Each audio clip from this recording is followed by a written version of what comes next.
4, 3, 2, 1, 0. This one's explosive.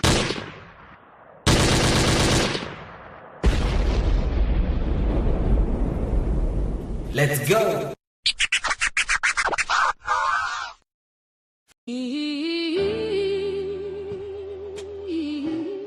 Yeah.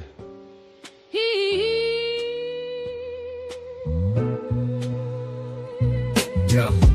Summer of 1995, hot night in July. Why did Janet have to die? This is the story of Eddie, Commonwealth of Massachusetts. The system is petty, juvenile law and politics so deadly. 15 years old, known as Big Lovable Teddy. Janet Downing, 42 years old, what's the motive? Killed in her home, young mother devoted. Eddie went in the house, the door was open. She was on the kitchen floor, laying there frozen. Eddie claims this was not what he planned to see. A man with a mask grabbed him. Be quiet. I will kill your whole family. Eddie left the house, ran up the street. Around the corner, washed up in the bathroom at Burger King. Janet was stabbed multiple times. Rest in peace. It was a gruesome murder scene. I agree. Eddie went to his work, said he got jumped, but never said a thing. What? About Janet lying there lifeless. His friend's mother from across the street. Shh, he was in the house. But Janet had a brother-in-law she kicked out for selling drugs. Said if anything ever happened to her, it's him you bring up. The night of the murder he showed up, was acting suspicious in the front yard. Gina in Virginia says he was looking for his keys. It was humid and muggy, but we were showered and neat. He was a cab driver looking for his key. Looking for a key to one of the cabs in the fleet. Yes. How did he know something happened on that street? Eddie says he is innocent, and the cab driver did it. Who do you believe? Believe. DNA under Janet's fingernail unidentified. Who do you believe? Come on, come on. This is the story of Eddie, 15 years old. Life in prison. This is the story of Janet, life taken and stolen. For no reason. It was the summer, July 1995. do you all remember? 30 years ago, why she have to die? 15 years old, locked in a cage of murder that he always denied. Let's go. Summer of 95. Life goes by. Welcome to the stream, long gamers. Peace and love.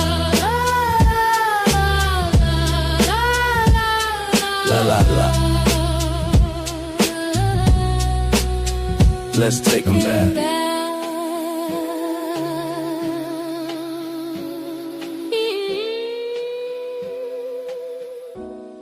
Yeah, let's take them back.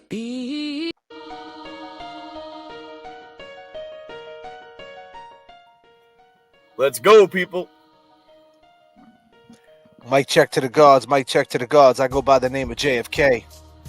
And I go by Kev. Message from the flight deck. What I need you to do right now is take your carry-ons and put them in the overhead storage compartments. If you do have a backpack, slide it underneath the seat. But before you do, take out your Cliff Bars, your Reese's Peanut Butter Cups, your Nestle's, your vapes, your nips, whatever your vice might be. Put your trays up, because I'm going to take you up to 39,000 feet. Remember, turbulence in the chat keeps the plane rocking, populates the goals, and let's get the conversation moving. How we doing, chat?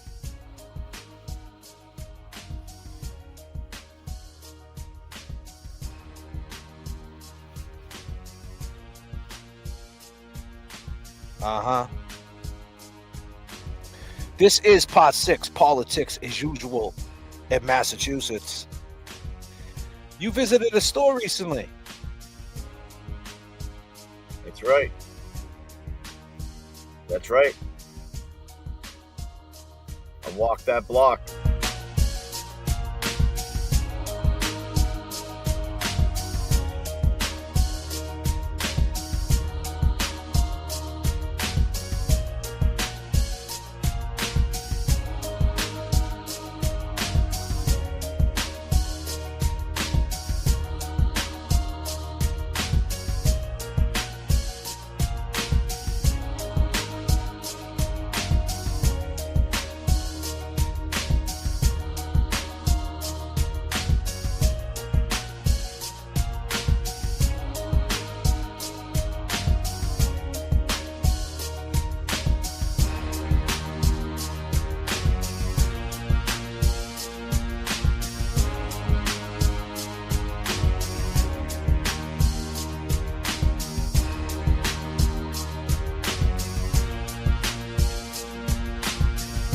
Midnight Convenient. Yeah, would you believe it? It was still there.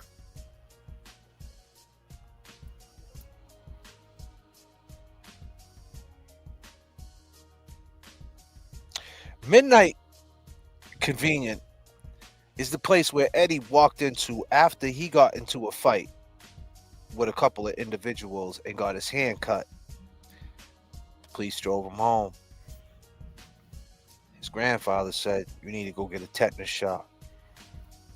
He went to the police station. Tom Riley, the DA at the time, heard the call come in. This is what Margot said last night on the stream, right, Kevy Kev? Yes. Tom Riley was on the scene at Janet Downing's house with the CPAC crew. The same CPAC crew who found 42 pieces of taillight 30 years later. Well, 28 years later, 27, at 34 Fairview. Midnight Variety.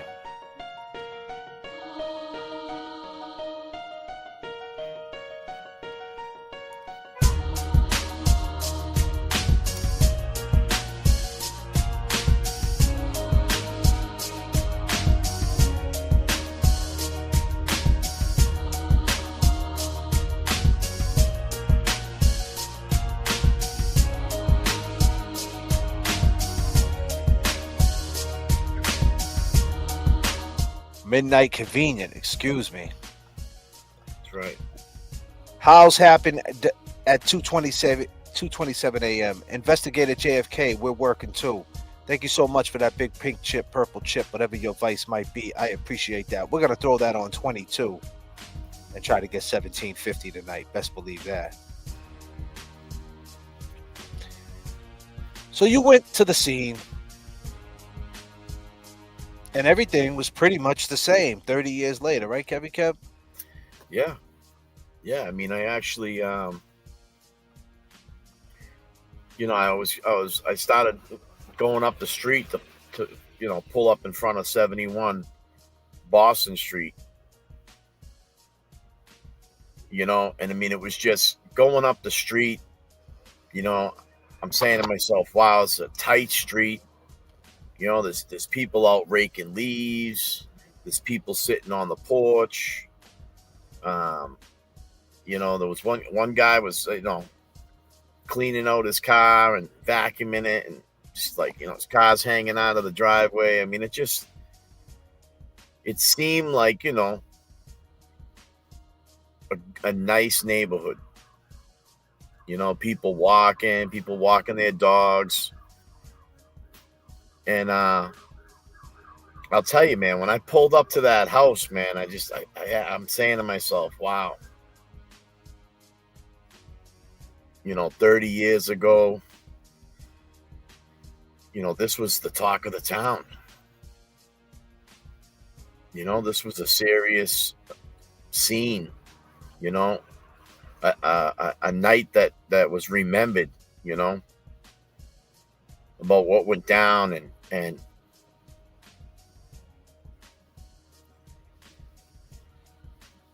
it's just, and I'm thinking to myself as we've been going over this case the past couple of days, and I'm saying to myself, everybody knew everybody. We're talking about a family across the street with neighbors down the street, and it was just, and I'm trying to vision that circle of friendships these people have had. We got Eddie that would go across the street and he's probably playing Nintendo with his friends. They're taking rides to the park on their pedal bikes. And I'm sure the parents, everybody's, hey, listen, I'm having a cookout over here, stop by, or, everybody waved to everybody, I'm sure, at one point in time. And it just, I had to go there. I wanted to see this place for myself and bring it back for all you people.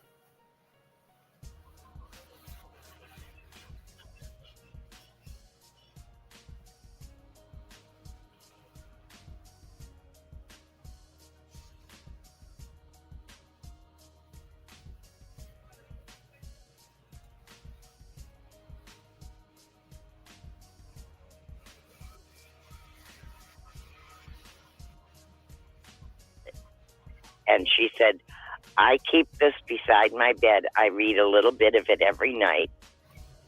And she said, and it disappeared. And I said, okay. And I said, well, where'd you get it? And she said, Addie came up to her in the parking lot at her work and gave it to her and said, I found this in a parking lot somewhere and I knew it was yours. Really? I said, well, that's a little creepy. And she said, yeah. She said, because I don't take it out of the house, so I couldn't have dropped it in any parking lot. It stays beside my bed. And then she said, there was another night earlier during the cold time, during the winter, that she was driving. She came out of work. She was driving home, and all of a sudden there was a green cab behind her, a green cab in front of her, and a green cab beside her. She was boxed in by green cabs, and they were flashing their lights and beeping their horn. They scared the hell out of her. And then they all drove off. They did that for about 5 minutes along the road. Was Adi in one of the cabs? She couldn't tell who was in what cab. She just was surrounded by the cabs. She couldn't tell who was in them. Well, this is hours before. So that was months before. No, I'm saying this was hours before she was telling you this, hours before she gets. Oh yeah, she spent the last 10 or more of the last 12 hours of her life with me.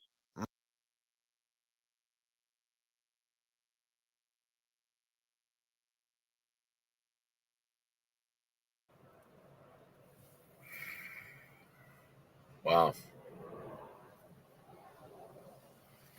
That's Gina, across the street neighbor. We talked to her earlier today in Pod 5. We're going to go over a little bit to that tonight. This is a recap. I want everybody to be clear, though. I want you to put this on your calendars. I want you guys to really understand what's about to go on Tuesday night, 8 p.m. or 8:30 p.m. I haven't figured it out just yet. But 8 p.m., 8:30, the latest, we're going to have Big Ed O'Brien, Eddie O'Brien's father and his mother, on stage talking about this case 30 years later. The mother and the dad. Tuesday night. Jay Brilliant, our boy, put it together for us. Once again, peace signs up for Jay behind the scenes, doing a little footwork for his boy J.F.K. So J.F.K. can think and get his thoughts together. I got someone that has some incentive that's very urgent in the moment. I needed that. I needed someone that was urgent in the moment, and Jay Brilliant stepped up to the plate and made that happen for me. And we're moving with this. We're moving fast. The government. Yeah, I mean, hey. Let me just say this: the government shut down, but we ain't. God damn. And I talked to Eddie, Big Ed. I've been talking to him, but I gave the email. I shared it with Jay Brilliant, and Jay did the footwork for me, and we collaborated. And we're on the same team. And we're trying to get this story out there. We're trying to understand what happened on all sides. So far, in the last 4 days, we talked to Adi. We talked to Margot, who was there from the jump, from the rip, from the start. This whole process when he was in juvenile detention, all the way until he got sentenced to life in prison, all the way to the current day. She talks to him every day. Then we talked to Adi, the person people are saying lost his keys and possibly could be a third-party suspect, right? A third-party culprit. We talked to him. We heard his story. And today we talked to Gina. And Gina says that Adi's full of shit.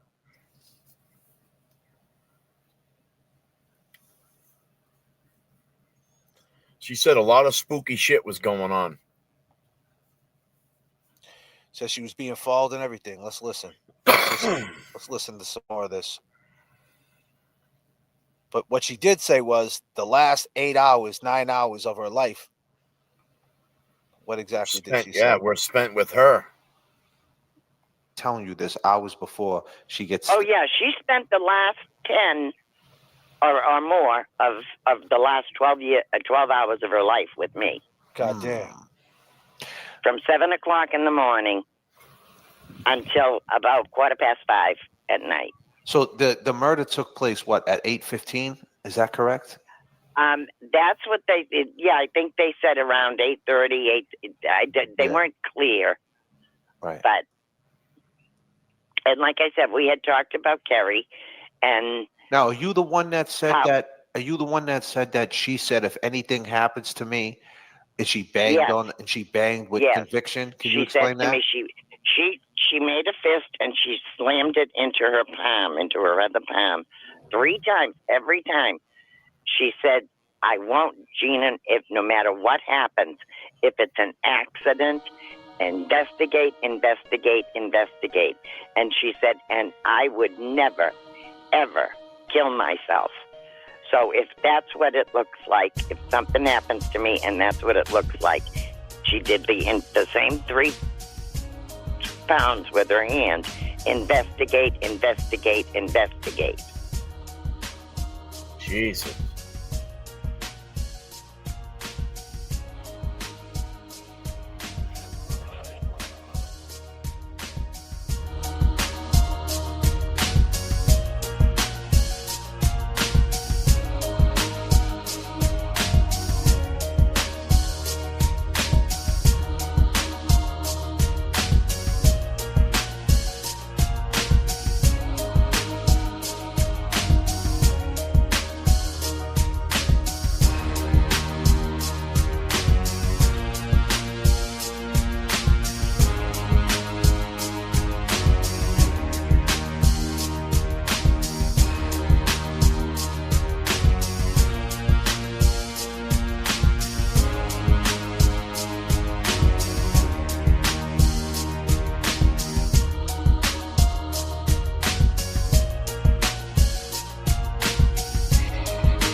Oh, God damn.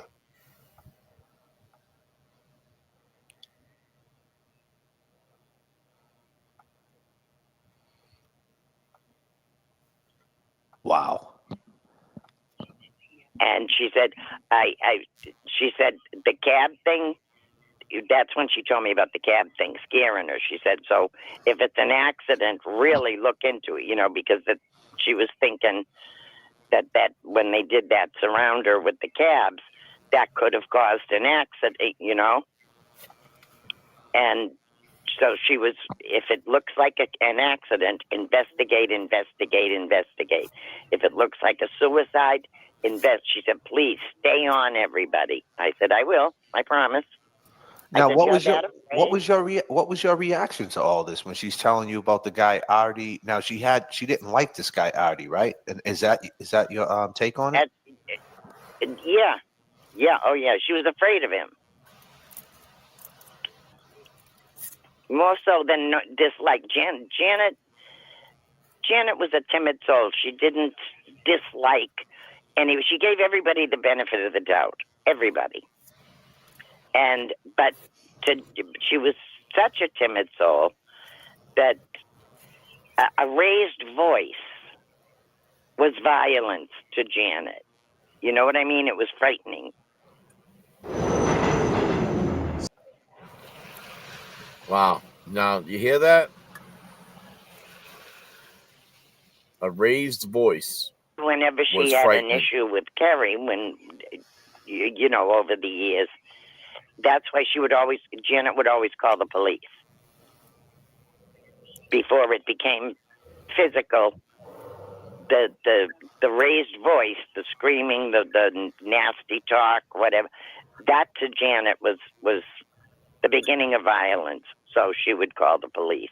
Talking about with who? Her That's why daughter? I'm With her daughter? Yeah, So yeah. But Kerry hadn't lived there for years. Okay, so she would have fights with her daughter all the time. Yeah, yeah. Kerry, poor soul. I mean, Kerry has issues. She has mental issues.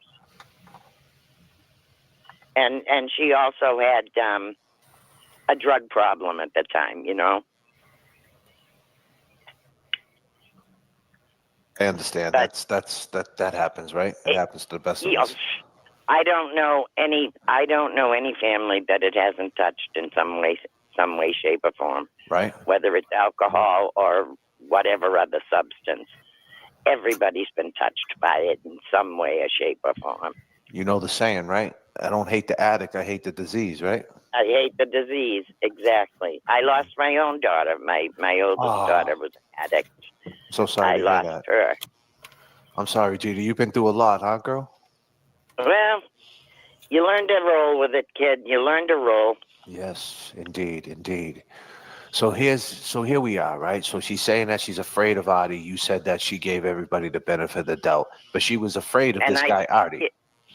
Yeah, and I said to her, just because I'm not afraid of Artie, and I'm old Somerville, I'll knock you out as quick as look at you. And I mean, really, I mean, if you put a threat on somebody I care about, I'm gonna. I'm old Somerville, and I said to her, all you got to do is call me. If he's in that house and you encounter him, call me. He won't be in the house long. Absolutely. And it just, if you're afraid of him, just call me. Yeah, I'll make him go away. And she really was afraid. Yeah. And she said, just if anything happens to me, please, and make sure they investigate. And she emphasized that with the fist to the palm of the hand every single time she said it. So let me just stop you right there. So when after the murder takes place, right? When did you speak to the police? And were you trying to tell the police this story that you told me the night of or the next day? Were you trying to tell this story to them in 1995 in that moment? Oh, yeah. In the night of, I was on my couch watching HBO had a thing about Attica, the riot in Attica. Yep. And the doors between my den's in the back of the house, but the door between my den and my dining room and my parlor were open, so I could see right out the front door. And just as the riot broke out in Attica and their lights were flashing and their sirens were going, I realized I wasn't just seeing it on TV, it was out front. Wow. And I said, Arthur, there's all kinds of cops and fire engines out front. So my husband and I went out. And only because we had been talking about Kerry and her old time outbursts, I thought it was Kerry. I thought maybe Kerry came and Janet called the cops.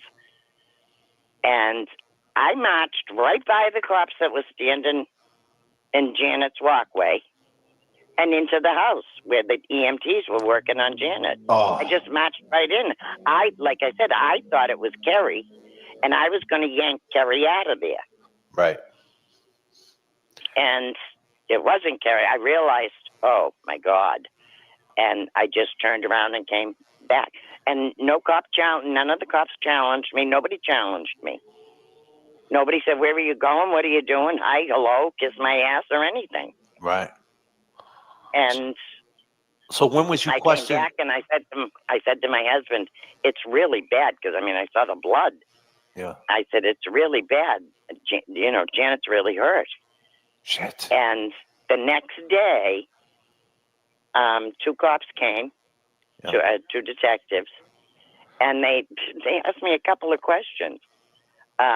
When was the last time you saw Janet? I said she was here the whole day. And And he said, well, when was the last? I said, she left about 5:15. Now, I'm not an investigator. I'm not a cop. But I have watched Law and Order. The next question's going to be, was she with anyone, or do you know where she was going? Right. In every episode of Law and Order, that happens. Mm-hmm. It didn't. They were done. That's all they needed. So you never got a chance to say about the Artie situation or anything? Nope. I called, and I called, and I called the police station over and over and over, and nope. So let me ask you this. They kept telling me they had enough information about the case. Wow. So, all right. So you leave there. You see Janet. She's down. She's hurt bad, real bad. You go across the street. Actually, I didn't see her herself. I saw the EMTs all around her and the blood everywhere. Yeah. So you knew it was really bad. Yeah. So you go across the street. So let me ask you this: how old were your daughters at this time? Danny, how old were you? 17. That's right, 17. So wait a minute. So she was 17, and how old was your other daughter?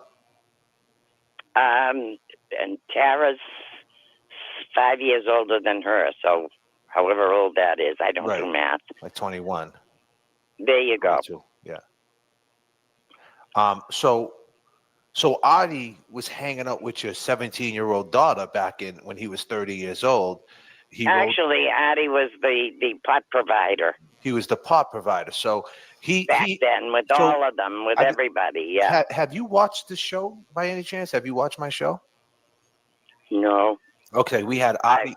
I watched them. I'm stuck on PBS and British. I'm ancient, honey. Yeah, I'm ancient. Nah, come on. You're still. I've never seen a podcast in my life. Well, you're on one now. You're on a live stream. You're in the future. Welcome to the future. Even the shows that I like on TV, some of them will say, "Stay tuned afterward for the pod." I don't. Right. you know. So okay, I saw the show. I'm done. You know. Mm-hmm. So we had Artie on the show, and Artie said that why would Gina, if she knew all these things about me, why would she have me around her daughters? We found out he was 31. Well, that night, everybody things that I recalled. That night was such chaos, and so we were also worried about the kids, about that. I didn't realize when looking at him that night that he looked as fresh as a daisy. Like the rest of us looked like, used toilet paper. We were so wilted. And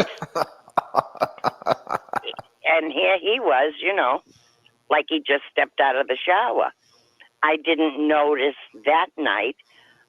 I noticed, but it didn't register as suspicious about his cab being parked the wrong way at the top of the hill where nobody ever parked, and was surrounded by the ambulance, the fire trucks, the police cars.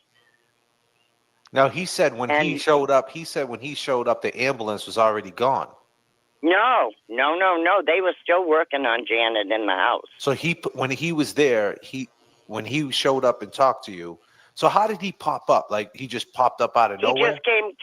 He came from like the other side of the street from where his cab was parked, and came bouncing across the street, and said to me, "Can I use your phone?"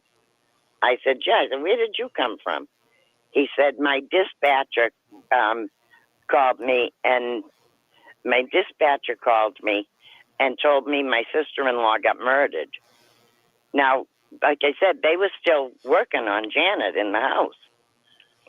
And I just looked at him like that didn't register that night because there was too much going on. Of course. And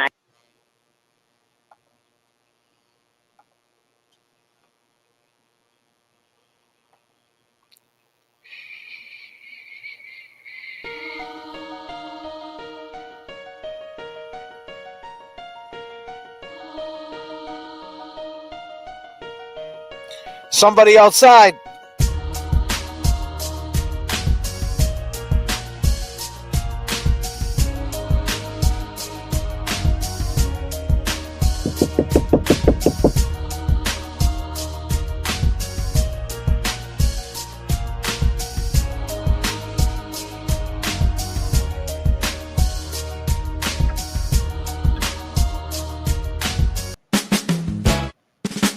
It's all right, people.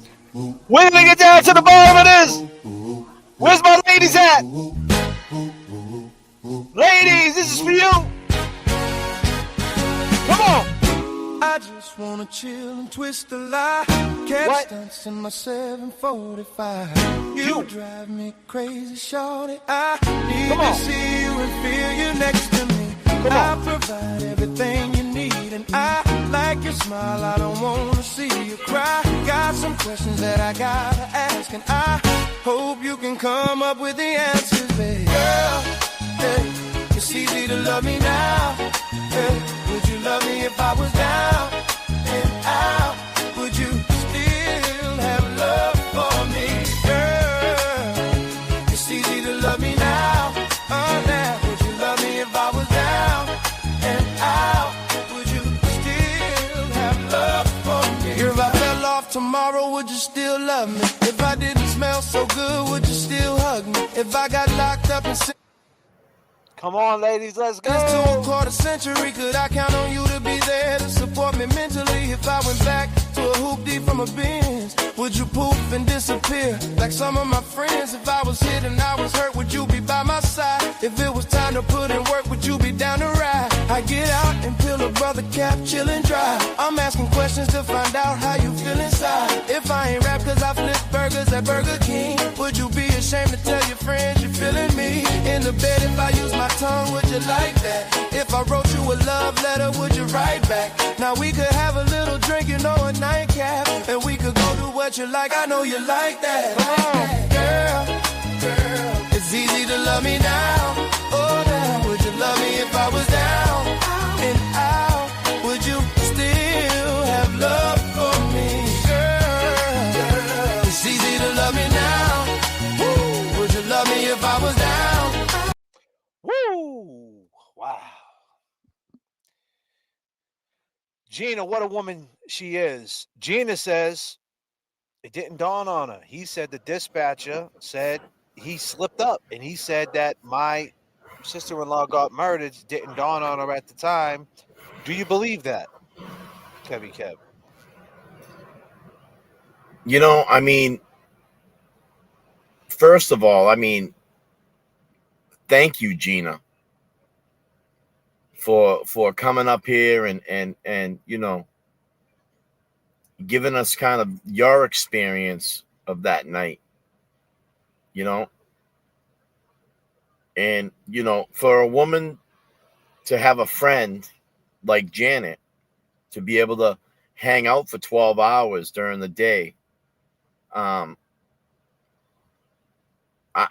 think that she would want justice for that woman 100%. And I don't think that she would lie. 12 hours she was with her, right up until the end. And keep in mind, it happened fast, right? So Janet that day told her all about this, and then that night she gets murdered. And I'm sure she's known about the things that have led up to this. You know, the thing missing off the, you know, off her bureau or her nightstand, and you know, different random clothes that are being found in the house. We heard, and you know, things hanging in the basement and the ceiling, and just odd things that were kind of like. I'm sorry, you know, Kev, Cat. They have a statement from her. She wrote it. They wouldn't let it in.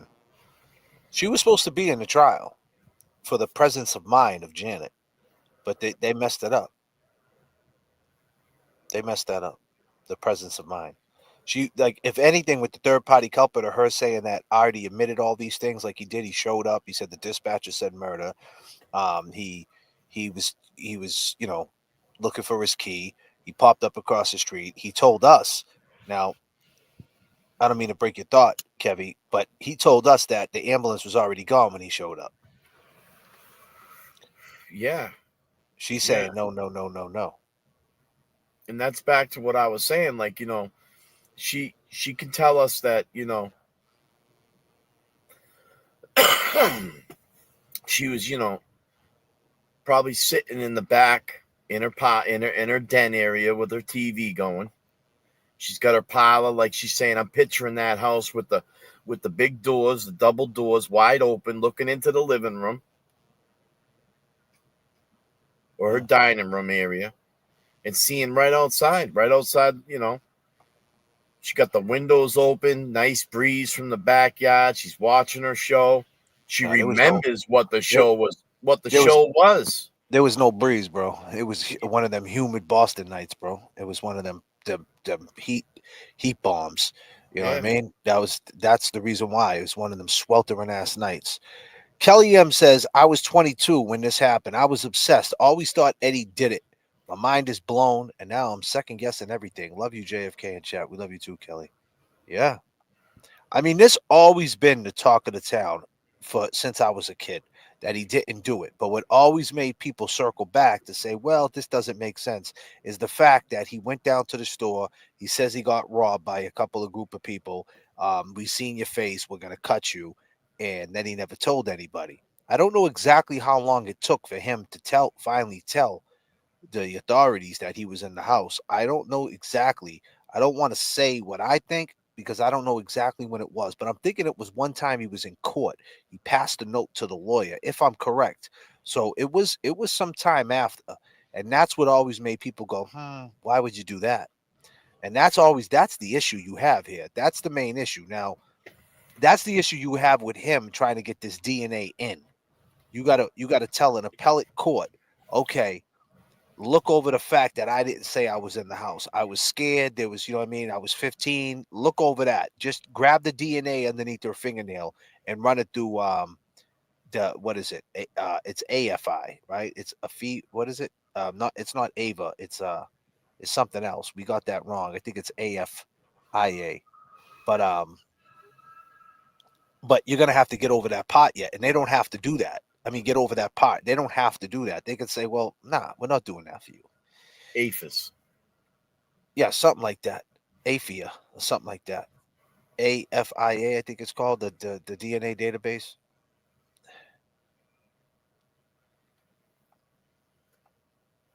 Yeah, APHIS. Is that it? You Yeah, know what's crazy is like, you know, I wish, like, you know, like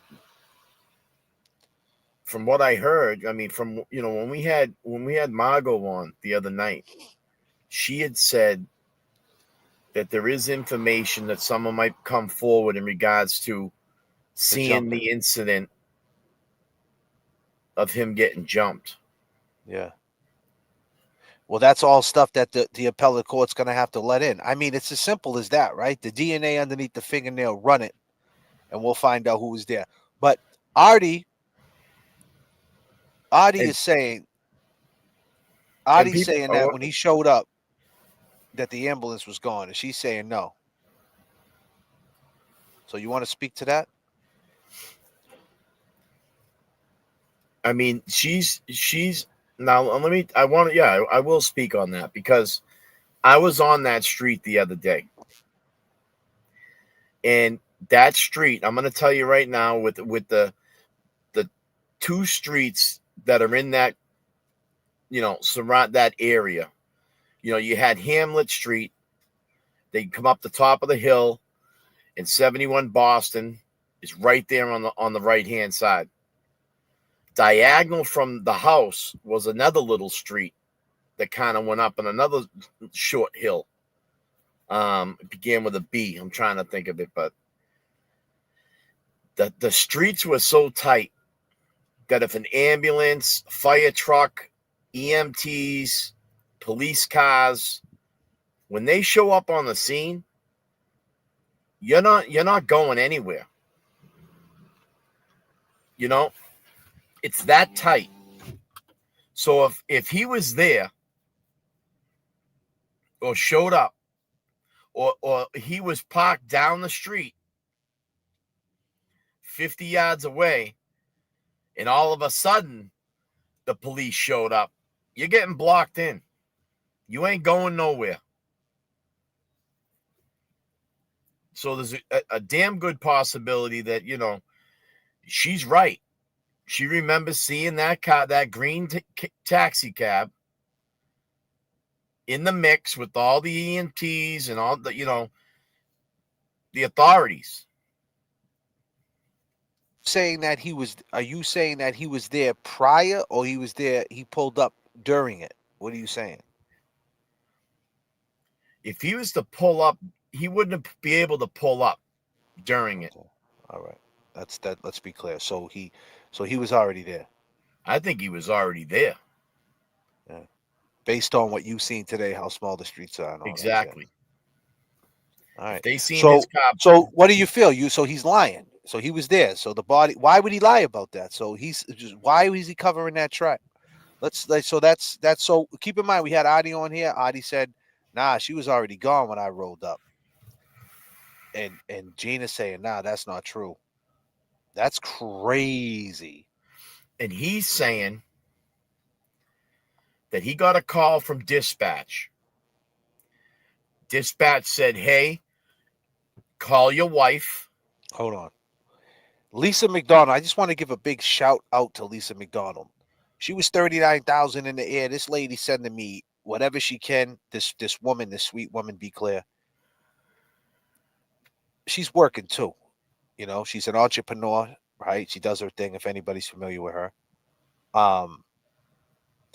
And she's all for this Eddie O'Brien helping JFK out. She helped me out tremendously with some stuff. We talk back and forth, and it inspires me when people hit me up and you know, and they're all about it, and they're not just talking gibberish. They're not just saying, "Hey, Eddie didn't do it." Rah rah rah. Nah, they're coming with facts because the people that I'm talking to, like Lisa, Jay Brilliant, and so on, no one's taking anybody's side. We're trying to get down to the bottom of it. Cat too, like no one's just saying, he's innocent. Let's just say he's innocent, and you know, nah, we're not saying all. We're trying to figure this out. And so far, we know that there's DNA underneath the fingernail, and if we can run that.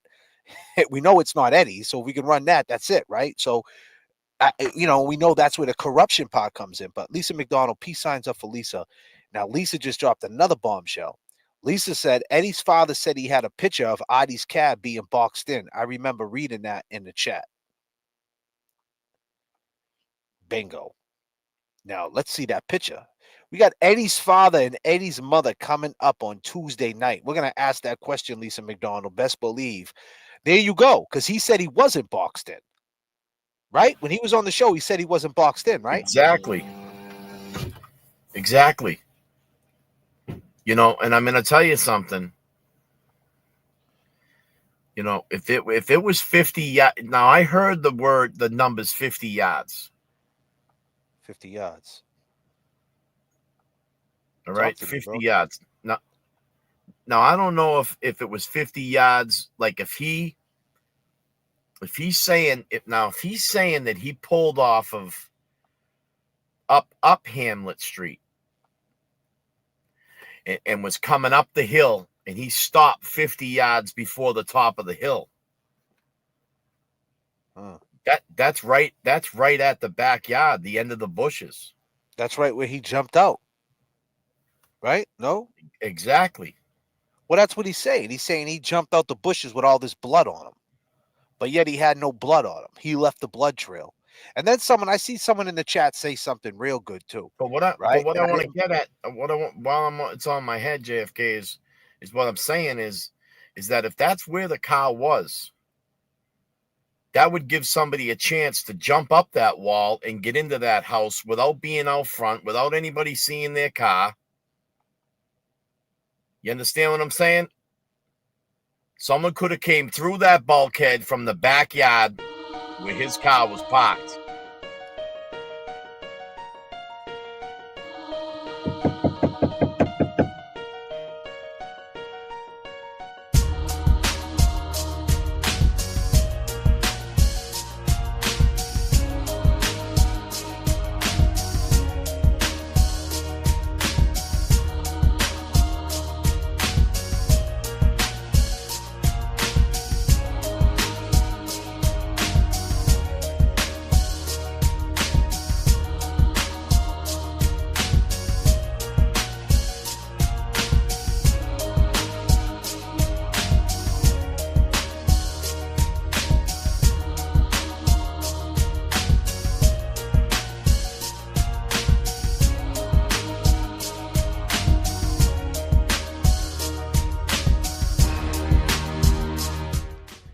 Great point, Kevy Kev 781 on the Cash App.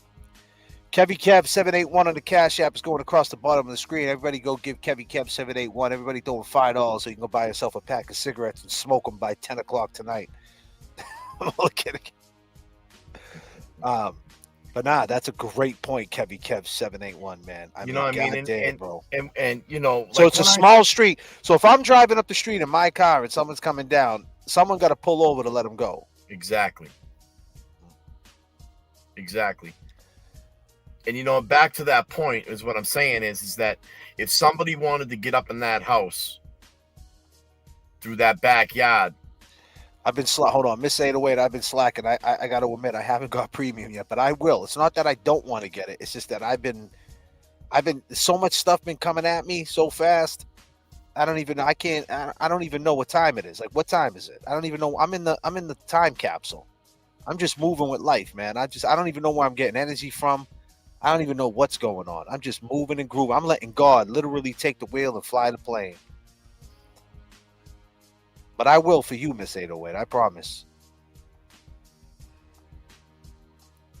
JFK, you need a personal assistant. I got GOD.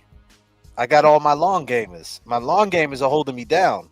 They're helping me out tremendously. The only thing they help me out with the money to get the premium. I just haven't did it yet. I'm sorry. I'll get it. I promise. I usually don't screen share. Like I said, I usually make my own content.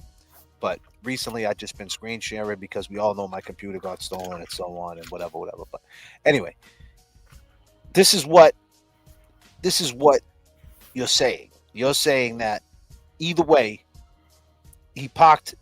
If he was there, he parked there so he can get in there and get out with no one seeing him. But the question is, the boys came to the door. They seen him jump out the bushes. Someone put in the chat, when did the killer leave? How'd he get out? So, but there was a window for him to get out. And then Gina said there was a shower upstairs. So let's get into more. Get into it more. The reason why I say it is that, you know, from what I understand, Eddie left his house. I think he had told his parents, "I'm going to Burger King." Speaking of Burger King, you went so to he Burger runs. King too. So he runs across the street. So tell me what happens. He runs down the hill. He leaves. If he jumped off the wall, ran down the hill. Now he takes a right at the end of Hamlet, and it's only a quarter of a mile till you hit this Burger King. About a 4-minute walk.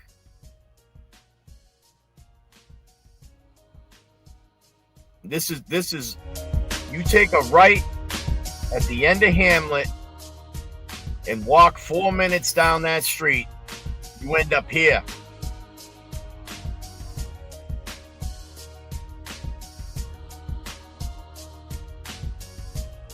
Now, if Eddie jogged down there or was scared and he was running and he was sweating,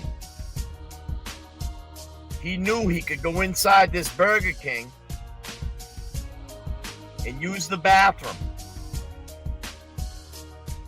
And I'm sure he knew right where the bathroom was. As soon as you go through the door, it's right there.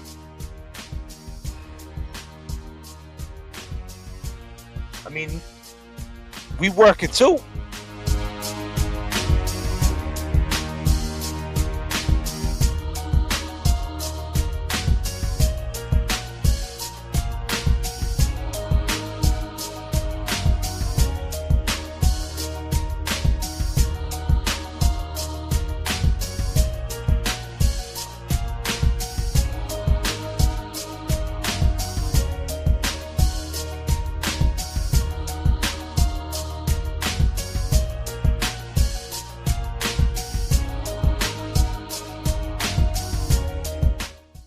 Kevy Kev's working too. Before I go any further in the show, I just want to give a big shout out to my mods. What the Duck, Natalie, making changes if he's in here, Norman, anybody that's been holding me down tonight with the super chats, Lisa McDonald, Becky, of course, Pags, who else do we got in here? How Long to Die in the Cold, hit me up. Remember, who else? Did I forget anybody? Kelly M. Her whole life, she thought he was guilty. His earnest, we working. Thank you, His Airness. Jay Brilliant, of course, he's working too. He said he's going to get me the pit. He said he's going to get me the picture. I'm working hard. Jay Brilliant. Yeah, and this is great. Everybody's working hard for this case. Everybody, and we're just trying to make it simple, right? After what we've been through with the Karen Reed case, ladies and gentlemen, this case is really not that hard, is it? I mean, the Karen Reed case had so many moving parts, man. Did she do it? She didn't do it. The ATF, the guy didn't come out. The dog bites, this, that, the phone calls, the answering machine. Did John know the waterfall video? Inverted video, state troopers, CPACs. It was so many characters. This is just basically, and the main thing is you couldn't talk to none of these characters, right? And it's still a hot topic. This is 30 years old. The fight is still there, but it's not as intense. And we can still talk to all these people. Lord willing, all these people are still alive. 30 years later, Gina's shop is attacked. Big Ed's alive. Mom's alive. Little Ed's mom's alive. Audie's alive. Lord willing. Eddie's in Gardner. He's alive. Thomas Riley, the DA, tried this case. That's another thing my mind is blown. The DA at the time in Middlesex County, the DA, the actual DA who was elected in, tried this case. It would be equivalent to Morrissey trying the Karen Reed case. It's politics as usual in Massachusetts. And what's crazy is in 1995, 96, 97, right before we hit, that millennium, a lot of people weren't, looking to challenge these politics and challenge, corruption, let's say. We didn't want to believe this was going on in our own backyards. Someone just said, JFK, this sounds just as crazy as the Karen Reed case. I don't know who just said that. I lost you. But yeah, you're right. It is just as crazy as the Karen Reed case as far as the parallels of corruption.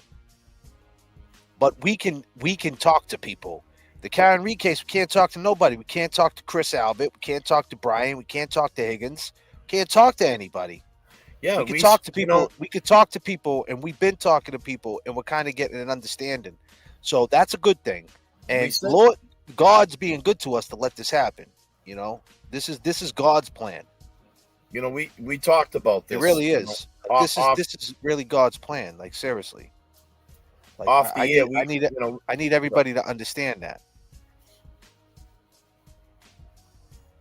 Go ahead, man.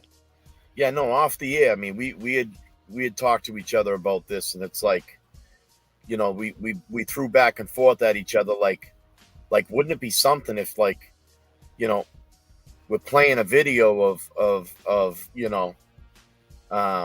John O'Keefe's brother on the stand, and we had Peggy in the chat saying, defending her son. Right. You know what I'm saying? And we didn't. That's what JFK is getting at. Is we didn't see any of this. We didn't have any of this interaction. We didn't have people wanting to speak. Right. And we still don't. We still don't. We just got certain people speaking for people and drawing their own opinions about people. And honestly, some of it is not right. But let me just say this. Mitz said a 17-year-old girl unsolved prior to Janet. Was Audie selling pot to that 17-year-old? Well, that's the reason why JFK asked that question. He was 31. He was talking to that 17-year-old. But let's get more into Gina, and let's get some more take-home points. There's a couple more things that she said that's very interesting. I want the people who didn't hear it. Kev didn't hear it. The main guy didn't hear it, so I want him to check it out.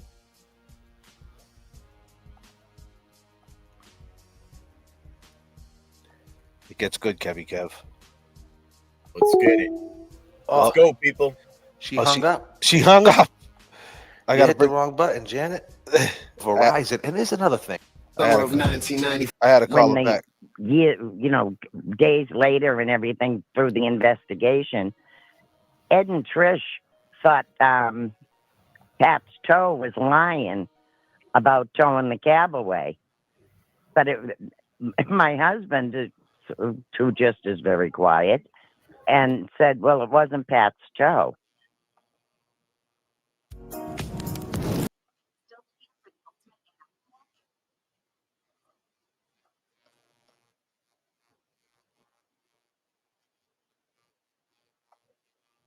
So that's why we assumed it was them.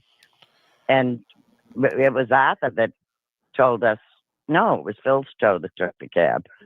What would be the Things like that what would that you be the didn't difference? notice at the What would time. what would be the difference though? Is there a difference there? The only reason we were talking about that was in our minds, the murder weapon and the bloody clothes got towed away in that cab.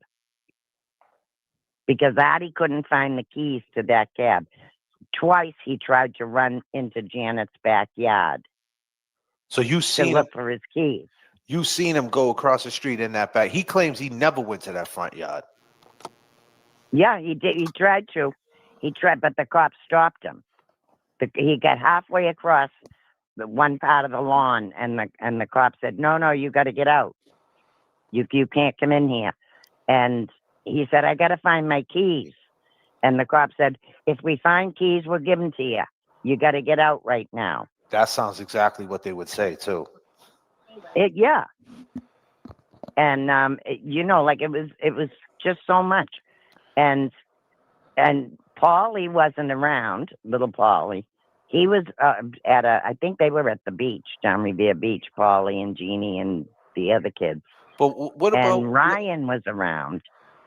So people are saying Paulie was in the house. So we have Margot on. She said, Ryan went in the house. Ryan went in the house with his what are they're not roller skates, but rollerblades on. Yeah.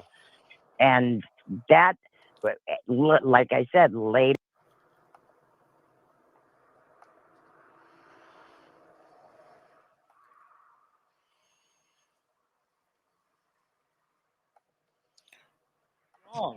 You're wrong.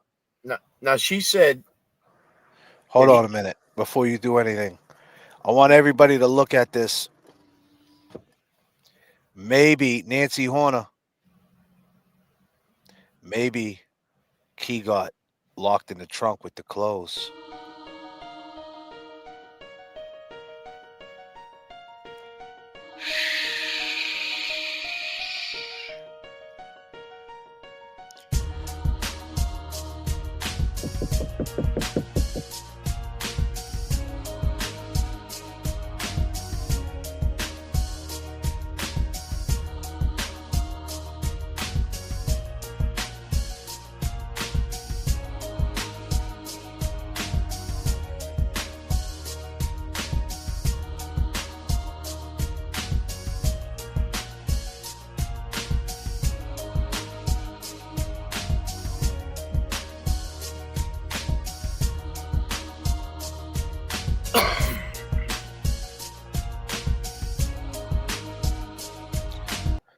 Nancy Horner, that's a great point.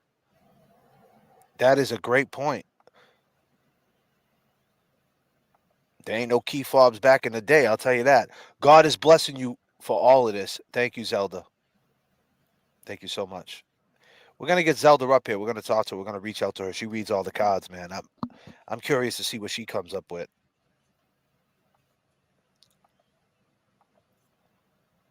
We're going to figure that out as we go forward. We're going to start introducing new characters, unlocking new characters. Zelda got her own channel. Everybody go subscribe to Zelda. She has her own channel. A lot of you guys are familiar with her, so go check her out. But we're going to start unlocking new characters on the J.F.K. channel, different collabs. And we're gonna talk about this. We're gonna get women's perspective. We got Unforgettable. We got, and I know our girl NY Chimmy is watching right now. She's probably doing this right now. She wants to talk about it so bad because she's got an opinion. Chimmy, oh god, I think we should. I think you should. Chimmy, open it up and let us get a few. Somebody might have a good question. Well, as far as like a woman go, this is a woman. This is like this is a woman who died, right? And this is a woman who sat for 8 hours with her friend and was banging on her hand like this. If something happens to me, investigate. Like, come on, she didn't make that up. And it'd be good to get a woman's perspective on or clarification that that's another. Her girlfriend is expressing to her friend about things that are happening in her life that are just she can't account for, and she can't get past. Like, how are they happening? Now let's just stay there though. Let's just stay there. She just said that he went across the street a couple of times to find the keys, and the cop said no. Now keep in mind, Artie was on the show. How many people watched the Artie interview? We're gonna get to some of that. He said it never happened. He never went across the street. He never looked for the keys. He never went over there in the front yard. That's all lies. He also said that he was allowed to enter the house 4 hours afterwards. Yeah. To get the kittens or something, right? Let's listen some more. You're on when we're all talking. That was about the time that Virginia heard the bump, bump, bump, bump. So it sounded like Ryan coming down the stairs wearing the exactly. skates. Yeah. Right. And Virginia's water pressure was gonzo. It was because Listen the to sink this. in Janet's downstairs bathroom was running full blast. That's why Virginia was getting lousy water pressure. So what do you think? You think that Artie took a shower before I he think left the house? I think Artie originally washed up there. I think he took a shower. No, I don't think anybody even went to the second floor to look. Wait a minute. There's a second But I think floor. he originally washed up in the downstairs bathroom. So wait a minute. There's a second floor shower? Yeah, there's a bathroom on the second floor too. Yeah. And nobody went to that second floor? The one on the first floor was just like a half bath. There was a sink and a toilet. Okay. Wow. So, I mean, Artie's a big galoot. He wouldn't fit in the sink. So wait a minute. So he's a big. So let's talk about that. How big was he back then? Could you mistake him for Eddie? Oh no, he wasn't as big as the little Ed. No. But he was a big guy. No, he wasn't that big. And but in the weeks following all of this, he followed me everywhere I went. As soon as I came home from work, the cab would be there, parked on Hamlet Street or parked in Janet's driveway, and he would follow me no matter where I went. It got to be kind of a joke because I'd go up to little Ed's house to speak to the lawyers. They'd say, "Okay, when you get home from work, come up to the house and we want to talk," and blah blah blah. And they'd be looking out the window and say, "Okay, Gina just pulled up. Now watch. The cab will show up." And sure enough, the cab would show up. So basically, he was and then one night he was monitoring the whole situation. Basically, he was following me wherever I went in that cab. And one night, my daughter, who worked at DeSells, the one that was she was 17 at the time. She worked at DeSells in Porter Square, and her friend couldn't come pick her up. She got out of work at 9:00. So she called, and I said, "All right, I'll be there to get you." I went out the door, got in the car, and who's following me but the cab all the way to Porter Square? And I'm, like I said, I'm old school. I never gave a rat's ass if the kids put on a seatbelt because I grew up without them. Yeah, so didn't I. And when Danny got in the car, I said to her, "Put your seatbelt on." And she looked at me like I had two heads because I had never told her to do that before. And I said, Artie's right. I said, "See the green cab right there?" She said, "Yeah." I said, "That's Artie." I said, "I don't know what, if anything, he's going to pull on the way home. So were you scared? Put your seatbelt on." Actually, no. I wish I kind of wanted a confrontation with him because I wanted to knock his teeth out. Right. But that never happened. I never got that opportunity. God damn. But the day of the so let me ask you, verdict. Let me back you up, Gina, real quick. Let me hold that thought. So your daughter's in the background. I can hear her talking, right? So she remembers Yeah, this. She remembers them following you and all that. Oh yeah, she remembers Addie following. Yeah. And what's there? What was there? Because Go ahead. I'm sorry. because of the seatbelt thing. I mean, she was like, "Why?" Yeah, she's here too. Yeah. Now I can hear you in the background. So he was real creepy, sweetie. Yeah, he asked you if he was real creepy. Yeah, he asked you if Addie was real creepy. Creepy, but I mean, I knew him from growing up, knowing him, but he was a creep. There you go. The fuck.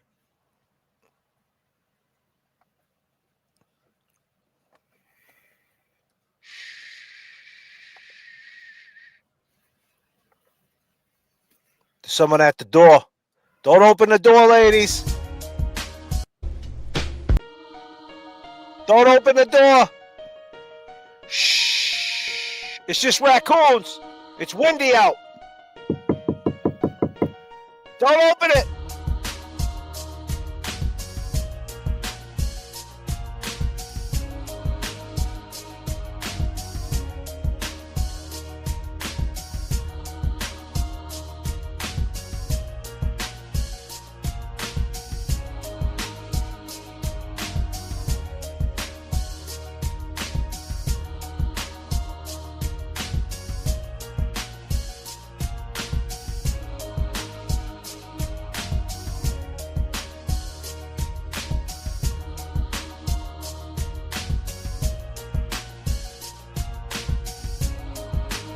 Let me tell you, I see it in the chat, man. Gina's the real deal. Yeah.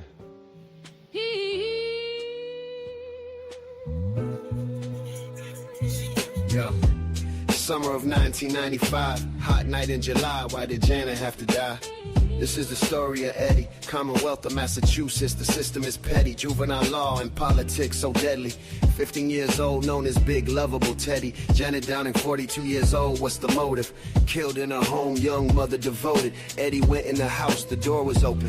She was on the kitchen floor, laying there frozen. Eddie claims this was not what he planned to see. A man with a mask grabbed him. Be quiet. I will kill your whole family. Eddie left the house, ran up the street. Around the corner, washed up in the bathroom at Burger King. Janet was stabbed multiple times. Rest in peace. It was a gruesome murder scene. I agree. Eddie went to his work, said he got jumped, but never said a thing. What? About Janet lying there lifeless, his friend's mother from across the street. Shh. He was in the house. But Janet had a brother-in-law she kicked out for selling drugs.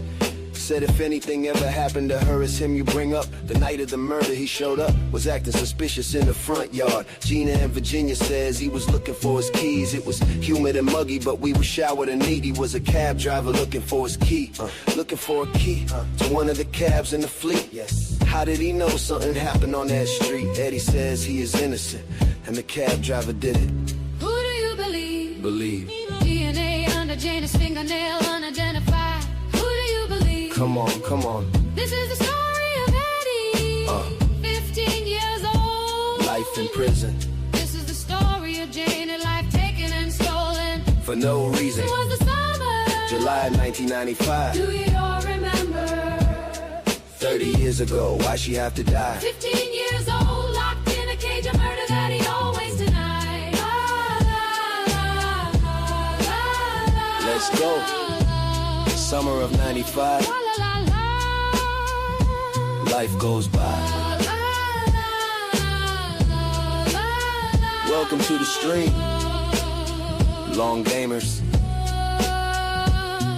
Peace and love. La la la. Let's take them back.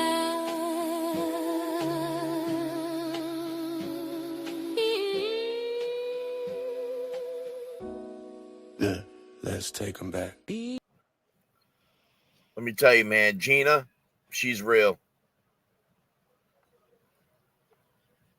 You know, to hear her talk the way she does, you know, it was a tragic night. I mean, a night for people not to remember. Good point.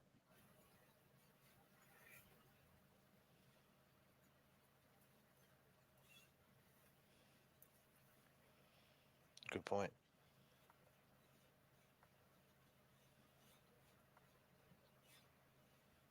Yeah. Mm. He was a creep, she All said. right. Well, there we go. So let's talk about the and verdict. You were saying something about the the verdict? day of the verdict, they wanted us to leave in the freight elevator. And we said, no, we're walking out that front door. We're not skulking out the freight elevator. And so we did. And Trisha's brother-in-law, Gary, had a hold of my arm. And of course, the press was everywhere. And he said, listen to this lady. She was with Janet the whole time. And that's when Trisha said Addie Ortiz killed Janet Downing. And the next thing you know, I got a letter and Trisha got a letter from a lawyer that Addie was going to sue us. For defamation. Yeah. Mm-hmm. So I called the lawyer back and I said, I am thrilled. I am so thrilled. I said, I want to be able to get on the stand and tell my story, and I can do that in civil court. So please, let's rush this through. Yes. And Yes. then we never heard another thing. Never heard another fucking thing. Nope. So nope. So let's go back to that night, right? So he walks up and he has the weed. So he's the weed man. He sold weed, I take it. Exactly. Yeah. So he's smoking weed with your daughters, right? And yeah, well, if I had known that that's what they were conniving to do up on the third floor, I would have said no. But right. So he's up there, and what was up with the keys? What was his demeanor about the key? Was he nervous? Was he acting funny in hindsight? Oh my God, he was out of his mind. Really? He just kept saying, I'm fucked. I am so fucked. I am fucked. And I said, what's your problem? I mean, fucked. Did you see all the blood? You know, I saw the blood in the house. What do you mean you're fucked?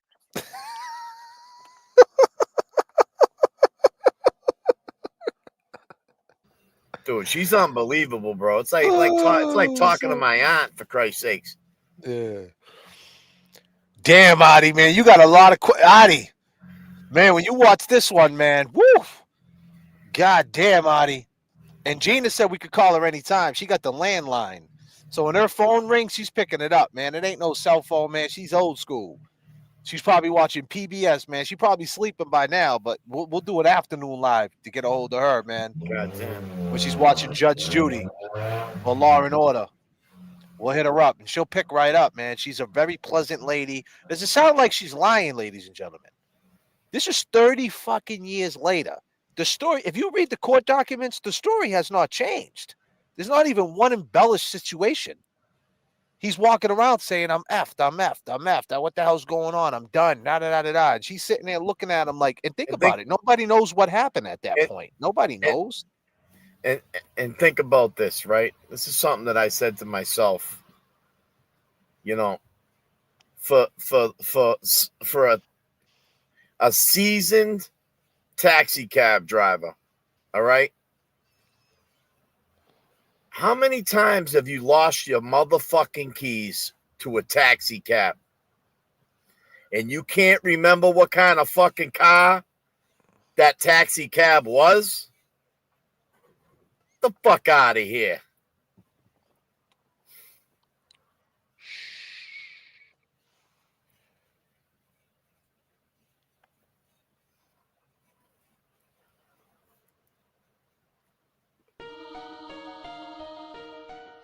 Don't go outside. It's just the wind. It's a nor'easter. Who's out at the door?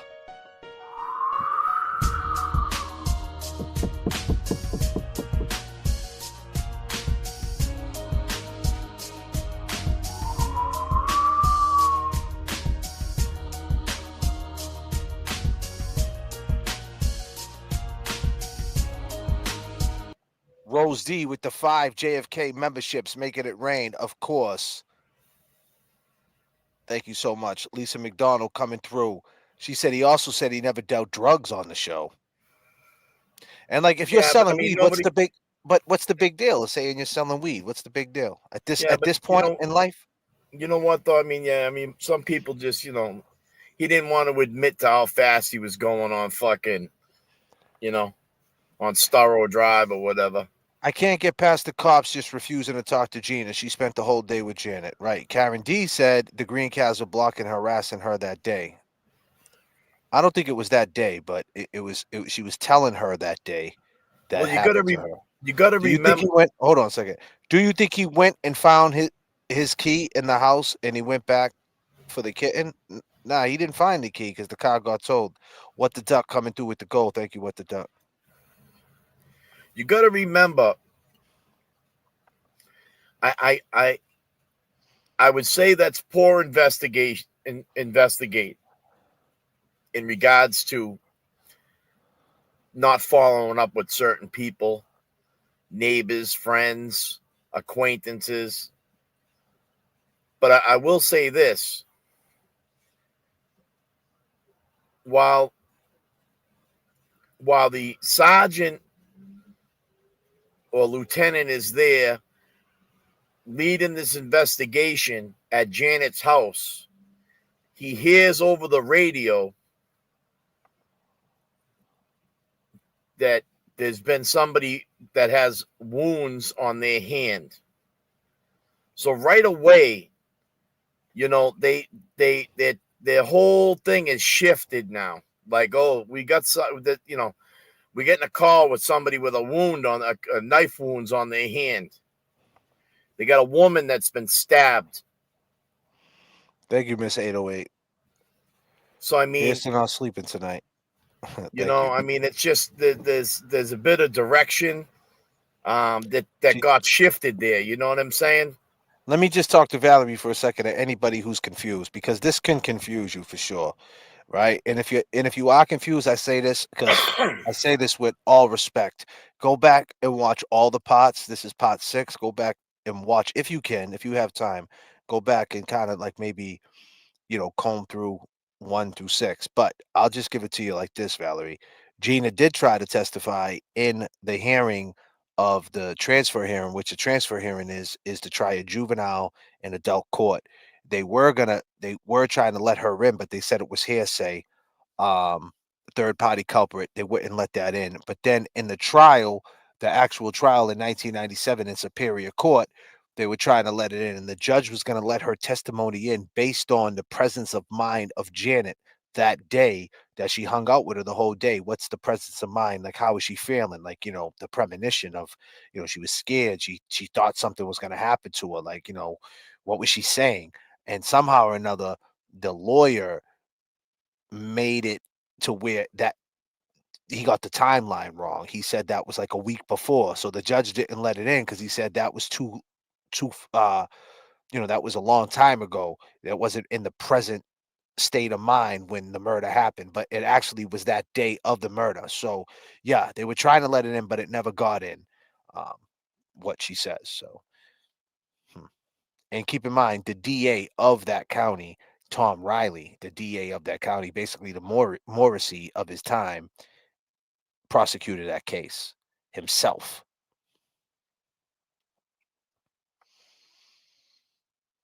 And he got a bail reduction.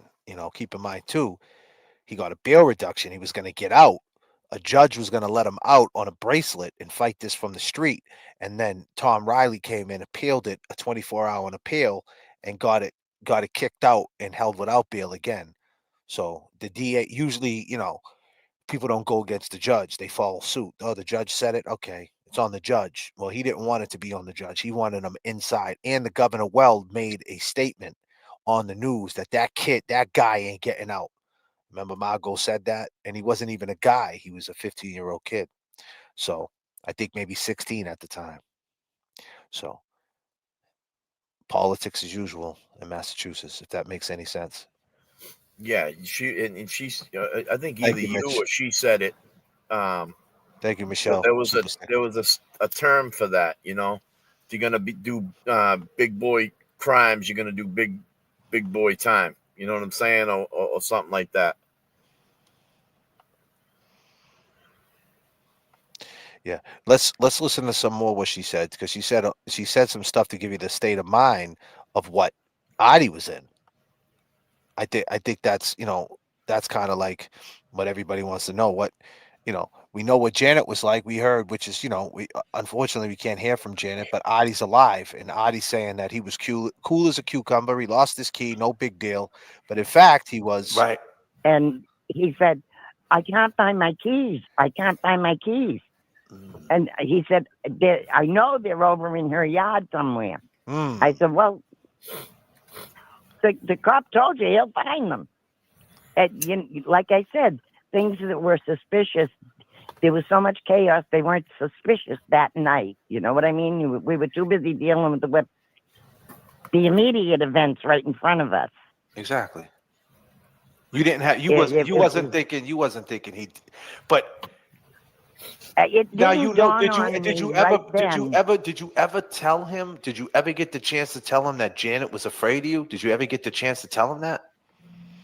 I didn't bother. I assumed he knew, because I assumed she told him, because she said there were different times that she would come home from work and tell him, get out. Now You don't belong here. So let me ask you this: he 100% got kicked out the house. Adi says he never got kicked out. He left because he got a sex. That's what Janet told me. Okay. And you know what? I'll take Janet's word over Adi's.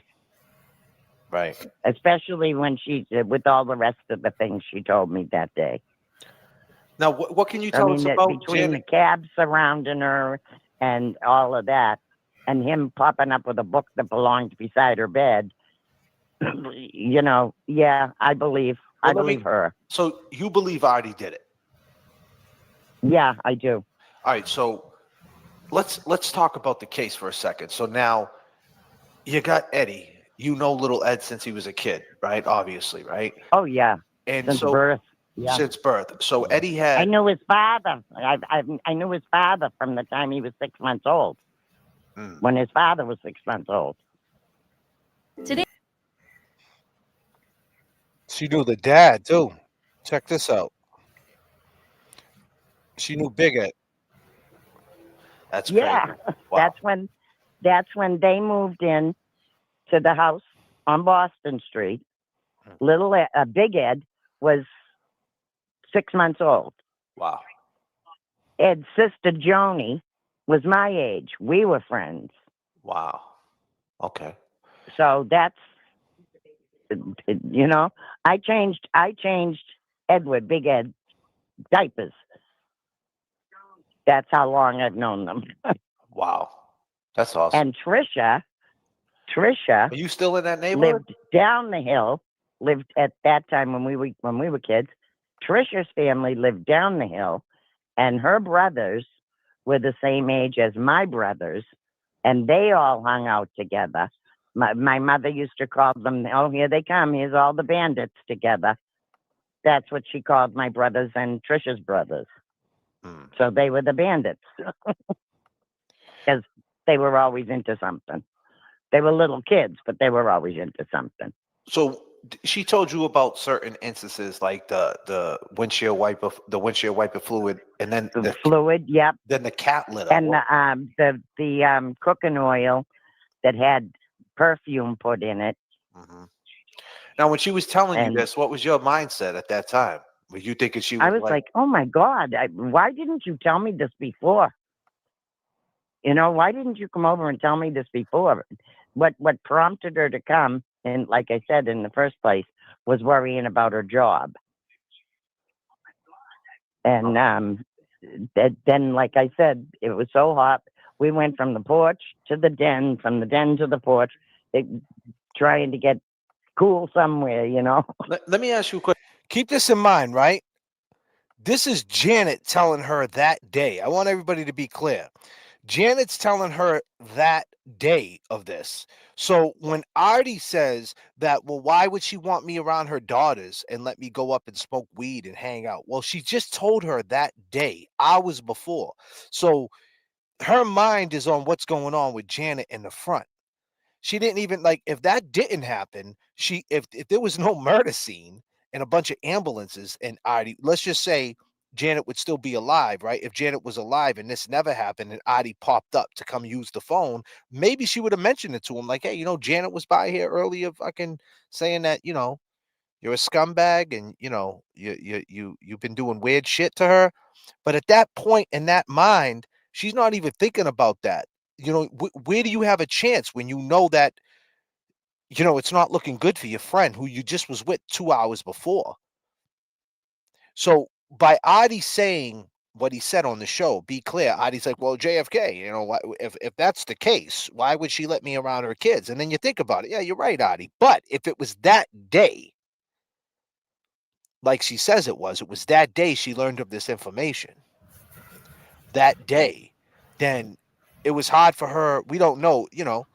It's hard for her to register. Yeah, to register it. But the next day she did. And that's what she's saying. And she hasn't swayed since, Artie. So that's the best comeback Artie could come with. Well, I walked across the street. She let me use the phone and she let, you know what I mean? Yeah, but she wasn't, no one was thinking that, you know, this was a murder scene. Like, murders don't happen every day, buddy. Now, I'm not saying you did it. Be clear. I don't want this to be like Artie did it. Artie came up here. I'll say it again. He came up here on his own. He spoke to it. He had nothing to hide. He said he'd take a DNA test. He said, run the DNA. You got to give it to him, right? But this is the inconsistencies. I already knew this was coming. He knew we were going to talk to Gina. He knows we're going to talk to Big Ed. He said his side. We're going to give him a chance to speak to that too. Again, we're going to let everybody come back. We're going to go down the rabbit hole of this. This is not going to be the last you heard from Gina. Sure, it ain't going to be the last you heard of Adi. And we're going to hear from Big Ed and Trisha, his mom's, little Ed's mother, on Tuesday. So we're going to figure this out. Who's right, who's wrong, at least draw an opinion. But where it stands, regardless, whether it's Adi, whether it's little Eddie, whatever side you're on, we know that there was unidentified DNA underneath the fingernail that never been ran. So run that, we find shit out. They don't run it, so there's the corruption. There's the corruption. There's the corruption. It's kind of like parallel to the house. They never went into 34 Fairview. If they go inside the house, right, they would have did their job and went inside the house, you would have found out what happened. It's the same thing with the DNA. You're just not doing it. You're not taking that extra step because you got your man just like they had their girl. You got the kid, they got the girl. There's the parallel. Make sense? Makes sense. Perfect sense. How old were you back in 1996, if you don't mind me asking? How old was you? Oh God, you're gonna make me do math? No, I know. I'm trying to get an understanding. I was born in 1951. Okay, I was born in 1951. All right. You do the math. Yeah. Okay. I can't. All right. So you had some I was years. an English major. I hear you. So you had some years on Artie, and yes. So yeah. All right. I'm just trying to figure out like the, you know, like the way he was acting. Was he an immature guy? Was he a mature guy? Did he still think he was a teenager? He thought he was cool because he was around 30 years old. Like, what was his mindset? Because he was messing with. He was the cool guy with the kids. Yeah, he was the cool guy. Yeah. So he was immature. He was very immature. He was immature. So yeah. He kept saying he was fucked. He was fucked. He was looking for the key, and 100%. I am so fucked. I am so fucked now. I am so fucked. And he was kept like patting his pockets and patting, you know, looks like, you know yourself when you're looking for your keys. Where the hell did I put them? Right. And that's what he was doing. He was leaning against my car, which was parked in front of the house, and he kept patting his pockets and everything. And I am so fucked. I am so fucked. I said, what's your problem? And he said, I can't find my keys. I know they're in Janet's yard somewhere. I said, yeah, I know. You told the cop. The cop said he'd get them for you. Because like I said, you weren't thinking things were suspicious at the time until it's like later on. Well, how did your keys? That's when it dawns on you. Well, how did his keys get in the yard? Why was he in the yard? Right. So he said on this show, he said that he never seen Virginia that night. Virginia says that she came out the house, she took Ryan, put him inside the cruiser, turned him around when he came Yeah. walking in. She took his rollerblades off, and then he popped up, and he was in the front yard doing exactly what you said. He said he never seen Virginia, never seen her at all, never once. Yeah, no, he did, because I was sitting with. I went across the street and was sitting holding Ryan when Virginia came out and took him. Are you there? Yeah, say that again. Say that again. I'm sorry, I'm here. Oh, because I heard like a beep beep. I don't know if that's the cell phone dying or what. I haven't got a clue. Ryan was sitting down crying, and I grabbed Ryan and I was hugging him, and that's when Virginia said, "Let me take him, Gina." I said, "Okay," And let's be that's clear. when she sat him in the police.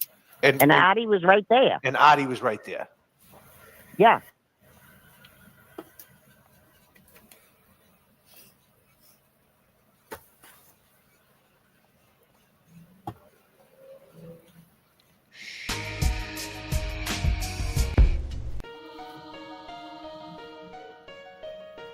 Don't open the door. It's only the raccoons. It's windy out. Who is it?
Let's hear some Audie. Let me see. Yeah, I wish it was. So you go inside the house and you smoke a joint.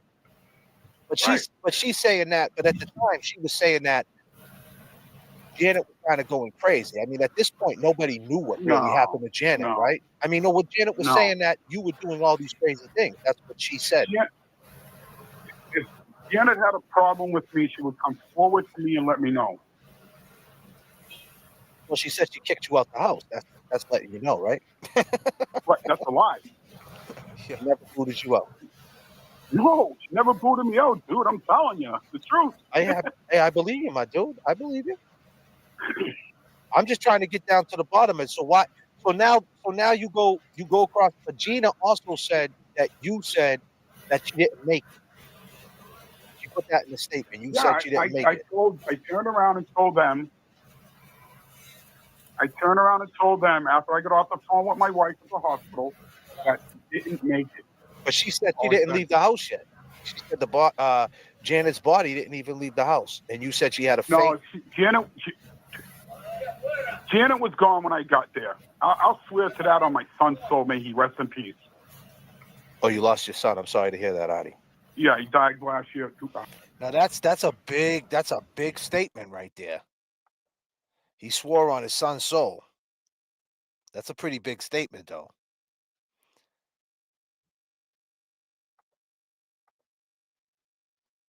You got turbulence over there. You can't even talk. You're fucked. Look at you. You're just like, damn, I gotta wait for the turbulence to walk by. What's going on? They partying over there at that bar? God damn. Kevy Kev.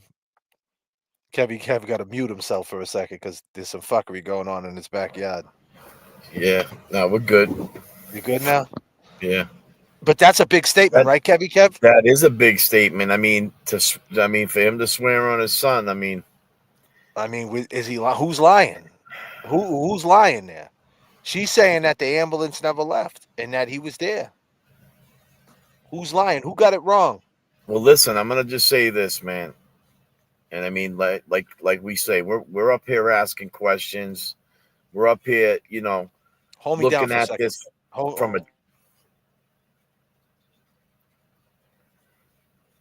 we're up here looking at this, from a different view. You know what I mean? We don't know Eddie. We don't know Adi.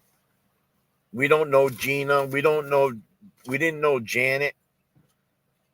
But to hear what we've been hearing and we're getting a few statements from people, and we talk about who's lying, I think people that lie and live a lie, they stop believing those lies. So we're talking about 3 decades have gone by.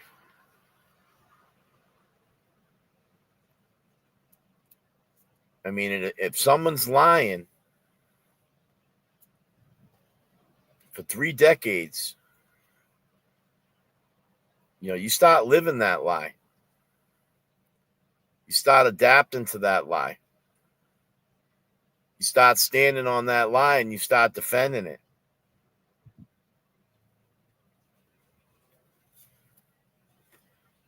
I mean, to hear Gina come out and talk the way she did, she ain't skipping a beat. I mean, she'll tell you what was on the TV that night.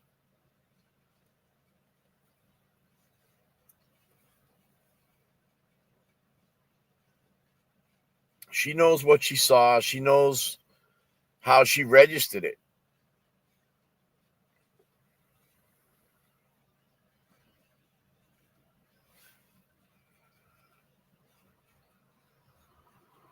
I mean, that was a devastating night, man. I'll tell you that, and I said it earlier, it's an unforgettable night. Because, I'm sure, like a woman like Gina was probably like, Jesus, I was just with her a couple hours ago. I wish we were still sitting on the porch. I wish we were still trying to get a little bit of coolness.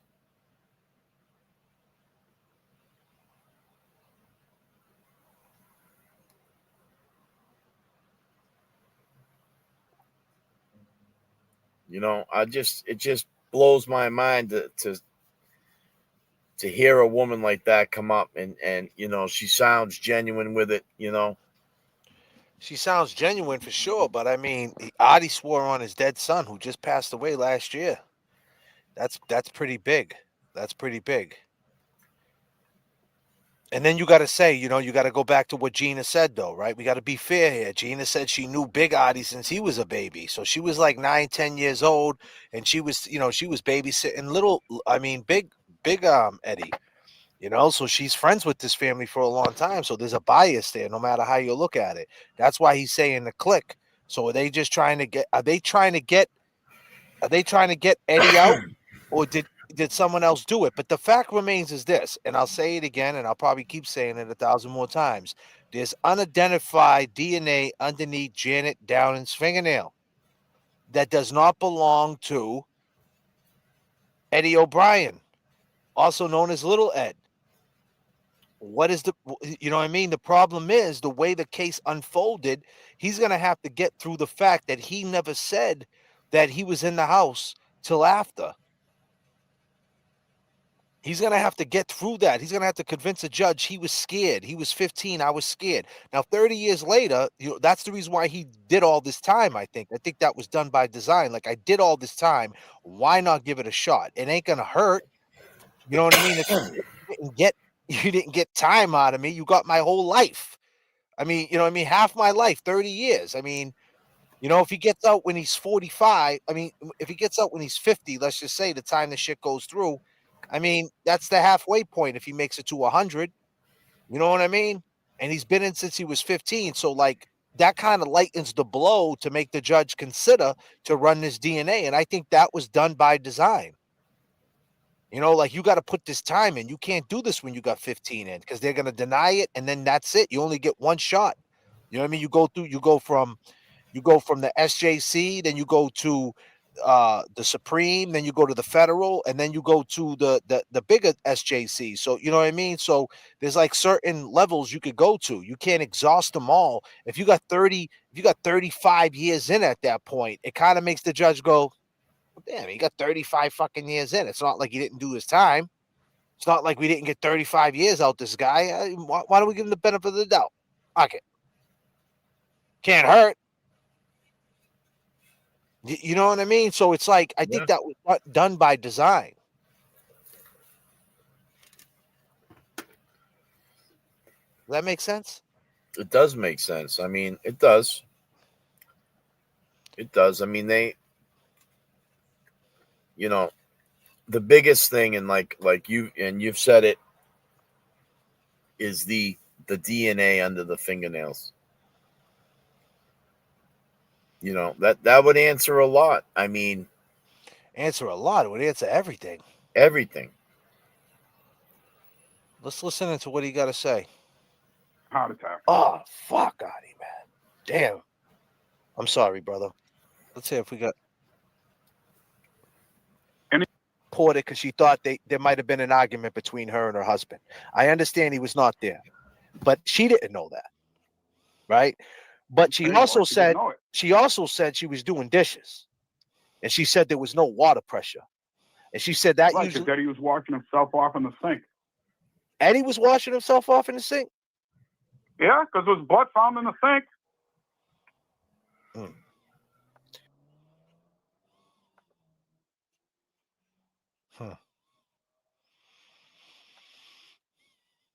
That raised some eyebrows. Yes, he was. Now, he had a white T-shirt on. Everybody testified he had the same white T-shirt on. It had no blood. Now, did you go back in the house after it was all said and done and see like what it looked like, the aftermath of this shit? I went in about 4 or 5 hours after to get the kitty litter box and the kitten. That was it. And what I seen, to this day, I don't wish anyone to see what I saw. I really don't. I'm sorry, buddy.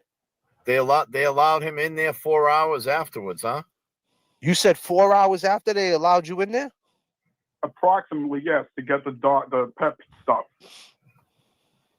And you mean to tell me, though, so Eddie goes from there. So this is where, can you agree to this? You don't have to. But, right. So Eddie goes to Burger King, right? So you say he washed himself off in the sink. He goes to Burger King, and then he goes to the Union Square where allegedly he gets into a fight. And then he goes to the place where he worked, the corner store. What was it, Midnight Variety or something like that in Union Square? Yeah. Am I correct? Yeah. But he's got no blood on him. It was also in court papers that he was seen in a neighbor's yard washing himself off with a hose and then proceeded to Union Square. You think he would have got all that blood off him? Well, after what you've seen? I'm saying after what you've seen, though. Why don't you ask his father what he looked like? Hey, Dad, Mr. O'Brien.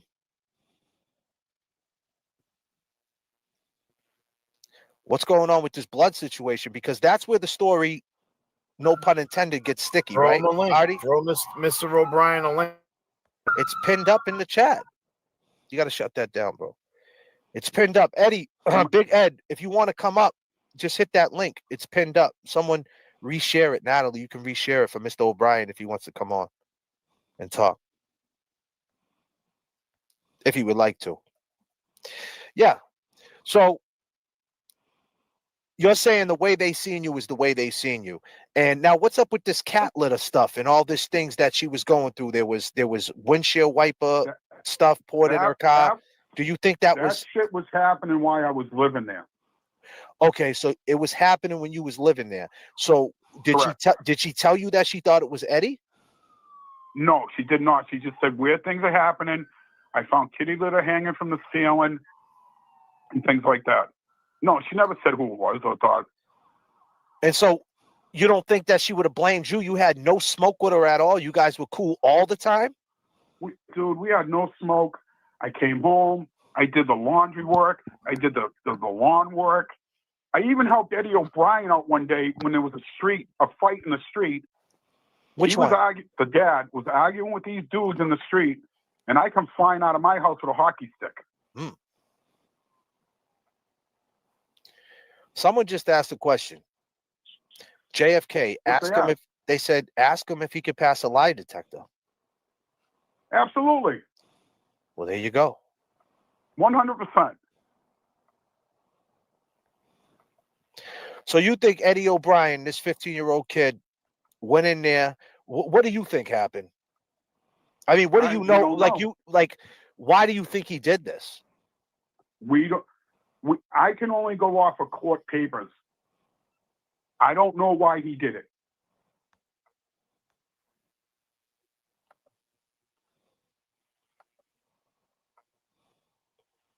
And you lived in the house at the time all these spooky things were happening. So you can agree. Now, this is where it gets kind of technical, right? Okay. So Regina, the girl, so Gina and Regina, if that's her name, Regina, the one who lived in the duplex with you guys. Right. And then Gina across the street. And there was somebody else, too, that wrote a statement. They all said the same thing about this spooky shit happening. And you're confirming it, too. So yeah, they're not lying about that, you're saying, right? Right. And they're all saying you were the one. She was saying it was you, but you're saying you were living there and she confronted you about it, but she never said who it was. So if they were, my point is, why are they lying about you? Why, you're corroborating the stories of these things happened, but yet you're saying they're lying, but yet they have the same story you have. The only difference is they're saying it was you. It was happening while I was there. What else can I say? But why would they say it was you? Because they're trying to cast a doubt in the jury's mind. They all got their little clique together, and let's blame Artie Ortiz. But in 1995, though, when it happens, they're already doing this story. Like at that point, let's just say this. At that point, right, it really doesn't make a difference who killed her, whether it was you, whether it was some. It does make a difference. No, but listen, what I'm saying. It does make a difference. No, what I'm saying is she's dead, and that's their friend. So why would they want to try to save Eddie O'Brien if they know he did it, and you didn't do it, and you didn't say these spooky things to make them say that? Now, I'm not saying you said it, but to make them think it was somebody else, they would just go with it, right? Wouldn't they? Because they would want justice for their friend, right? Why would they want to throw you in the mix? They would sacrifice their friend for Big Ed and Eddie O'Brien and them? They're throwing me in the mix because they're all friends up there. Gina Mahoney came up with this elaborate lie. Can I jump in? Can I ask something? I mean, I wanted you to ask him. I mean, from what we heard, that he was asked to leave the house. Now, the only reason why we would think maybe these little odd things might have happened with just someone being spiteful. That's all. I mean, that's how we interpreted, the connection between what people have been saying. No, I have no right. I got you. I had no reason to be spiteful towards Janet. Well, I mean, you took me and my wife and my son in. And I understand that, but what you're saying is your side of the story is that you ended up getting some housing and you moved on. Did you think it was Eddie right from the jump? Right, and the thing about me, I had no clue who it was, to be honest with you. Nobody did. I just saw that Eddie O'Brien commented. Let me just say this before let me hold your thought. Go ahead. Say what you got to say. Sorry. Go ahead. Eddie O'Brien just made a comment.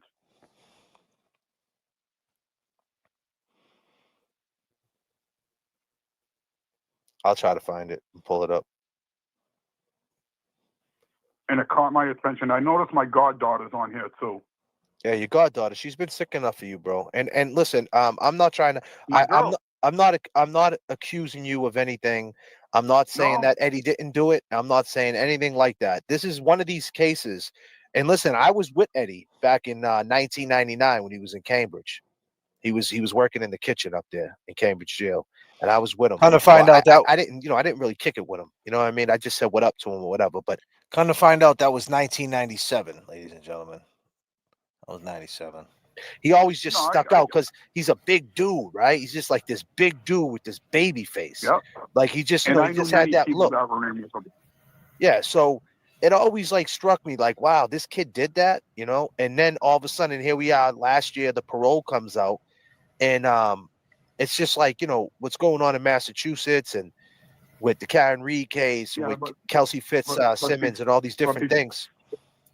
Eddie made a comment, well, his lawyer did, Margot Nash, that Eddie will never admit to a crime he did. He's never going to ask for parole. Wait a minute. So Margot's in, what's her name? Margot Nash? She's in here too? No, Margot Nash. She's not in here. Oh, okay. Margot Nash was his she was his liaison for court.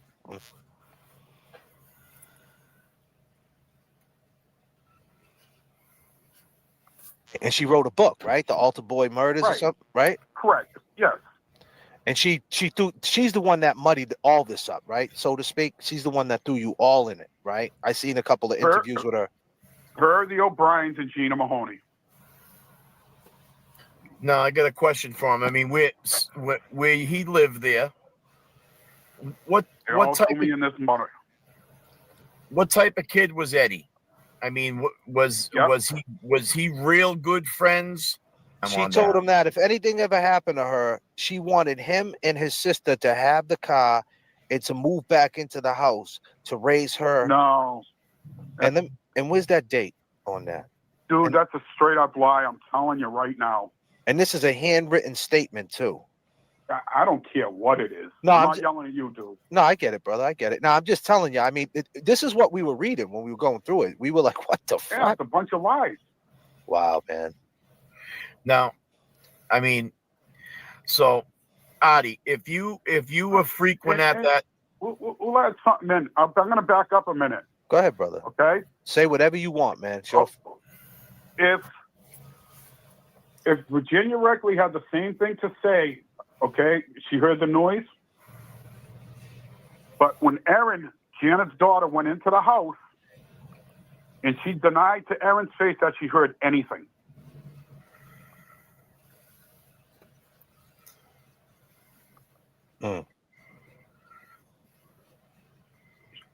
So, who's lying there? I don't know. So Ed, so if Ed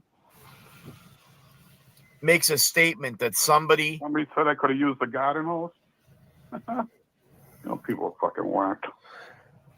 Listen, this is the internet. People just are crazy, and I'm sure you already know, Adi. Well, Adi, I got a question for you, Adi. I mean, if Ed said that somebody... Eddie O'Brien commented, if you want to hear the truth, talk to him.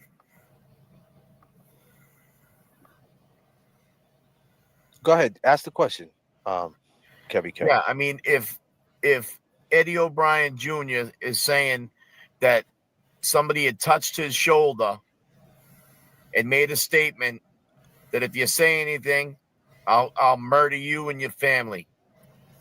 Who else could be inside that house? Was there any frequent flyers? Were there any people that... Yeah, the only person you can ask that question to is Eddie, because I know nothing about it. So what about... What I'm saying is like nobody else came in that house but family. So you can justify that nobody else would be, stopping by for a visit, stopping by to smoke a bone, nothing like that.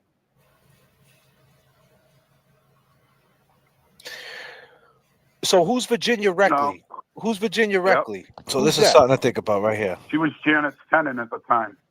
So she lived in the house. She lived on the left side of the duplex. So Janet owned this duplex. Yep. So I remember thinking that he was really not in any rush, not like he was responding to 911, the emergency situation. She's talking about the cop. The cop pulled up. So she was there when the cops rolled up, right? And then I don't know. Was she? Yeah, she was there. And she said she told the cop to go in the house, and the cop was like being a dick. And then the cops went in there, and he kind of got upset because in her statement, she said she didn't see any blood in the kitchen. But when downstairs, that there was means a she whole was in the bunch of house. blood. Yeah. So Right. at one, So she must have went up to the basement. he said, into Janet's kitchen. let me, I just want to say what she said about you, so you get an idea of what they're saying about you. Let me see. Go ahead. Yeah. I'm just trying to find it. I'm sorry. Just bear with me, man. Go ahead. So I'm reading the court documents. After Janet was taken in the ambulance, I saw Adi again. Here we go.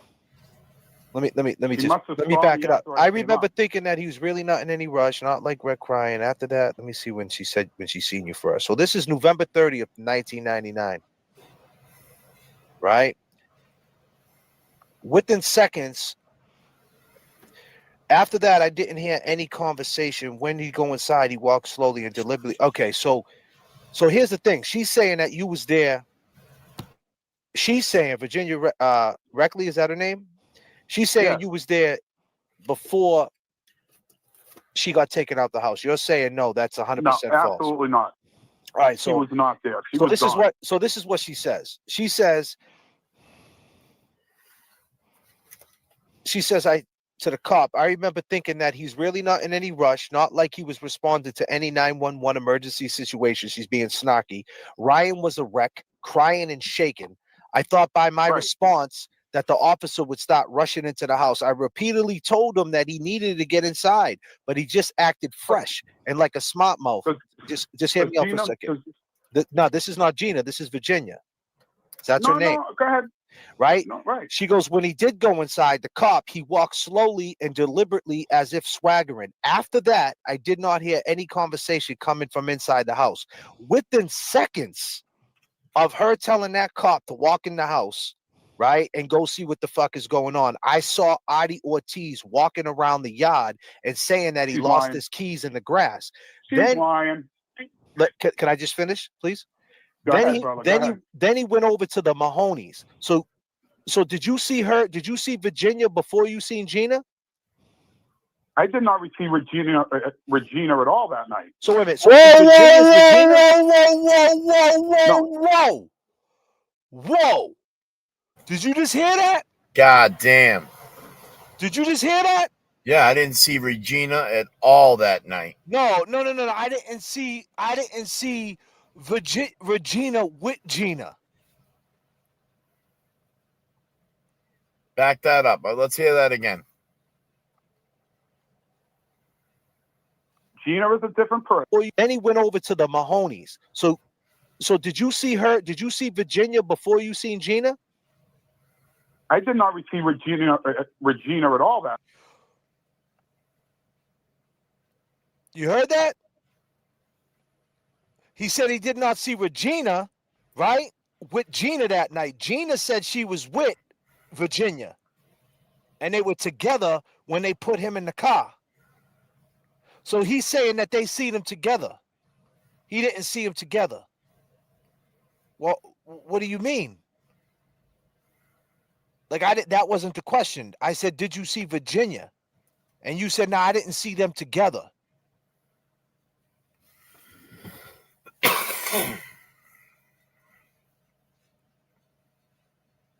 You guys didn't catch that? That's crazy. Am I the only one that caught that?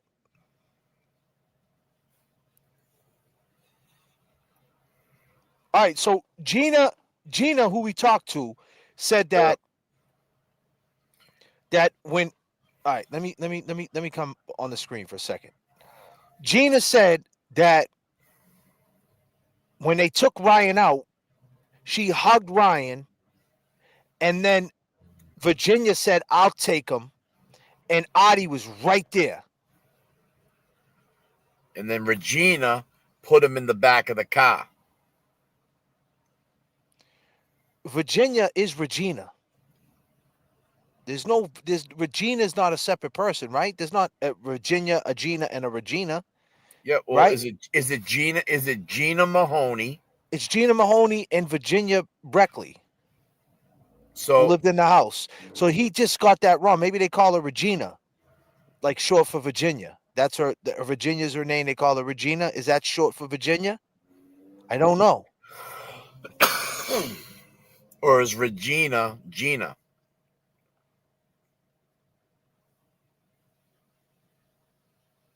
Regina, it would be Gina. Yeah, Regina is Gina. Regina is Gina. But what she said was, and Virginia, who's lived in the house, he said he never seen Virginia. Watch, listen. Nice. So wait a minute. So is Virginia's Regina? I said it. No, Gina is a different person. Yeah, but who's Virginia? She lives in the house, right? Virginia was the neighbor next door. I did not see her at Who's all. the one? No, there. who's the one that lives in the house? You're saying? What's her name? Regina Reckley. Is that the one I'm reading? I'm sorry, guys. Bear with me. Yeah, Virginia Reckley. This was Virginia. Yeah, whatever. Yeah, Virginia. Yeah. See, he messed up on Virginia the name. Reckley. This He is messed Friday, up. November. He said he didn't see Regina with Gina. So he meant Virginia. You heard him just saying he fucked up. So he was saying it wrong. I was saying it right. Would you believe it? Right? God damn. So he's saying he didn't see them together. I didn't ask him that. You slipped up. I asked him if he seen Virginia. And he's like, I didn't see them together. So Why do you know he put them together because they were together. Because they were together. And he seen them together. And he's seen them together. And keep in mind, he didn't do the only interview he ever did was on the garage. He never really talked about this nowhere else. This is not like factual shit. This wasn't in the case. This is breaking shit. This is he's admitting that he was there with them. Right there. I didn't see him. Well, when did they ever say they seen you? Were they saying, oh, we seen you together in the yard? Were they both saying that? I didn't see that in the statement. I didn't see Virginia say in the statement that me and Gina put him in the car. She didn't say that. You heard me read the statement. God damn. The court document, 2619. Watch that I'm reading. Virginia's Regina. And go see what the fuck is going on. I saw Artie Ortiz walking around the yard and saying that he lost his keys in the grass. She's lying. Can I just finish, please? Then he went over to the Mahonies. So did you see her? Did you see Virginia before you seen Gina? See, she never said. She said then he went over to the Mahonies. That was her statement. That was Virginia's statement. He went over to the Mahonies. He went over to she didn't say me and Gina put Ryan in the car and she hugged him. She didn't say all that. She just kept it simple. Like then he went over to the Mahonies with Gina.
This shit is crazy, son. Dude, you can't Yo, make this I'm getting shit up. excited. I'm getting excited. I gotta calm down, man. I'm getting excited, man. Oh man, that shit just brought chills to my body.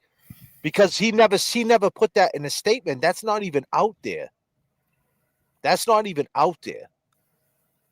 That's not even out there. Unless he could correct me, maybe I could be wrong. Maybe it's out there somewhere. But Virginia's statement does not say that she was with Gina. She never even mentions Gina. She said he went over to the house after. She never said it was me, Gina, and Adi. She said Adi popped up, was in the front yard. Gina said he was in the front. And you heard Gina, right? We heard what Gina said. Whew. Wow. Oh, I gotta take a breath, man. I gotta chill for a second. That shit's crazy. That's crazy.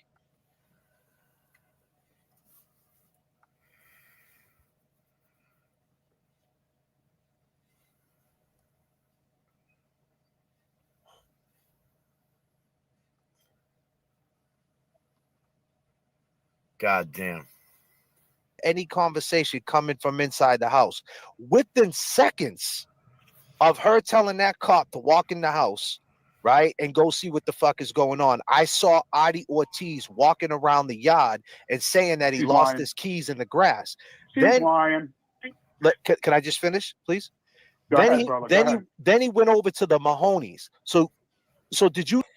She never said, Gina, I was with Gina, with Ryan. Never. That never happened. You see her? Did you see Virginia before? Did you see Virginia before you went over to Gina's? Or you seen Gina? Right? And then he says this. Did not receive Regina at all. That's not the question. That wasn't the question. I said, did you see her before? And you said, I did not see them together at all. Them together. Who said they were together? The only person who said they was together was Gina, who I talked to today on the phone.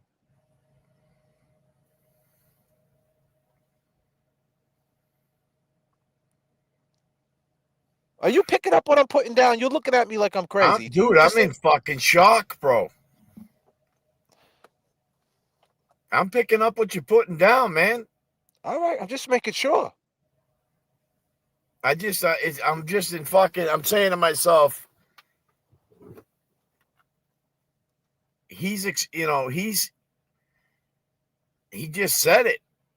There's no possible way that he didn't see them. So if he's seen them and he's saying he didn't see them, which means is he was looking for the keys in the grass.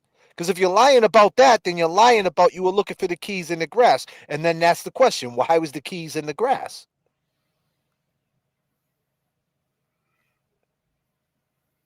He said he wasn't looking for his keys in that grass. No.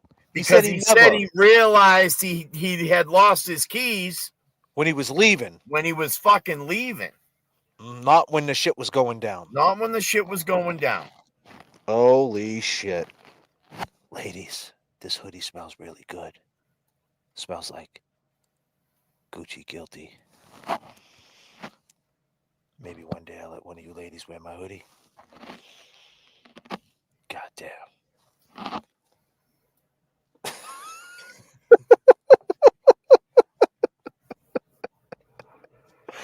Oh, shit. This is crazy. Oh, man. What is going on? And hold on a minute. Hold on.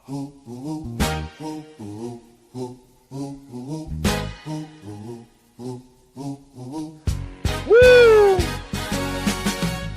I just wanna chill and twist the lie, catch stunts in my 745. You drive me crazy, shorty. I need to see you and feel you next to me.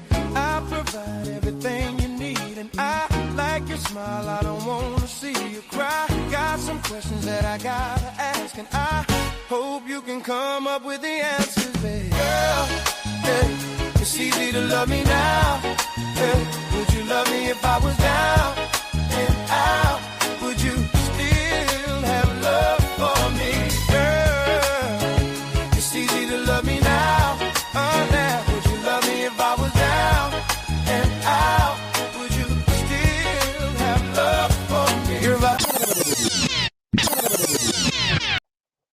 ladies, you know I love you. I just want to keep. We're entertaining over here. We're entertaining. Man, Renee, I hope you're doing better over there in ICU. Hope you're doing better. Yeah, prayers for Renee. Go ahead, talk to me, Kevy Kev. You know, I mean, there's some inconsistencies. You know, they're starting to get peeled back.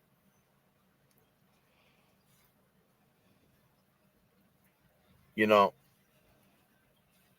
number one, you got people saying he was frantic. Now listen to me, right? She's saying, Gina, who you had on today, she states he's saying, fuck, what the fuck? They're gonna fuck. I'm fucking dead. Fuck my keys. He's fucking shuffling through his pockets. Fuck.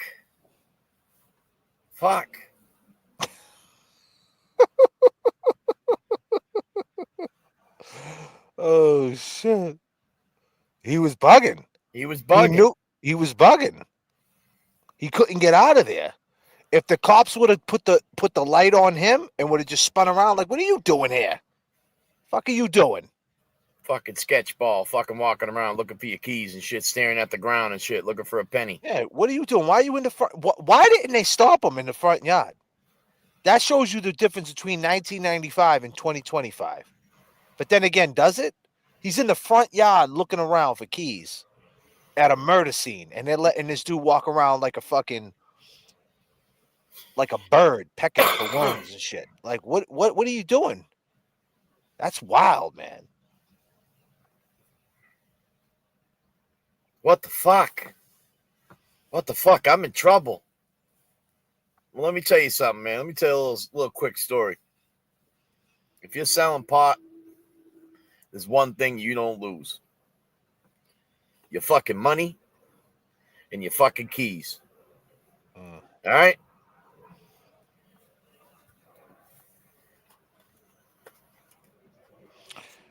Let's listen to more what Adi got to say. It's different after you heard Gina, right? Oh, look at me. That was a nice frame up. God damn. So Virginia's Regina? No, Gina is a different person. Yeah, but who's Virginia? She lives in the house, right? Virginia was the neighbor next door. I did not see her at all. Who's the one that lives in the house? You're saying? What's her name? Regina Reckley. Is that the one I'm reading? I'm sorry, guys. Bear with me. Yeah, Virginia Reckley. This was Virginia, yeah, whatever. Yeah, Virginia. No, yeah. not whatever. Virginia Reckley. This is Friday, November 26, 1999. So she's part of the clique? I would think she is if she's changing her story. All right, so she's saying she told the cop, they hit 911. The cop pulls up, like, what's going on here? He's being a clown, right? And she's oh my God. Well, that's what she said. You know what I mean? Like, so she's saying the cop seemed unconcerned. I told him that he needed to go inside, and he repeated his question with a smug look on his face. Right now, whatever she said to him, I don't know what she said to him. So listen, now the cop goes inside the house, right? He walks slowly, and this is her words. He walks slowly and deliberately as if swaggering, meaning like he didn't really give a fuck what was going on. After that, I did not hear any conversation coming from inside the house. So now he goes in there, and obviously he sees the worst thing ever. Right. Within seconds, though, seconds, I saw Adi Ortiz walking around the yard and saying that he lost his keys in the grass. Then he went over to the Mahoney's. After Janet was taken, lying. Okay. She's lying. Now, I'm going to cut you off right there. She's lying. And that's fine, Adi. I just want you to hear this last part. After Janet was taken in the ambulance, I saw Adi again. He continued talking about his keys being lost. Then he looked at me and said, she didn't make it. I don't know how he knew that, because the ambulance had just left and didn't even have time to get to the hospital. He wasn't even in Janet's house. He wasn't even in Janet's house or around the cops. He had spent all the time across the street at the Mahoney smoking pot.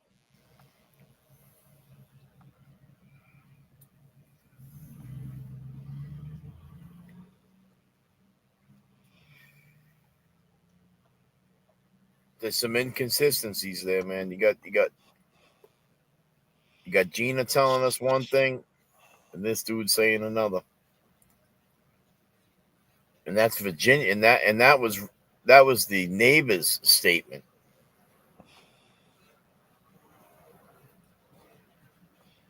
That was the lady in the duplex statement. Then he began complaining about his missing keys again.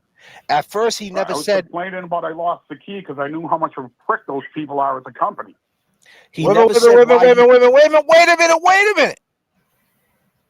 So once again, you're saying that you talked to Virginia. Then you just said you were complaining about your key because of the company. Who were you complaining about to? So you're admitting you were complaining about to Virginia? You just said you never seen her across the street at the Mahoney smoking pot. Then he began complaining about his missing keys again. At first, he never said. Complaining about I lost the key because I knew how much of a prick those people are at the company. Yeah, but what do you mean? You were complaining to Virginia. You said you never seen Virginia. Watch what he says, guys. All right, just bear with me here. He never said why he happened to be at Janet so soon, but later he said that he heard it on his cab radio from the cab company. Much later, when I was questioned at the district attorney's office, they asked me about the blood that was plastered everywhere. I initially had gone into Janet's house. They got angry. So basically, they were saying that the blood was everywhere. She got in a little rift. But she's saying that when she told the cop to come in, you popped up out of nowhere and you was in the front yard looking for your keys. No. So did you see, let me ask you this. Did you see Virginia before you seen Gina? I did not see Virginia that night. You did not see Virginia that night, but you just said right here, that the only reason why you were complaining is again. At first, he never said. Complaining about I lost the key because I knew how much of a prick those people are. Then he began complaining about his missing keys again. At first, he never said. Complaining about I lost the key because I knew how much of a prick those people are at the company. He never said why. So you admitting that? She said you were complaining, so you were complaining to Virginia? And then you said you never seen Virginia. I mean, that kind of sounds bugged. He happened to be at Janet so soon, but later he said that he heard it on his cab radio from the office. I did not see Virginia that night. You never seen her? No, I saw her husband standing in the yard, but I never. So you're saying she made this whole? You're saying she made this whole shit up? About me? Yes, I am saying that. Okay. But listen. But listen. Hold on. I'm sorry, bro. I just wanna chill and twist the lie, catch stunts in my 745. You drive me crazy, shorty. I need to see you and feel you next to me. I provide everything you need, and I like your smile. I don't wanna see you cry. Got some questions that I gotta ask, and I hope you can come up with the answers, babe. Girl, hey, it's easy to love me now. Hey, would you love me if I was down and out? Would you still have love for me, girl? It's easy to love me now. Now, would you love me if I was down and out? Would you still have love for me? If I fell off tomorrow, would you still love me? If I didn't smell so good, would you still hug me? If I We're working too, yeah. Sorry, Kev. I cut off your thought. Nah, man. I like grooving and shit. You know that, man. I need a little. Man, we gotta break it up. We need to break it up. Get me moving, bro. Yeah, man. What's going on, man? Where we at? Well, you know, this is what happens, JFK, with us. It's just what we're doing. You know, we're asking questions. and we're going to base an opinion. But what we do is we go over these questions and answers. And you see what's starting to get peeled back now.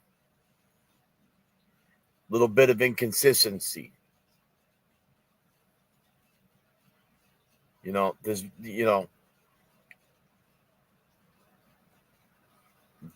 is taking turns on us.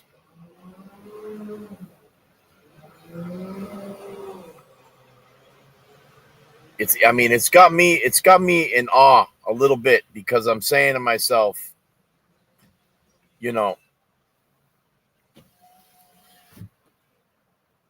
I think Adi knows more than what he's telling us.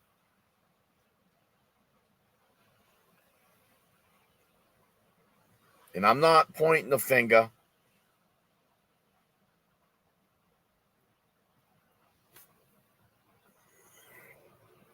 Can you hear me? Yeah. Gina's saying she was right there with Virginia. Gina said that when she came over, she said to her, "Let me take him."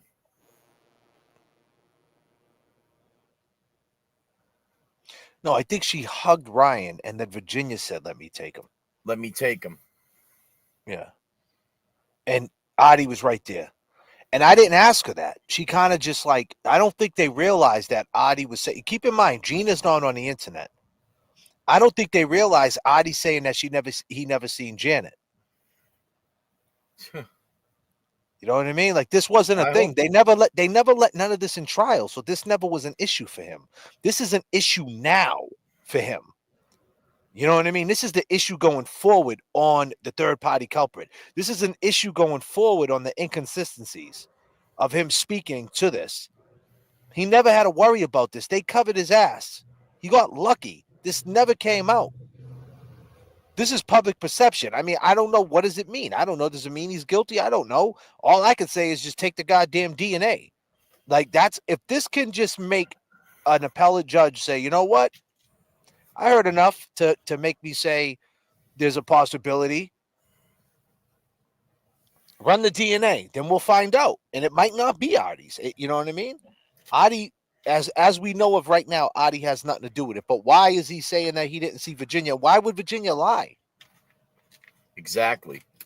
Why would Virginia lie and Gina lie, saying that he was in the front yard looking for the key? He lost the key. That's a fact. He's admitting that. So is it far-fetched that he was not looking in the front yard for the fucking thing? He used to live there. And what was he doing there? And he said that he went there because of the dispatch said this and said that. Is that not catering to him? Let me go back to the beginning when we first talked to him. The Midnight Variety Corner Store.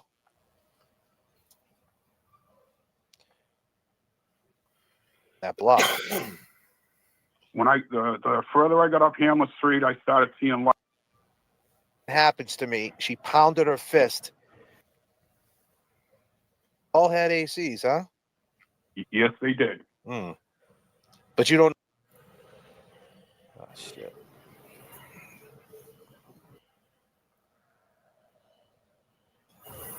And then it was pretty much over. I went to the police station and they threw me in the mud days. Yeah, it's a second delay, but I can handle it. All right. So Eddie's been saying he's not guilty since 1995, right? Correct me if I'm wrong. Has he been saying that? That's been his story. Now, were you always in the mix way back then? As far as them pointing you as a third culprit, like a third party culprit? I was they threw me in the mud days after it happened. Now, when that happened, what was your reaction? Like, that must have been spooky, right? My honest reaction was, I don't know what the fuck these people are thinking about. Holy shit. So what happened when you went down to the police station? Did they ask you questions about this situation, take your DNA or anything like that? I went to the police station the next day with my wife. Mm-hmm. They asked us a question on if we knew what Eddie O'Brien smiled like, and I was like, I have no clue. And then it was pretty much over. And as far as me drawing a pumpkin or a knife and showing it to Gina Mahoney is a bunch of bullshit. Yeah, why'd she write I gotta that? She ask said Gina. that you I gotta ask drew a Gina jack that. o' lantern. What was up with that? I didn't get to ask Gina that. I have no clue, man. You still there? I have no clue. You have no clue. Eddie's dad's in the chat. Are you friends with Eddie's dad? Are you guys cool or No? Oh, you're not. We cool. were kind of friends when I was living there. It's me, Eddie O'Brien. Is this Ed O'Brien? This ain't Eddie O'Brien from the prison. They can't stream, can they? Upstate? What the fuck is going on? Am I Is that getting something feedback? new? Is there feedback coming through? He got caught with a phone at his parole hearing. What's he doing? You guys got any feedback coming through the Oh speakers yeah, right now? I mean, what are you gonna do? Have you ever did any time No, before, good. bro? There's no Me? feedback Yeah. coming through the speakers. I mean, No, not a day of my All right. life. So, No. oh, it's his dad. Okay. Oh, it's his dad. Okay. So my the woman says he can't hear you anyway if you talk, Kevin. That's why I all right. said to have the link. You already know that. So this happens. You talk to this woman across the street. She says it was a hot night. It was a humid night out. You dropped the fare off at South Station, correct? Correct, yeah. And what I just got to ask you a question. What type of cab was it back then? Was it an old like Dodge like cab, like with the slant six, the pieces of shit? Honestly, I don't recall the make of the cab, but I know he got them from Florida. So they all had ACs in them. Come on, man. The very first thing he says is that. Come on, Adi. Yep. I mean, we had the conversation about it. Like, because it was a sweltering week. It was a heat wave in July in the city, and he showed up to the scene with his hair gelled up, looking like he just got out the shower. He had the Calvin Klein Obsession on, the Cortez Classic, smelling like $1 million. Everybody else got Z Cavaricci's on and shit. Yeah, everybody else was all beat up from the heat, and he comes rolling up like he's ready to go to the palace, and like legit. And we said, well, damn, man, if he did a fare all the way to South Station and back in them old ass cabs, they don't have AC. And the very first thing he leads with is AC to corroborate the story why he was so fresh and so clean. That's fucking crazy. And not only that, let me calm down. I mean, J.F.K. has been real calm lately. And I'm not on no medication. I'm just trying to take a different approach. But god damn, I can't hold back sometimes. Fuck no. Manic behavior is kicking in. Let me fly this airplane. We're gonna be okay. We got 254 souls on board. I promise you I'm gonna get you to your destination. This is Clear Air Turbulence. I have my co-pilot with me. We will not lose control of this plane. God damn, man. But we were talking about them old slant sixes, Valaris, or what type of cabs they had back then. Yeah, And that's what he led with. And then I asked him the question. Look at the question I asked this dude when he tried to pull the wool over our eyes. Look at Kevin. God damn. Kevin was not hearing it. Kevin was like, man, you've been listening. Oh, they all had ACs, huh? Yes, they did.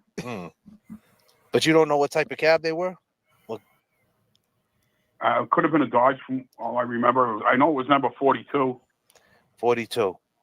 So when you got out the car, they said when you came walking up, your car was blocked in by the fire trucks. Absolutely not.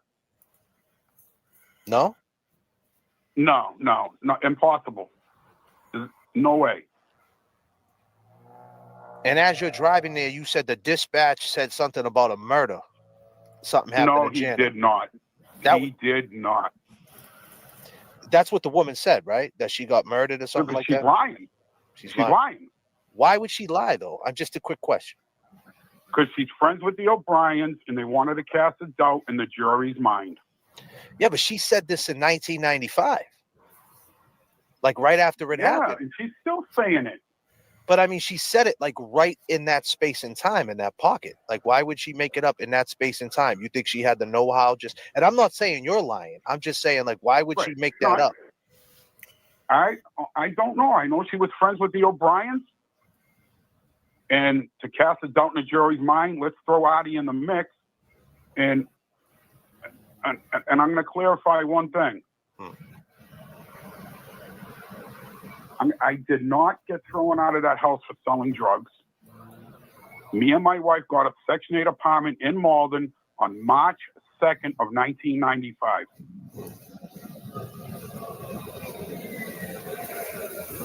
So all the stuff that Janet, before she passed away, she said she talked to her friend. Now, the friend that she was talking to, was her name Gina? Am I correct? Is that her name? Gina Mahoney. So she said she was talking to Gina, and she said, if something happens to me, she pounded her fist, and she said she used it as punctuation and said, investigate, investigate, investigate, and look at Artie. That's not true. And she said this in 1995, like right when it happened. I know, and I have letters from her children stating what it was like having me in the house.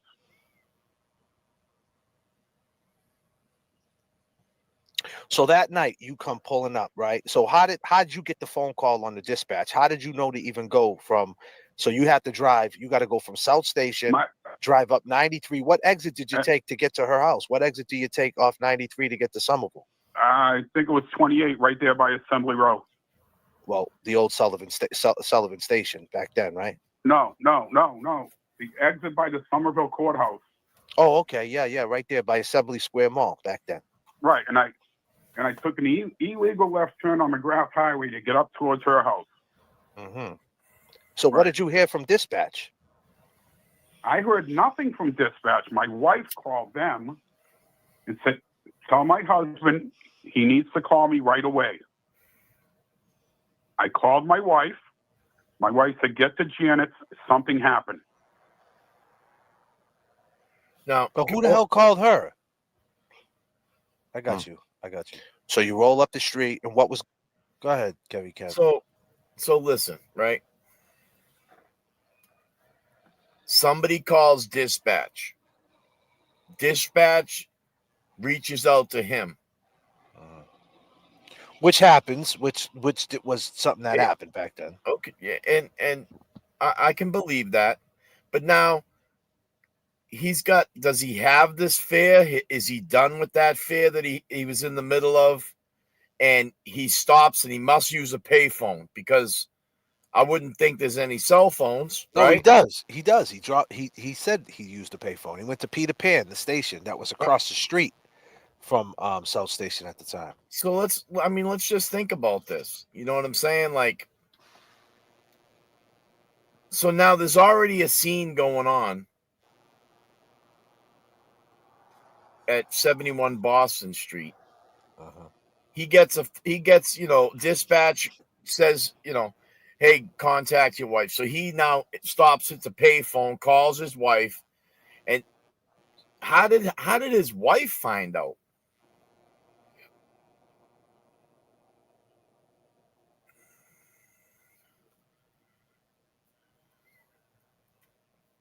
Because that sounds like a fucking like a trail. You know what I'm saying? Like a bread fucking trail.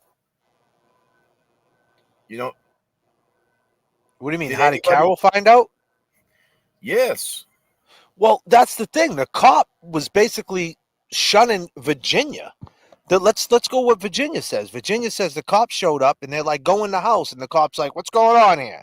Now, keep in mind, she was having beef with her daughter, Kerry, right? Janet, right? Because Kerry had mental health issues. So the cops are probably familiar with the house, probably thinks it's just another fight, right? And the cops weren't taking it serious. They didn't know they were walking in on a fucking murder scene, a woman stabbed 90 times, right? It's a hot summer night. They probably were hot too.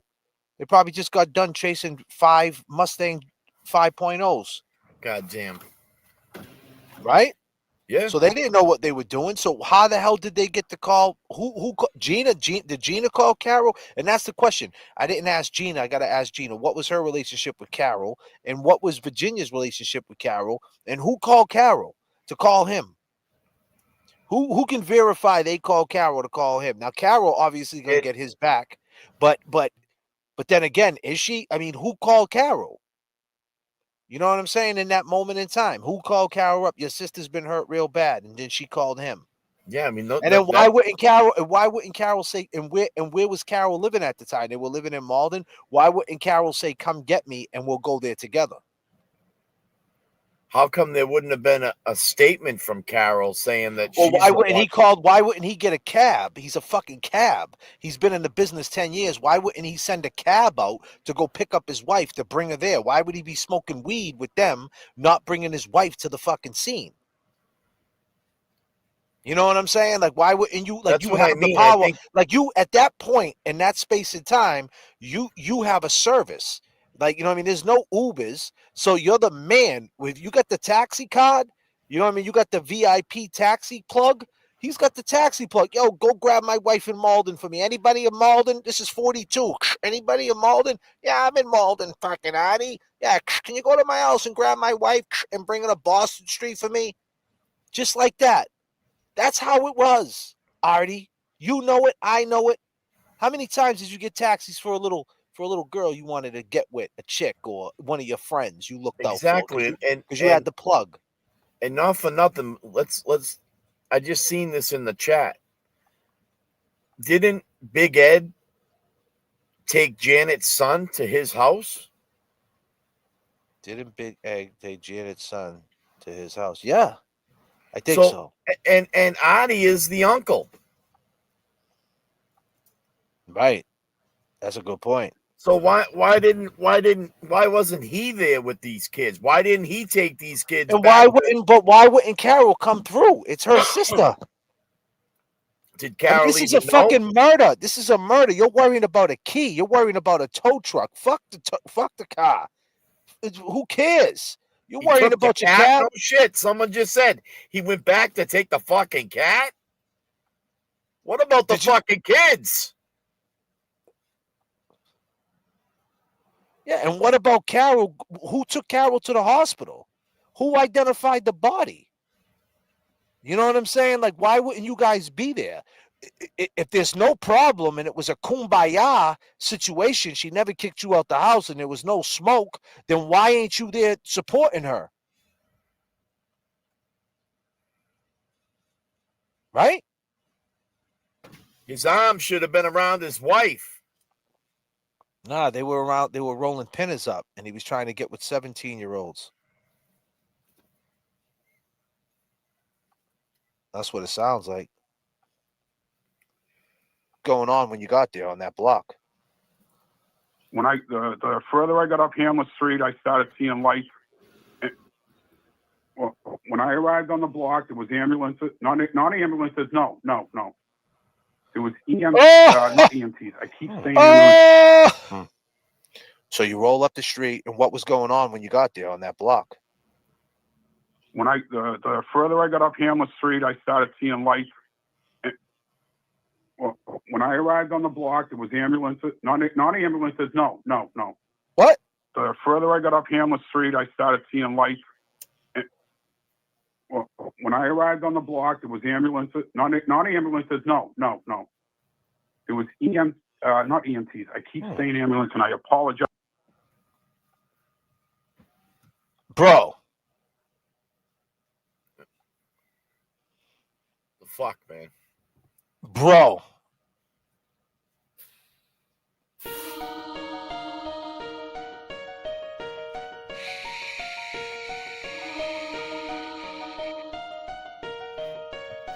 Don't go outside. It's just the wind.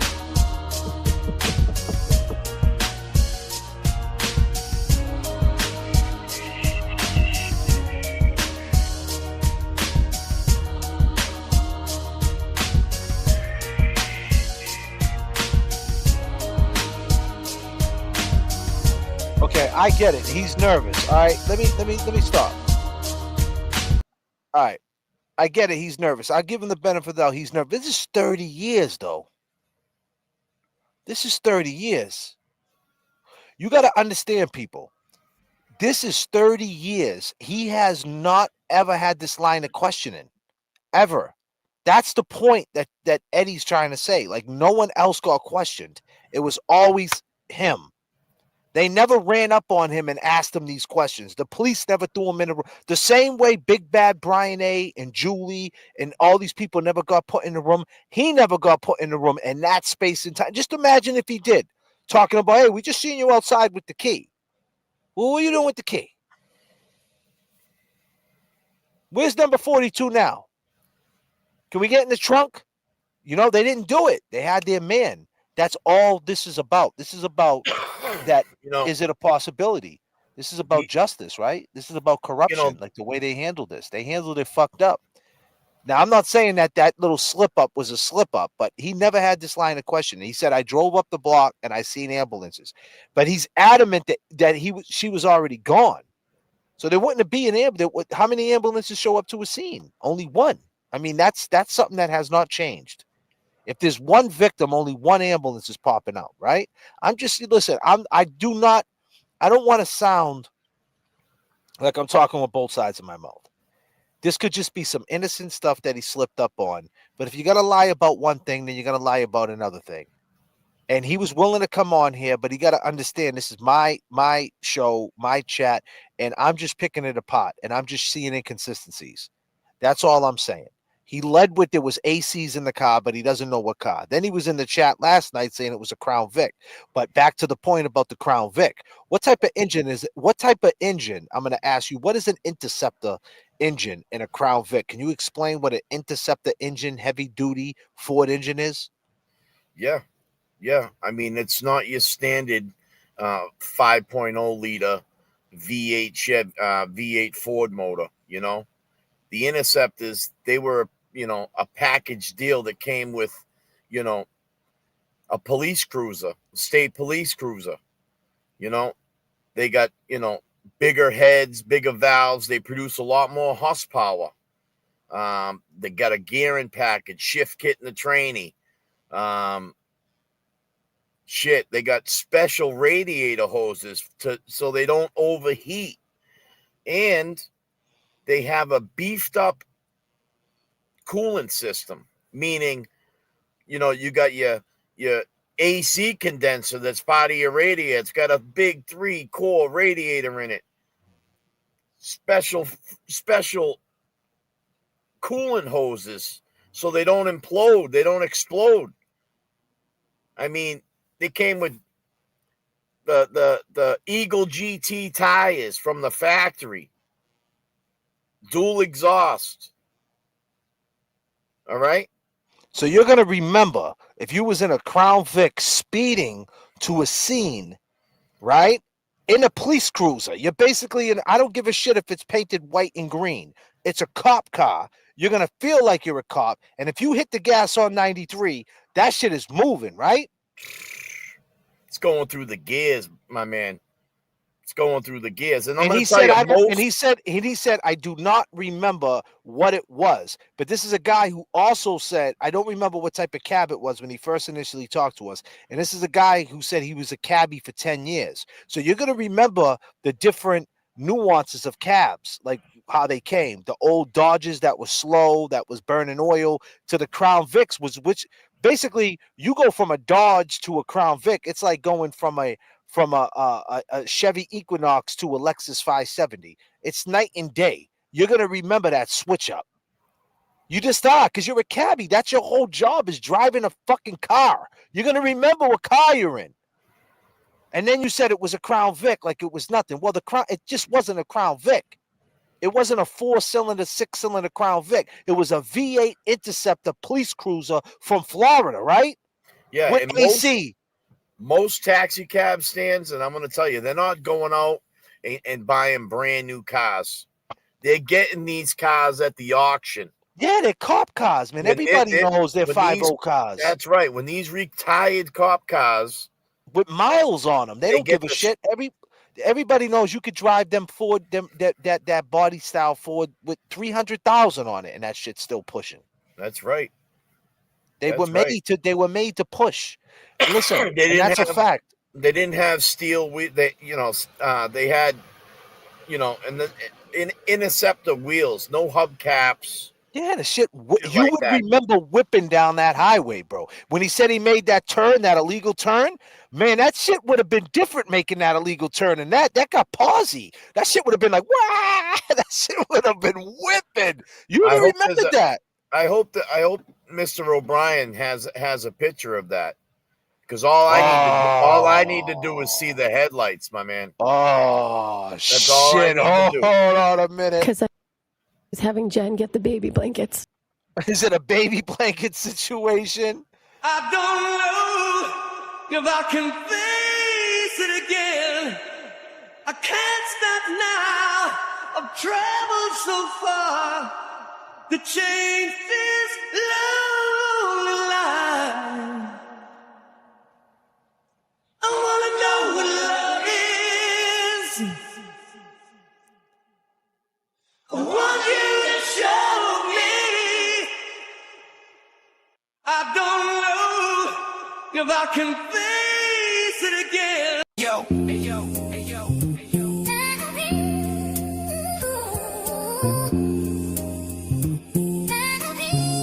Hey, yo, got it.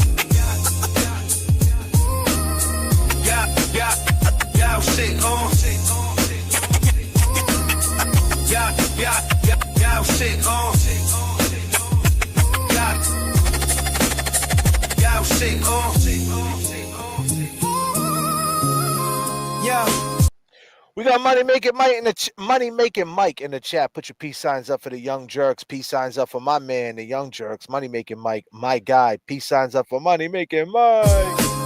They can't blind your vision, cover these clear mornings. Days fly by, let's make another year for it. Struggling and stressing, brother, but you here for it. Life sends you in a tailspin without no real warnings. Sat on the porch all night, damn, I used to rip flows. All the girls you stared at, yeah, I used to get those. Them chicks started smoking crack, now the kids are all schizos. Another day in the hood, homie, you know how that shit goes. You ever look at a calendar, be scared to count it? He never did a day of time, so we rap about it. Real ones traumatized, we could do without it. System is rigged, they got us surrounded. They talk shit, brown nose, they are in your business. Be your close ones, boast fun, show interest. At your front door, ghost guns, load the switches. For a Rolex, leave you dead, no witness. Let's go. We just trying to live, please leave us alone.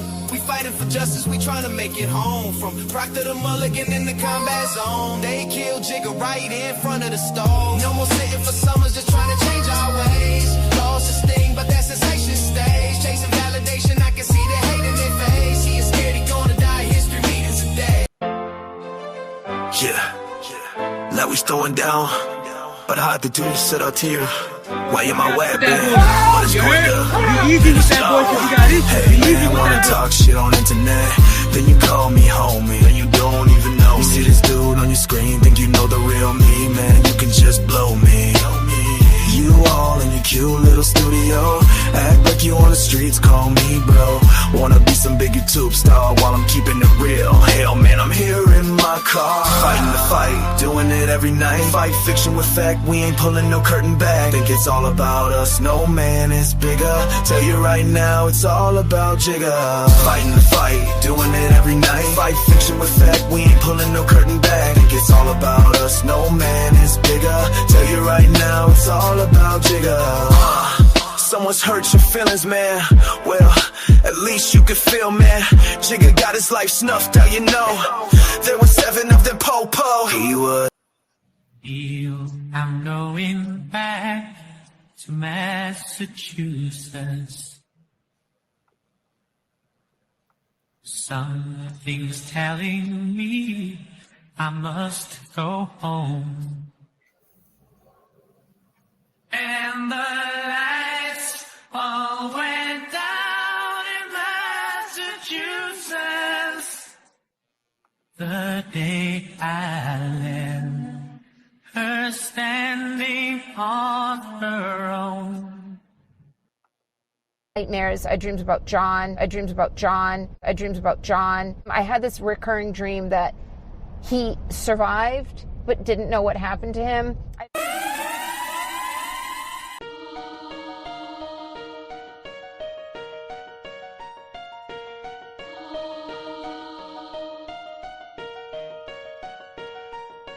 Right, there was no ambulance there when I got there.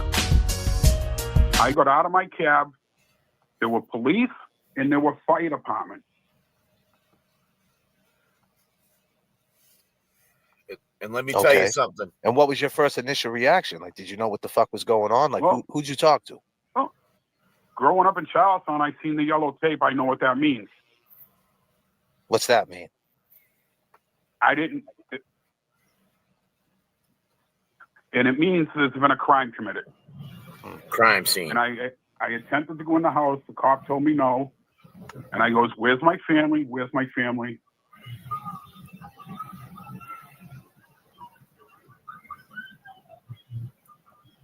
Right. So did you know? And there's a lot. So when your wife called you, she said something happened to Janet? No, she said something happened at Janet's house.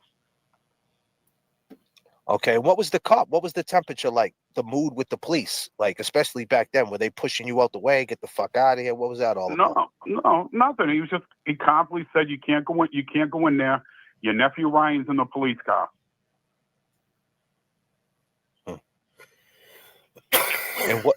And what did you do after that? I went over to Gina Mahoney's porch, and I asked her what happened. I went over to Gina Mahoney's porch. We talked. And she said Janet was taken out in an ambulance. And what she neglects to say in anything, that she let me, if Janet is saying she was a petrified to me, right? Wouldn't that make her, being me, petrified of her daughters? What do you mean, Janet's daughters? No. Gina's daughters. Why would Gina let me go in the house the night of the crime to smoke a joint with her daughters? How old were their daughters back then? I'm just trying to get an idea of the age. And if you don't want to say it, you don't have to. I'm just trying to understand. How old was you back then? How old was you? Because this is 30 fucking years ago. 19, I was. No, I get it. I was 34. I was 30 going on 31. Wow. The good old days, huh, Adi? Yeah, I wish it was. So you go inside the house and you smoke a joint. But she's saying that, but at the time she was saying that Janet was kind of going crazy. I mean, at this point, nobody knew what really happened to Janet, right? I mean, no, what Janet was saying that you were doing all these crazy things. That's what she said. If Janet had a problem with me, she would come forward to me and let me know. Is that what she said? She kicked you out the house. That's letting you know, right? Huh? Right. That's a lie. She never booted you out. No, she never booted me out, dude. I'm telling you the truth. I believe you, my dude. I believe you. I'm just trying to get down to the bottom of it. So why? So now you go across. But Gina also said that you said that she didn't make it. She put that in the statement. You said she didn't make it. I turned around and told them. After I got off the phone with my wife at the hospital that she didn't make it. But she said she didn't leave the house yet. She said Janet's body didn't even leave the house, and you said she had a faint. No, Janet was gone when I got there. I'll swear to that on my son's soul. May he rest in peace. Oh, you lost your son. I'm sorry to hear that, Adi. Yeah, he died last year to a heart attack. Oh, fuck, Adi, man. Damn. I'm sorry, brother. I'm sorry to hear that, man. R.I.P. Thank you. Man, that's tough. But I just don't understand. I understand what the game they're playing, the whole crew, is they want to blame somebody else so Eddie can get out. What do you mean by the crew? Yeah, what crew? Kev got a question. What do you mean by the crew? Who's the crew? I mean by the crew, Gina Mahoney, the O'Briens, the Reckleys. So Eddie O'Brien's in the chat, his dad. So Dad, Big Ed, was the body taken out of there before Artie got there? Did you see Eddie, Big Ed, when you was there? I did not see Big Ed. You did not see Big Ed, but Big Ed was there though, right? He's the one that actually discovered her, right? No, Ryan found her, and Ryan ran to the house and told Big Ed. And Big Ed said just now in the chat, it's not a game. It is a game to them. No, I get it's not a game to them because it's their son. But when you throw me in the mix for 30 years, trying to say I had something to do with it is a little too much.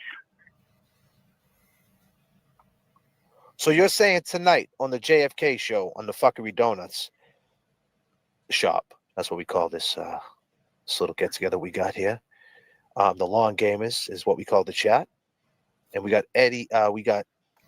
We have Artie up here, Artie Ortiz, who we appreciate you coming up here, helping us out. And answer Linda McDonald's question. I don't know how I lost my key. You see in the chat. So we're gonna get there. So thank you, Lisa McDonald. So you pull up. They're saying that you blocked the drive. You was blocked in, and then you were looking for your key, and you was in the front lawn looking for your key. Why would you be looking right there in the front lawn for the key? The only time I stepped foot on that front lawn is when I pulled up. And you think, why would you think you lost it right there? I never said I lost it right there, and I never thought I lost it right there. But people testified that you was out there looking with a flashlight, the whole shit. That's a lie, dude. Man, it's a fucking complete lie. All right. It's a lie. Why do you think Gina Mahoney's testimony wasn't allowed in? Well, that's the thing. She said she thought it was going to be in, and then they didn't let it in.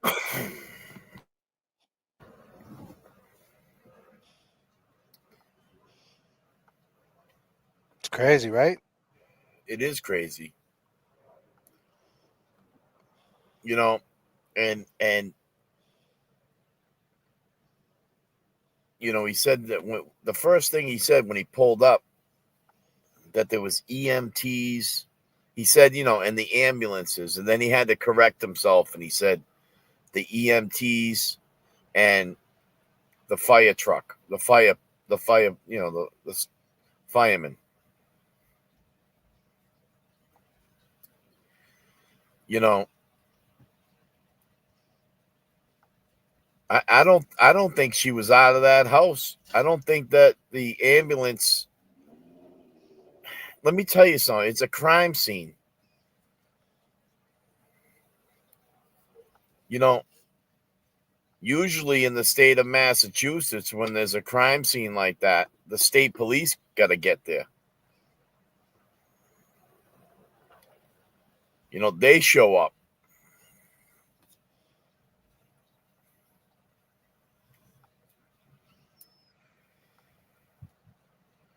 So I would say that's bullshit, you know. Let's hear what Gina got to say. A hot week in Somerville.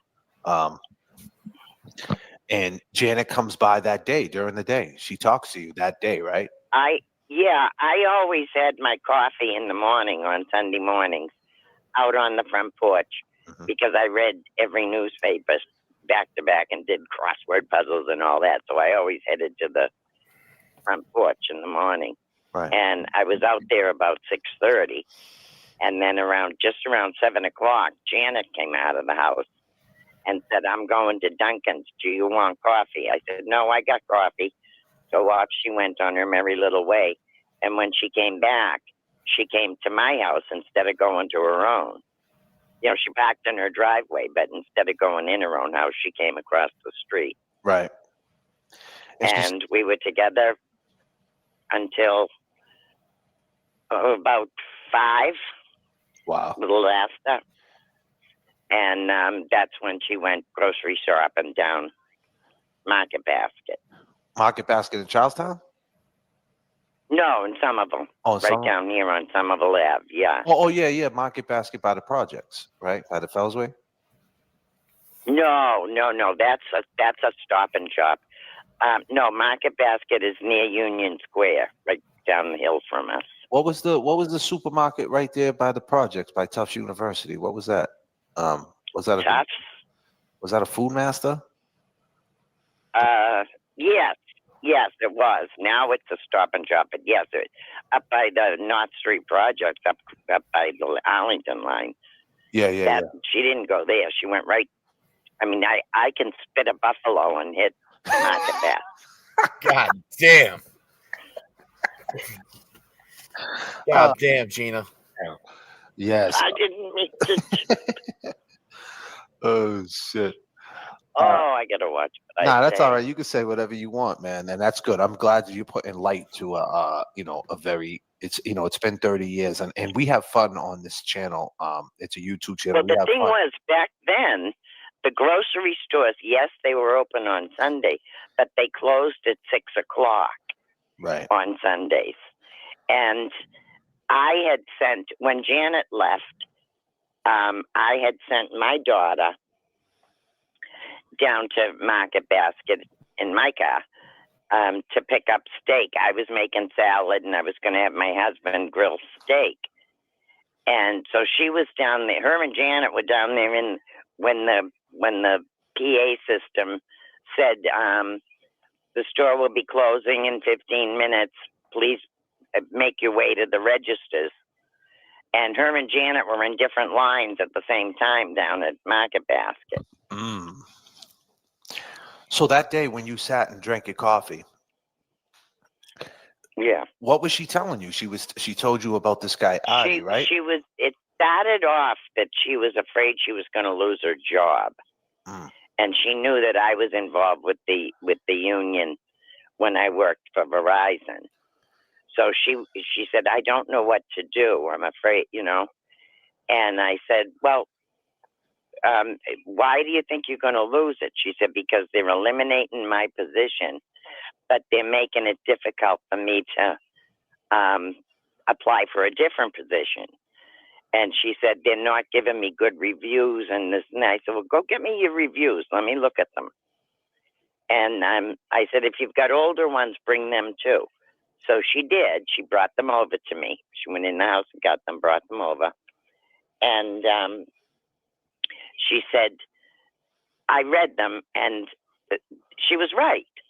They were trying to squeeze her out because things that they praised her for in earlier reviews were suddenly detrimental in the latest reviews, when she was bidding for different jobs to replace hers. Okay. And I said, you got a grievance here, And she said, I do. And I said, yeah. And I said, I'll write it up for you. So she said, oh, all right. So that's what I was going to do that night, write up a grievance for her so that she could take that to HR, where she worked. And she said, I'm scared, Gina. And I said, about what? And she said, I don't want them to find out I lied. I said, what do you mean? She lied about graduating high school. I said, Janet, 20 some odd years later, they're not going to look back to see if you graduated high school.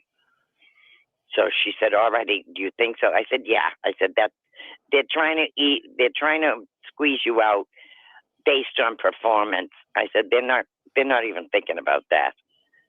So she said, okay. So that's where we left that subject. And that's when she started to, I said, how's Kerry doing? Because Kerry's her oldest daughter, she had issues. And she said, oh, she's doing all right. And then she started talking about Addie. And she said, can you tell me something? Have you seen Addie near my house? And I said, his cab's in your driveway every day. She said, it is? I said, yeah.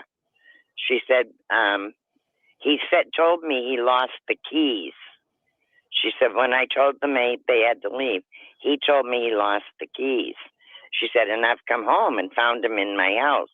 And he tells me the kids let him in, but the kids aren't there. So I said, Janet, he's in your driveway every day. The cab is there for periods of time every day.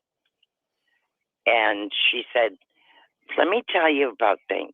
So she told me about Christmas ornaments suddenly appearing, out of storage, because, it certainly wasn't Christmas time. It was July.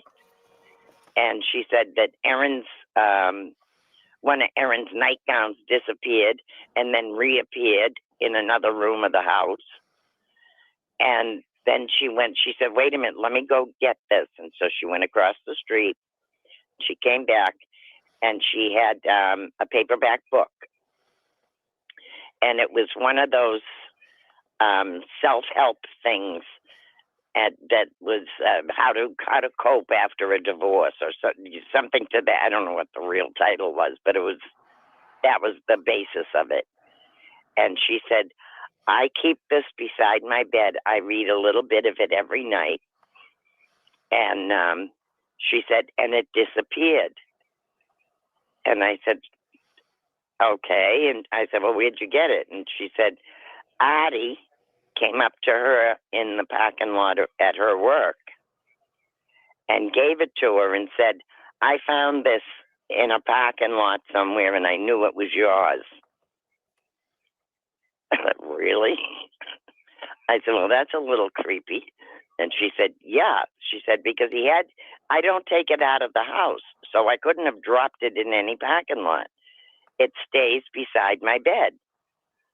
And then she said, there was another night earlier during the cold time, during the winter, that she was driving.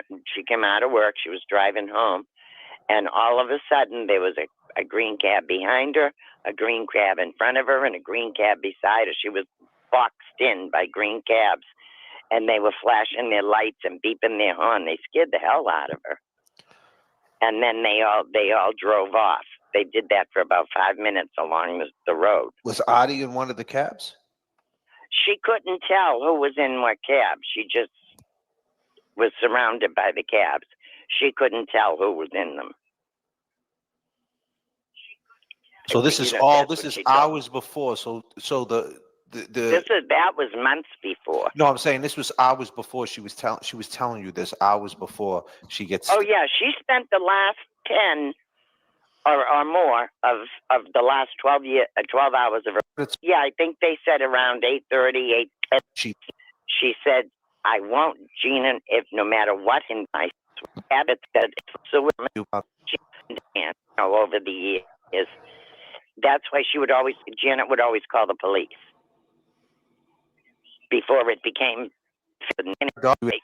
Sorry, a drug problem at the time, Hold on. Really, if you put a threat on somebody I care about, you can't. So 95 in that moment. Oh yeah. In the night of, I was on my couch watching. HBO had a thing about Attica, the riot in Attica. Yep. And the doors between motive killed in a home even came by. The rest of the things she told me that day. Now, what can you tell us about between the cabs surrounding her and all of that, and him popping up with a book that belongs beside her bed? Yeah, I believe her. So you believe Artie did it? But through the bushes there. I've been on those stairs. You just get, they're steep. They're really steep, and they're open stairs. They're not closed. They're open, like a ladder type thing.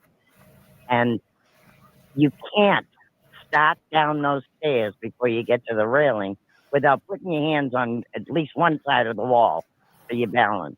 Right. You just can't do it. There was nothing there. If he had done that to Janet, come on, there was an ocean of blood there, an ocean of it. Ocean. He couldn't have stayed clean. And I have a size 8 shoe. Yep. I have to turn my feet sideways on those stairs, those cellar stairs. Okay. Take a size 15 shoe. Right. You know what I mean? So his balance is going to be off anyway. He's going to have to touch something. So this was And so nothing. you guys came up- Nothing. There was absolutely nothing on his sneakers. Let's nothing. go. Let's go No. back. Let's go back to August of 1995. That's a big point right there. That's what I wanted to get to. Sorry about the rewind. There was God nothing damn. on his sneakers. Size 15. Nothing on his sneakers.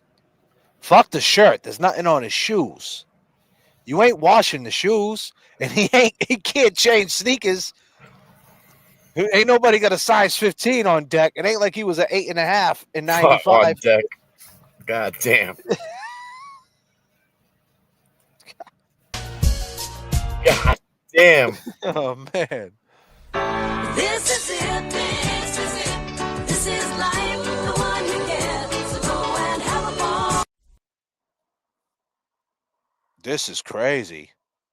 There was no blood on his shoes, and she's saying there's no way you could walk down them stairs with all the blood that was on them stairs. There's no way he could tiptoe around it with a size 15 shoe. You know what I'm saying? Oh. Basically. Yeah, I mean, think about it.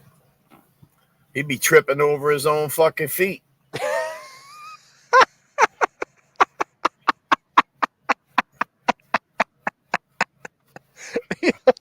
For real, bro. God damn, son.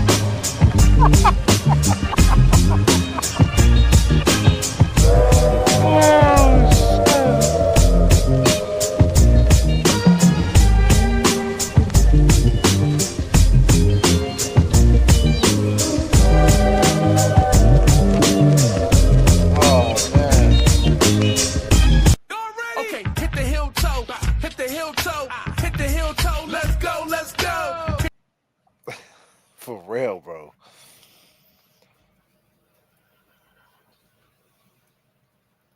Let's get into that Size part. 15, though, man. Let me tell you, big boy, size 15. Let me rewind that a little bit, since I got to a good part of that. Let me hold on a second. That was interesting. Let's go back a little bit.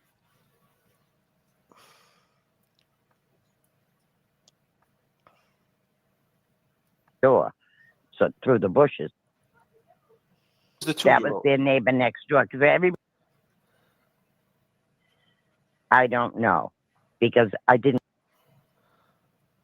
Do you think? I don't think he behaved threatening to them because they were his weed people.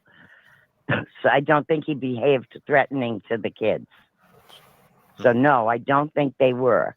I don't know about Janet's kids, Aaron, Ryan, and Polly. I don't know because I didn't live in the house with them, so I don't know. And they never said, but we never had that kind of a conversation with the kids. You know what I mean? I never had that kind of a conversation with the kids. So you think that's the reason why he didn't say nothing? Because now let's keep in mind he had his sister. He had a 2-month-old baby in the house. Trisha just had a baby. Yep, Megan. He had Megan. He had a 2-year-old in the house, and his grandfather was dying. The 2-year-old lived next door to them. Who was the 2-year-old? That was their neighbor next door because everybody was on their porch, and the 2-year-old was the neighbor John's kid next door to Edward. But he had a 2-month-old He sister. gave them a popsicle and he walked. Yeah, Megan was 3 months old. Yeah. Oh.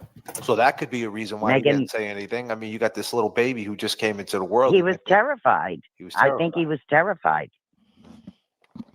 Now, when they say, he ran out of that, when little Ed said he ran out of the house down the cellar stairs and out the door, so through the bushes there.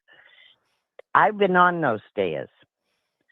You just can't, they're steep. They're really steep, and they're open stairs. They're not closed. They're open, like a ladder type thing. And you can't start down those stairs before you get to the railing without putting your hands on at least one side of the wall for your balance. Right. You just can't do it. There was nothing there. If he had done that to Janet, I mean, come on. There was an ocean of blood there, an ocean of it. Ocean. He couldn't have stayed clean. And I have a size 8 shoe. Yep. I have to turn my feet sideways on those stairs, those cellar stairs. Okay. Take a size 15 shoe. Right. Mm-hmm. You know what I mean? So his balance is going to be off anyway. He's going to have to touch something. So this was And so nothing. you guys came nothing. There was absolutely nothing on his sneakers. Let's nothing. Go back. Let's go back to August of 1995, 1 month after this happens, right? Yeah. Let's go back 30 years, August of 1995. Janet now has been gone for 1 month. You guys are just, you guys are processing it. You guys already went through the services. They already arrested Eddie. What is your mindset? Like the neighborhood, like is everybody saying Eddie didn't do it? Was that the mindset from the jump, from the start? Yeah, right from the giddy up. Yeah. Yeah. I mean, there may have been one or two that I didn't know about, but right from Jump Street, Eddie didn't do that. And when the question of bail came up, I went around I went blocks and blocks and blocks around, and I got signatures. I got over 200 signatures saying that they were not afraid to have little Ed come home on bail. When we went into court, I don't know whether I can't tell you. I wasn't in court that day. I can't tell you whether the lawyers presented that to the judge or not. I'm assuming they did. But Riley had 2 anonymous pencil-written things saying they were afraid. The judge granted bail. So we were thrilled that little Ed was going to be home for Christmas. So Riley in the Superior Court case, he's the one that tried the case. It was Riley? Yeah, he tried that himself. So what? Wait a minute. So fucking the DA of Middlesex County is the one who tried this case. Yep. Holy shit. Yep. And I'll tell you why. Well, this is my opinion why. The governor, what was his name? Howdy Doody there. The governor wanted to change the juvenile laws. And 3 months before Janet, a 17-year-old girl was murdered. It was Danny's best friend, my daughter Danny's best friend. And the DA stepped in and took that over. He was going to do that himself. He took the Somerville police right out of the picture. To this day, Deanna's murderer has not been found. Yeah, and we talked to Margot last night. She's saying the same thing you're saying. So that happened about a month before. They needed what they needed to get what they wanted politically was a kid that did a murder. That's what they needed. They need a murdering kid. They didn't, and they weren't going to look anywhere further. Like just like with Deanna. Okay, well, we can't find a murdering kid. We can't hang it on a murdering kid. Let's move on. Well, they wanted to revise the laws. They wanted to revise the laws. Exactly. Right? Because you remember the time. And without it, that back then there was all this nonsense in the press about rambling, roving, murdering teenage gangs super and predators. everything. Yeah, Yeah, it was. Yeah, that's it. It was super predators. Yeah, that's what they were saying. That was during the times of the 90s of the gangs in Boston, and when all you crazy Somerville kids wearing the champion fucking shirts with the turtlenecks and the moccasins and the jabots, everybody was posseing up fighting. It was a crazy time. Let's keep it real. It was a crazy time. It was a crazy time, but what we didn't have here in Somerville was rambling murderers. No, you didn't have that. No, you had a tight community in Somerville. The boys didn't mess around. And like I said, back then everybody was old Somerville. Yeah. And okay, we'll knock you out. Oh yeah. It's that simple, you know. Them summer boys didn't play. They were in their scullies, man. You look at them the wrong way, they're punching you in the face. That's a Yeah, fact. exactly. I mean, I would have had no problem decking Artie. Yeah. No problem at So all. where is Artie And from? my husband used to. Is he a Somerville dude? My husband used to. I don't know if he was originally from Somerville, but he did live. I think he did live in the projects at one point when he was a kid. The Mystic Ave projects. I could be wrong on that. I could not swear to that, but I believe so. Is your husband at some point? Is your husband still alive? No, my husband's been gone for 10 years now. Oh, God bless him. God bless you, sweetie. But he was like beside himself when they arrested little Ed. Yeah, why don't you tell us what your husband was saying? Like, what was his mindset? And Arthur was very quiet. Like I said, unless you asked him a direct question, he didn't discuss. He wouldn't discuss anything. He was Vietnam vet, so he kept shit stuff to himself. You know, he kept it in his own head and in his own heart. And but it's like he wanted to, like, he'd read the paper and he'd be furious because of the way things were being presented.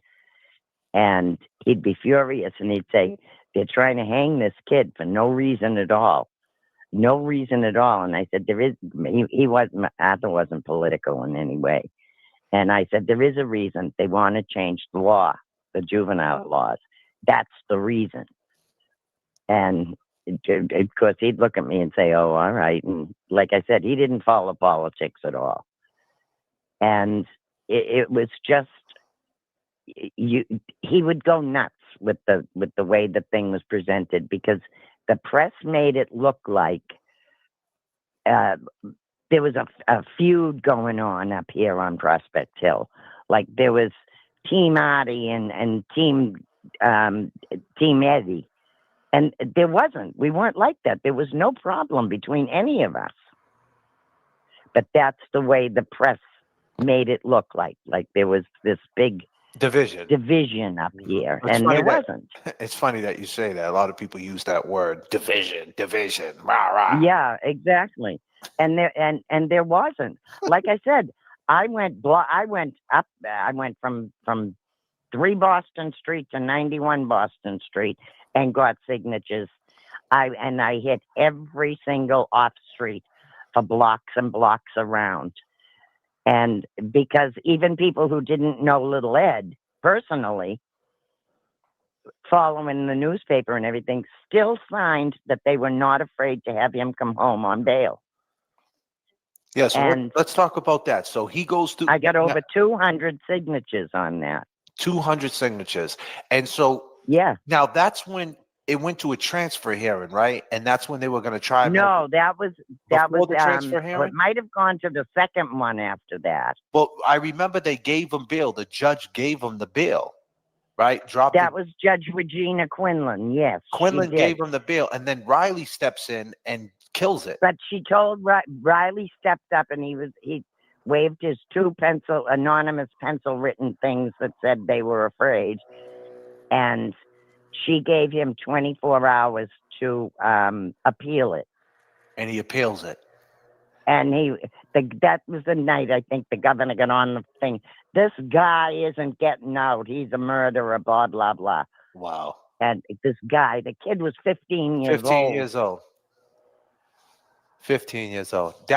And that right there is the beginning of the corruption of what we're talking about. This is so corrupted because they had their hands all in it. The fact that the fingernail, the DNA, it didn't come back and match Ed, but they never matched it up with anybody else. But why? But they wouldn't run it and match it. Yeah, they wouldn't run it and match it. And she had hair in her. She had hair in her hand. She had hair in her hand. I don't think they ever identified that. Really? Now, how much hair? Did he have a lot of hair, Artie? Did he just? Not really. No, neither he nor little Ed had a lot. Okay. No, yeah. But I mean, Artie had an inch or two. Did he have a hat? On the top of his head. So he didn't. Not when he came over here. He didn't have a hat. So when you seen him, his hair was wet, right? That's what you remember. His hair was wet. Yeah, it was wet. Yeah, it was wet and it was combed. So it wasn't bedraggled like the rest of us. yeah, everybody else was just hanging out on the stoop, man, just grinding out. Yeah, like I said, we looked like used toilet paper. We were all of us, every one of us. That's that city life, baby. That's what we do. All right.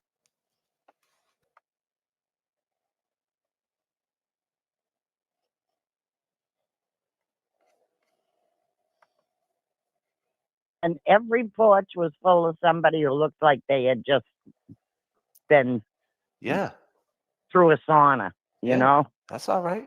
Except for Artie. He was crisp Except for Artie. and Well, here's the funny crisp thing. and shiny and clean. Let me give you something what we were talking about. So, you know, I'm from Lynn, but my father's, my dad at the taxi Out in the stand. back there. Yeah, out in the back. And I remember them green cabs, and them green cabs were beat up.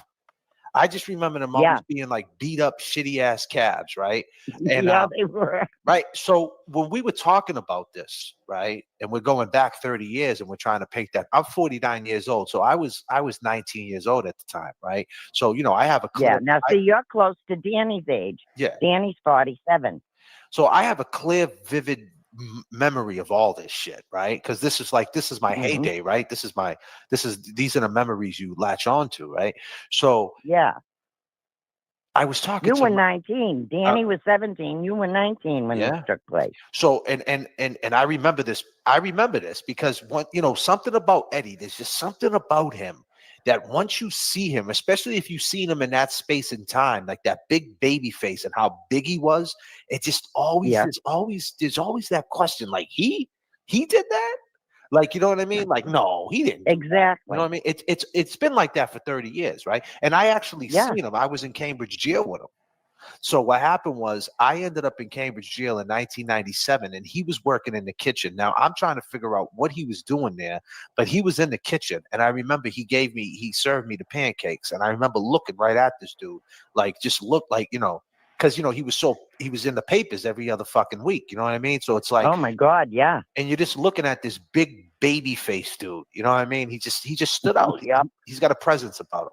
But the thing is, to this day, now little Ed is in his 40s now. Yeah. To this day, even people he knows, he is such a shy kid. Even people he knows, when you say, hi, honey, he gets his cheeks, he blushes so his cheeks get apple red. Yeah. So to this day, he's still baby-faced and shy. Yeah, he still looks shy, the same. Shy kid. He looks the same. And he does still look the same. He looks the same. He just got the gray and hair. he was like the always self-conscious about his weight. Always. Like if the kids were going to the pool, little Ed found something else to do. He wouldn't go. You know what I mean? No, there was always a friend in the pack that didn't want to go because back then some kids had the better genetics than other kids. They took off their shirt. Exactly. Some kids look better than others, right? And I get all that. Yeah. But what I was saying, what just to jump back is that me and my co-host were talking about how Artie was saying that he went to South Station for a fair. Right. And that he went to South Station, dropped someone off at the Peter Pan and came back to Somerville in a heat wave in an old beat up green cab. And we're like, man, them cabs back then didn't have AC. They didn't have AC. Right. The upholstery wasn't even whole. There were holes all over the upholstery. So now listen to this, Gina. There was duct tape. There was duct tape holding these fucking cabs together, right? Literally. Exactly. Right? So we did a show on it. So we've been covering this now for about 2 weeks, right? And honestly, I've been covering the Eddie O'Brien case for like years with my friends. Like we always talk about this case. Like he comes up like at least twice a year. Like we'll bring him up. Like, hey, remember when that happened with the kid Eddie? Do you guys think he did it? We heard he's trying to get an appeal or this and that. Like certain things would pop up on the internet. We would say, hey, but now it just the timing was right. And I did a deep dive into it, and I'm glad I did. But let me just say this. Me and my co-host, we were talking about how beat up the cabs are. So then we get Adi on the show. Now, I give Adi the credit. Adi came up on the show. He had, he jumped right on. He didn't care how many people were in the chat, and he spoke his piece to his innocence, right? Yep. So I give him that. You got to give him that. But one thing he did is that he said right from the jump, that when I said to him, well, why'd you come walking up so fresh and so clean, right? And everybody else, Yeah. was, on the stoop just sweating. He said, oh, because Yep. I was in the AC. I was in the AC. I was in car number 42. It had the AC. I was chilling out. I was cool, calm, and collective. And I said, yeah. And I asked him, I said, well, that's kind of funny that you're mentioning the AC because about 3 shows ago, I mentioned the AC. Did you ever see any of my shows? He goes, no, I never did. And I find that to be bullshit. I think he did watch. Oh yeah, he watches everything. Yeah. So, I mean, the fact that He's that's even the got first. his own little thing on Facebook that's Ortiz Pride or something like that. So Yeah. he watches everything. I've got him blocked because he drives me nuts. Yeah. Well, he calls you a liar, and he says that it's just a click, and that you guys are just like. And last night, I think that we got through to him, and he's probably going to watch this on the replay. But we basically said, so we have this lawyer, a friend of the show. Her name's Nan Gallagher. You guys can Google her. Your daughters can Google her and show you who she is. And she offered to pay for the DNA and the polygraph for Artie. And Artie at first turned down the DNA. He said, no, why should I do it? I already gave the DNA. Magro said last night that they do have his DNA, but Nan Gallagher said, well, we'll get some new DNA if, whatever. And he turned it down at first. But then last night he hit one of my people who work for my show that's been doing behind the scenes, Jay Brilliant, the one who hit you up, that found your number. Great guy, great kid. He hit him up, Artie, and said that he would take the DNA, some new DNA. But that's here nor there because they're going to have to go through the appellate court to get that DNA ran. That's how I'm taking. Exactly. So regardless of the matter. But Gina, we have your phone number. We have your daughter's phone number. If you want to come back on the show again and speak on this for, to kind of like go over it again, maybe in time, if you want to jump on, we would love to have you back. You're great. You're awesome. Because I'm sure Artie's going to want to speak to this. And then we kind of. Oh, I'm sure he is, darling. I'm sure he is. I would love to, if he says anything, I would love to hear, your response. So if we can have you back, that would be great. If you call me, I'll answer. I appreciate you, Gina. Listen, you enjoy the rest of your Sunday, okay? And God bless you, girl, okay? Thank you, darling. You too. You stay safe and stay well. You too. Thank you so much. Thank you. Bye. Keep at it. I will. Bye-bye. Wow. Unbelievable.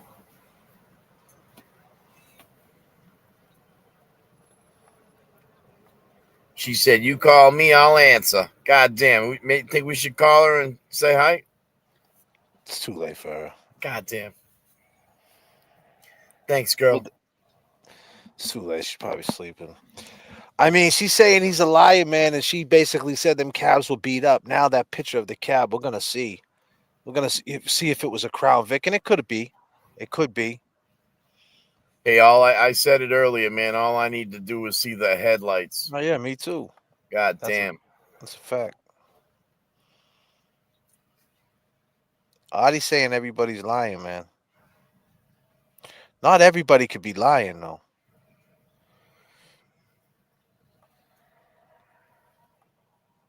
You got to understand, man, right? At first, he gets life without parole, right? So it's like, he ain't coming home. Then they passed the law, he could come home. So speaking of that, I have Paul Downing. I got a little interview with him, right? That I could play. It's short and sweet.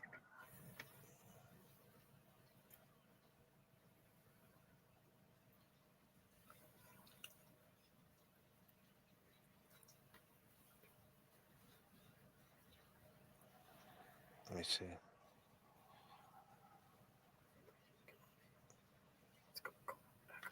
Starts at the 8:30 mark, right? So they passed the law. This is 2014, right after they passed the law the first time. Shout out to Katz for sending me this. To a new parole hearing or something when they thought this guy was put away for life is not fair to them. Yeah. Eric Ekholm with the New York Times has raised this very clearly, given us the national picture. Eric, we appreciate your reporting, and thanks for joining us from Denver today. Thank you. The crimes that raise these issues can be terrible, revisiting tough sentences hard. In 1995, 15-year-old Edward O'Brien brutally murdered his family's neighbor, Janet Downing, in Somerville, Massachusetts. In 1997, he was sentenced to life without parole on Christmas Eve. Just a month ago, the Massachusetts Supreme Judicial Court ruled that all past life without parole sentences for juveniles would be reconsidered, resentenced, including O'Brien's. Janet Downing's son, Paul, is with us now. Paul Downing, thank you very much for being here. Hi, Tom. What do you think of this ruling that would mean a reconsideration of the life without parole sentence of your mother's murderer, Edward O'Brien? It's definitely reopening a wound for the entire family. It's a very scary thought that this person possibly could be among us again. It's not going very well with a lot of us. It was a lot of people who supported us. It was a terrible murder. You were neighbors. His grandfather had been chief of police in your town, Somerville.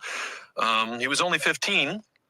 He's a big boy, 6'4", 250 pounds, 260. But even for all that, he was only 15. I mean, is it a matter of justice, vengeance? What, Paul, that he should be in prison for the rest of his life? When you think about this case, do you think, well, maybe he'll change over 20, 30, 40, 50 years? There's nothing to excuse what he did. I mean, my mother suffered over 90 stab wounds, and it was an extreme, atrocious act to someone she knew very closely. Whether his brain was developed or not at that point, she knew right from wrong. And there's nothing that could justify what he did. There's just nothing that can excuse it. Have you heard exactly what might happen now? What will happen with the Massachusetts High Court's ruling? We're kind of in limbo. Our family won't know more until about June, I would say, where he may be up for parole at that time. So yes, he has the ability to appeal his case, and who knows where he may go with the direction of how he's going to get himself out. And the thought of that it's really terrifying. Resentencing means getting back into all of that, and it was clearly terrible. But what about, I mean, you're older now, he's older now. Mm-hmm. What about someday when he's 50 years old, when he's 60, when he's 70 years old, when maybe even 80 years old? Is there any point at which you might think, well, it was terrible, but that's a lot of time. Let's say enough. If I can get my mother back, then maybe I'd say, it's okay. But I'm sorry, a life was taken. A person is never going to exist again. My mom will never be alive. So fair is fair. You did what you did, and you get to live still. Don't forget that. Paul Downing, we appreciate your sharing your perspective on this with us today. I want to thank you very much. Wow, those were some pretty tough questions to ask. And now there was rumblings too, how they said that was best friends, right? That was something else I heard today too about Paul. I don't know if it even matters, but he used to beef with his mother, right? Someone said to me today he used to beef with his mother because he played for the other side. So he never had a girlfriend, because he played for the other side and men used to come into the house. And he beefed with his mother because of that. That's what somebody told me. So you guys, I mean, I don't know how true that is. I don't know if that matters about anything, but if Paul Downing possibly could be a suspect, I don't know. You know what I mean? But that's a reason why Jeannie, Eddie's sister, wasn't his girl, because he didn't like girls, allegedly. That's just something I heard through the grapevine. I don't know how true it is. But that's the reason why they used to beef all the time, Paul Downing Jr. and Janet, because he was out there bringing weird guys to the house and shit. That's what I heard. I don't know how true it is. I don't know what it matters, but that just puts perspective on where he was at with it, where the fights would start, where they had that teenager or whatever it was, the beef they was having between son and mother. Yeah, I mean, that would definitely cause an issue with him always fighting with his mom if he's just bringing random people to the house. Well, then you have it too. You know what I'm saying? I mean, there's just a lot of shit, man, with this case, man. A lot of tentacles, man. It just sounds like nobody wants him to get out, and they all know about this DNA. So, like, why not just get it ran? And that's like, it's back to like the family, right? If you can get the family to say, "Yeah, run the DNA." Yeah. Run the Yeah, I mean, there's a DNA. lot better testing nowadays than there was back then too. You know.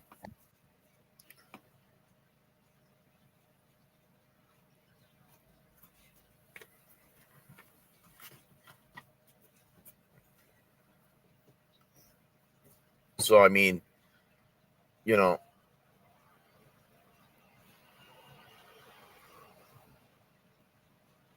it's crazy when you think about like It's really crazy.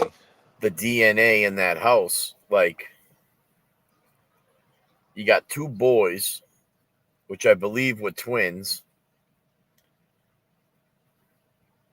which they would have the same DNA,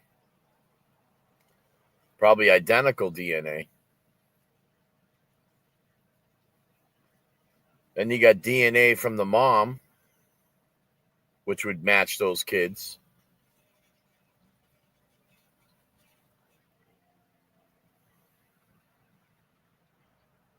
Adi was allowed to use the bathroom, he said, whenever he wanted. He kind of said, as a cabbie, I mean, you got to take a piss, what am I supposed to do?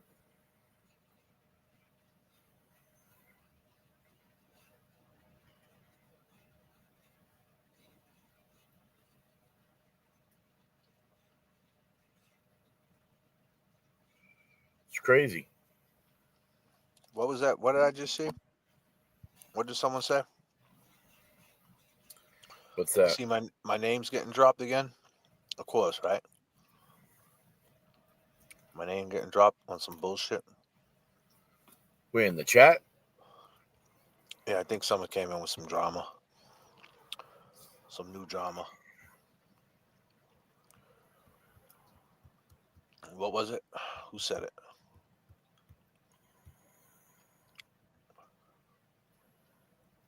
Someone said something like Karen Reed dropped J.F.K. I didn't know I was hired by Karen Reed. Did someone say that? Did I just see that? I'm looking.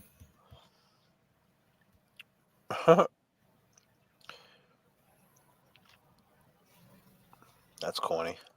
It says Nick Rocco started a YouTube channel, and someone sounds jealous. Tuberculosis.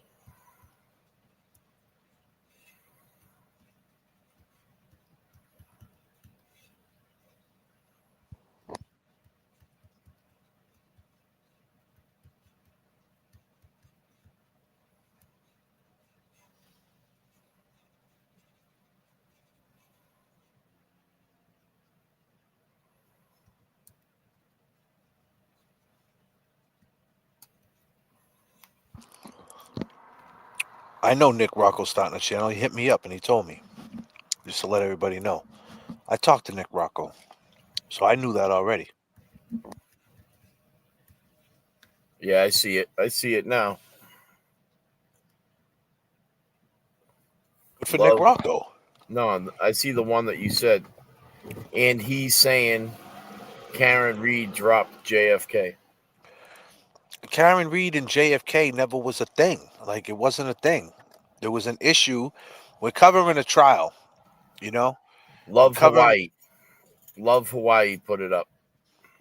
Yeah, well, they love Hawaii. I love Hawaii too. I just don't like the flight.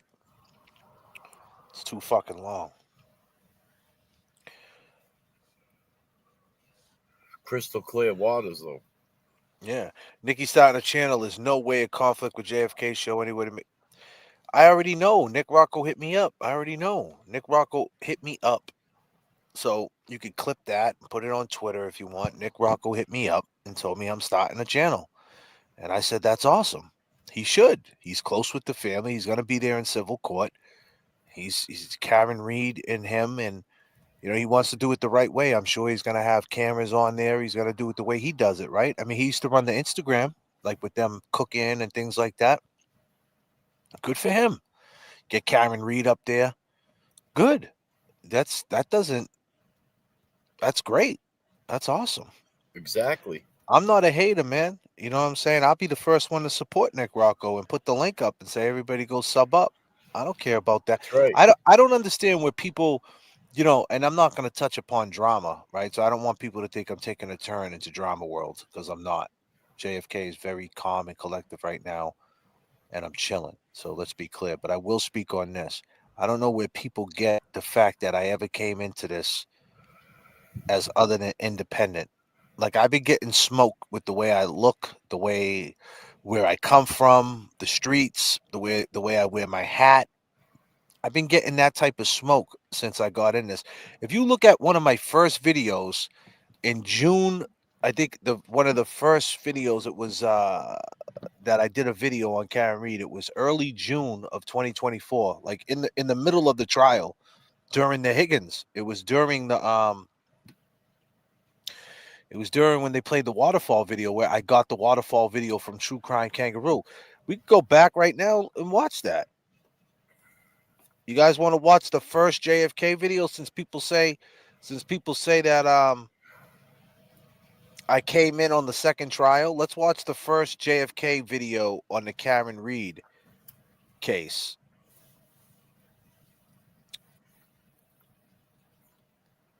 And my views has not changed. This is right during the Karen. This is right like when the Higgins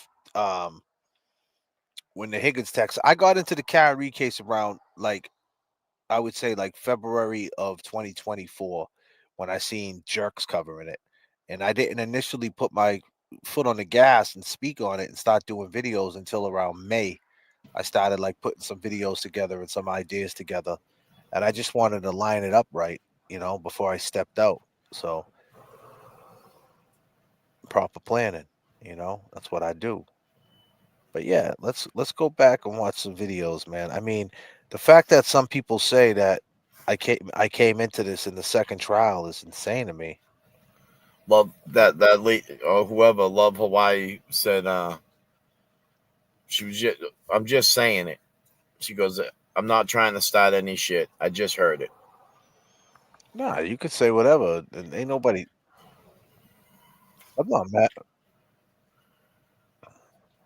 Well, I just wanted to clear that up. But that they did respond to what they said. This video was published. Let me see. When was this video published? Can I see it? So this is what I did. Right? This is in the middle of the trial. This is the way I approached it. I never did it their way. I never went behind a screen. Right? My thing was I wanted to hit the street and I wanted to talk to people. So I went out and I did it this way. This was the first video that I made, right? And I did it and I walked around with my own Karen Reed shirt. It's different here. I made it, right? It was my shirt.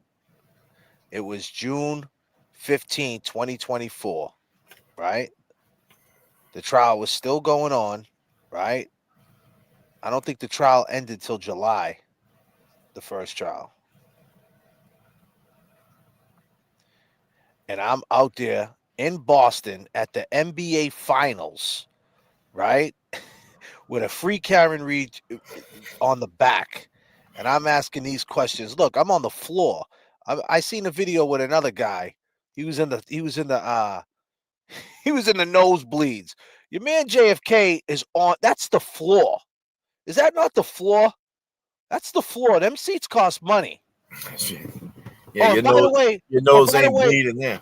let me tell you something. By the way, that's the NBA Finals.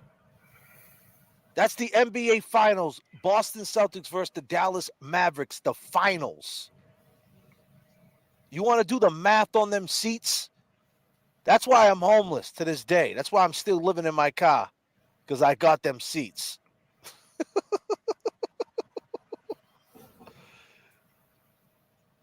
And I'm asking questions to just the the good old folks. Guilty? Is she not guilty? Karen Reed is not guilty. There's no conceivable way that that happened. I don't know how much impact the tail light would take, but I know it would have to hit something a hell of a lot harder than somebody's arm. Liz, you familiar with Karen Reed? I am. You think free her till it's backwards? you think she's guilty or not guilty? Not guilty. She's on not on the record. Not. And let's be clear. This is the NBA Finals. Do you see Boston police cruisers everywhere? That's what I see. I see Boston police cruisers everywhere. Boston police, not Canton police, not Stoughton police, not Dedham police, not Worcester police, not Holden police. I see Boston police. And on the back of my shirt, it says free Karen Reed. I didn't give two fucks about anybody else in this movement. Or whatever you want to call it. I'm out there doing my own thing. My own thing. I never came into this like I want to be friends with people. The fact is this: other content creators use my content that other people weren't getting. People use this video like Sean McDonough, and other people started sharing this shit on Twitter because it was so compelling. It was so moving because no one else was down the Boston Garden during the NBA Finals asking this fucking question. Nobody, but I was. So you want to talk about, that's the way I came into it. Everybody does it different. This is the way I came into this. And I never gave two shits about what anybody thought. I didn't give a shit what Karen Reed thought, what the tuberculosis thought. I went in there and I talked about the corruption and what I felt. I knew the girl wasn't guilty. The feelings and all that, I didn't care. I was all about the facts and the story and how the hell it was getting distorted. The same way we're talking about this Eddie O'Brien case. I'm trying to understand how the hell certain things are not brought to light. I'm just confused. Like, what the fuck? Like, why isn't the DNA being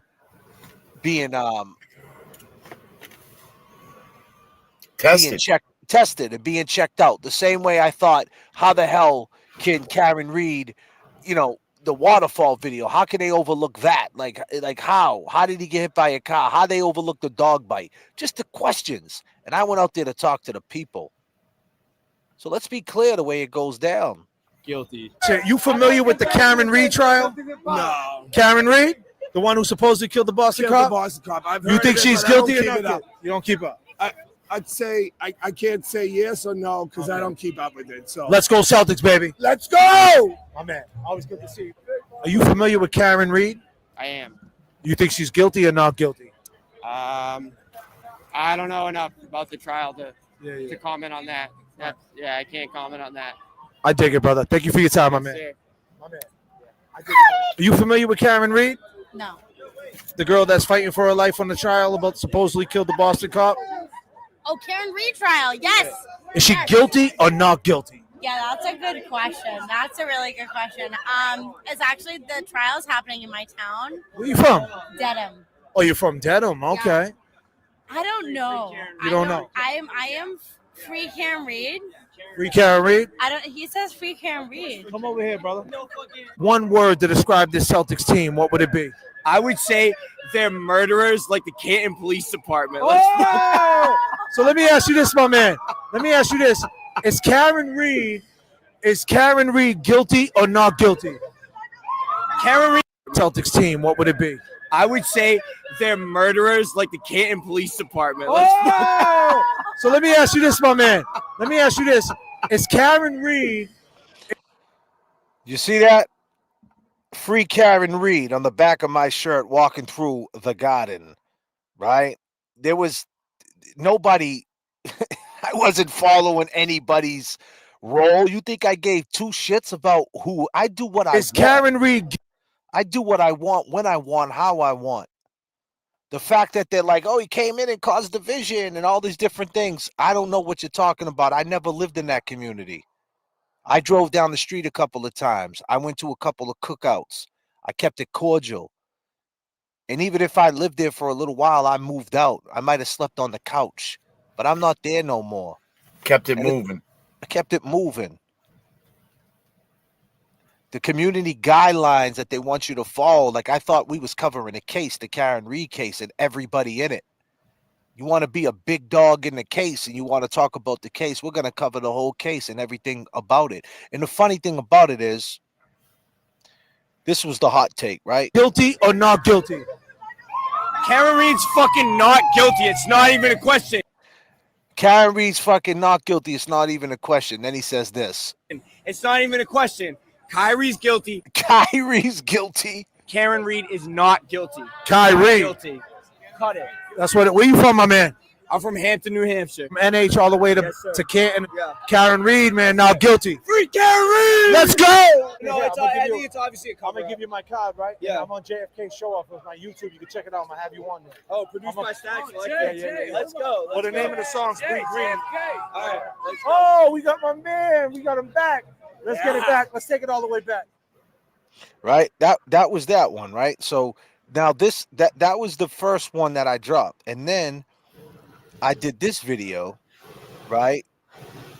Where right after I seen the Higgins testimony and my mind was blown and I had an idea about what I thought about the video. I said, okay, so this is it says it got 25,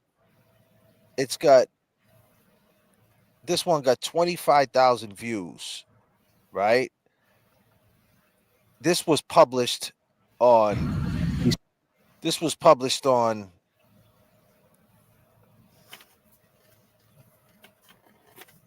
when the hell? Wait, June 23rd, 2024. This is me outside talking about the case. Small little counties, they'll indict a ham sandwich for not having enough mayonnaise. And when they want you, they're going totally forward. And the sad part about this thing is, you would think, with all the evidence we've seen so far, about to get to the jury. Hold on a second. About to get to the jury, right? Look at this. Little counties, they'll indict a ham sandwich for not having enough mayonnaise. And when they want you, they're going totally forward. And the sad part about this thing is, you would think, with all the evidence we've seen so far, about to get to the jury, about to get a answer, a not guilty or a guilty, you would think she would get found not guilty. But this is what the system knows. This is what this rigid commonwealth, as a common thief, knows. They know that it can go either way. One word to describe this Celtics team, what would it be?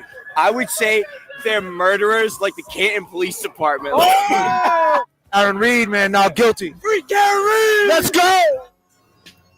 Video popped up, and you see Higgins yelling towards the direction of John O'Keefe.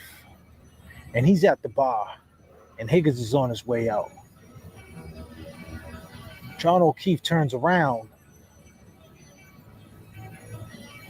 and he's looking at Higgins, and then Chris Albert grabs Higgins' hand. And you can kind of see John O'Keefe like kind of heel-toeing it, like jumping around a little bit. Did it kind of fast, kind of psyching himself up. Why didn't Karen, when she was in the Sallyport, why didn't she ever mention Brian Higgins' name? Manslaughter anymore. Is that the difference? That's correct. It's a higher degree of taking a life. Okay, so that's the charges that you're being charged with now. And you were indicted by great jury. Okay, you're aware he was beaten up by Brian and Carl Albert. I mean, we're all in on the same joke, right? My tail end was cracked and John was polarized.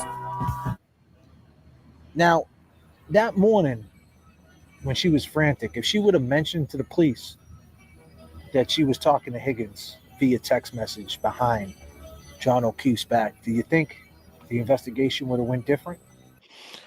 I said that shit. I said, have I not been saying the same thing for years? I mean, legit for years. June 23rd, 2024. It's almost going on 2 years. What? Yeah, 24, 20. Yeah, it's almost 2 years. I said the heel toe. And the funny thing about it is, right? Listen, I'm not letting the haters get to me. Trust and believe that. That's not what I'm doing here. Let me take this shit down. That's not what I'm doing. What I'm saying is, people, right? The people who say I said the waterfall video when in June 23rd of 2024, and I was the first one to say the heel toe. That's a fact. And the reason why my YouTube channel started getting traction is because guys like the Glera shared it. They shared the shit. They used it for their content. They stole my shit and used it. Now, I wasn't against it. Of course, at the time, you know what I mean? Hey, cool, use it. That's cool. But by no means that was not that I never reached out to none of them. I never was in their chat saying, hey, it's me, J.F.K. I got a video. You need to see it. I never did none of that. I never made funny phone calls. I never did none of that. I did my own thing. I never cared. I was building it the way I wanted to build it. I was friends with Mikey, Young Jerks, and I said, okay, I'm going to put together content, and when I'm ready, I'm going to go on the Young Jerks, and then I'm going to, jump, springboard it off that. And to this day, I still run with Mikey from the Young Jerks because I like Mikey. I know Mikey. You know what I mean? It's not about who's right, who's wrong. I like Mikey. I got loyalty to Mikey. He's a good dude, period. I don't know these other cats, and I kept it cordial during these trials because you have to. You know what I mean? Like we're trick-or-treating on the same street. I'm not knocking anybody's hustle. But the fact is, where shit went wrong, what people got to understand is when we started talking about Jigga and we seen 7 cops on Jigga's neck. And we were like, yo, why isn't anybody talking about this? We see 7 cops on Jigga's neck and not one person is talking about it.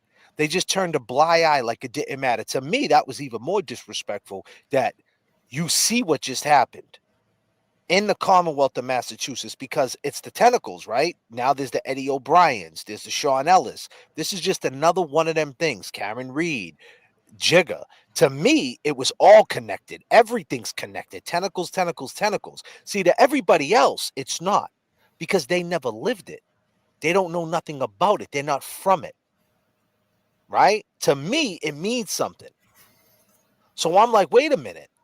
We should have the same empathy for the Jigga case that we do with any of these other cases, whether it's Kelsey Fitzsimmons, whether it's, you know what I mean,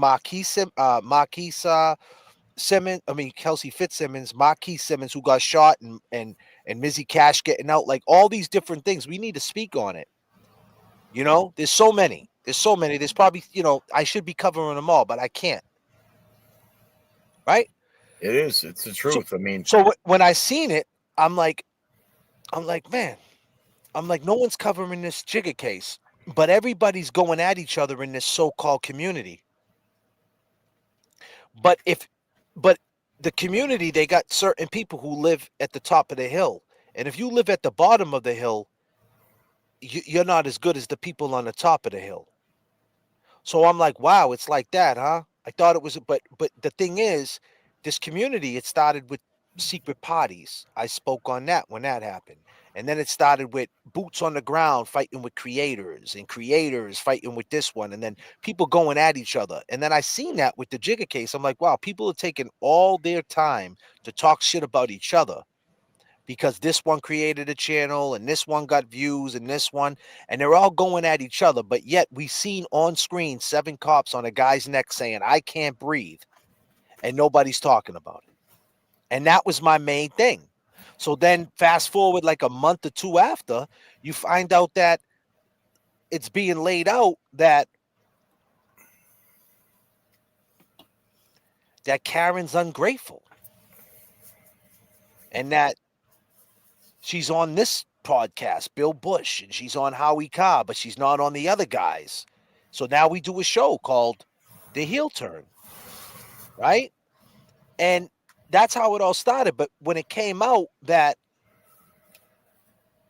some shady shit was going on. All we did was just get down to the bottom of it because we're trying to understand what is this all about? Was it really fighting justice, or was it about one person or about another person? Where's it at now? Where we at? Who is who? And that's all it came down to. Now I know who is who. And I don't care about losing subscribers or losing them people, because I know them people were never my friends anyway. They never cared about me. They did it in a political way. I'll sub up to J.F.K. because he's in the community. Well, now you unsubbed, and I'm happy for it because now I know who is who. Yeah. And that's all it came down to. So as far as the question, to circle back to about the Karen Reed thing, about, listen, I never was in it to be Karen Reed's spokesperson. I spoke on a situation for Karen Reed that I thought was shady, especially in a space and time when she was, she's still scared of getting indicted. And now all of a sudden there's phone recordings. And y'all can just look at it and say, who cares about the wiretap? Who gives a shit? But sooner or later, they're going to come out. It might not be this year, next year. Look at this. We're talking about something 30 years ago. Sooner or later, them wiretaps are going to come out. And it already been laid out that Karen's ungrateful. Before there was recorded phone calls, it was already being laid out that Karen's ungrateful. And I just wanted to know why. Why? Why are we doing that to the girl we just freed? Why? If y'all can turn on her, then where the fuck do I stand? If you guys could turn on the girl everybody showed up to, free Karen Reed, what the fuck you gonna do with me?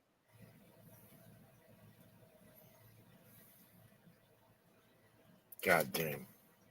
Think about it. So I'm glad I gracefully just said, hey, so as far as Nick Rocco or this one and that one, good for them. Go ahead. I just spoke on a situation. I got down to the bottom of it. And now you know what happened.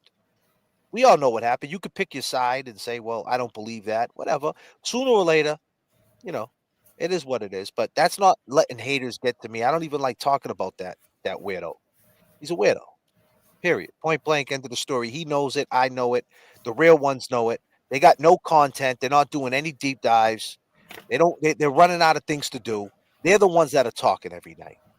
Not over here. So I just want to let people know I've been here since the first trial. And I've been here before the trial started. I just didn't lay down my content because I didn't know how I wanted to present it, the presentation of it. I didn't know exactly how I wanted to go into it. I needed to know more about it because the trial was coming. I heard the transcripts. I heard that it's kind of like with this right now, what's going on with this Eddie O'Brien. I got to get the trial so I can we got to watch the trial so I can actually know on a law level what we're dealing with, not with emotions. And, I want to see the trial, exactly what screwed them and the energy of that trial. So that's what I was waiting for. I was waiting for that trial. And then when I started seeing certain energies and certain inconsistencies, my mind was blown. And that's when I was even more motivated to do videos. Yep. And that's where it all started. But it never started with trying to follow a code or be like anybody or try to be involved. And we got so much shit every time we did a video and people was looking at the super chats. Oh, you guys got this many super chats. How much money did you donate to Karen Reed? And it's like, damn, I didn't know that if I do a live video on my YouTube show, I have to donate all the money to Karen Reed. I didn't know that's the way it went.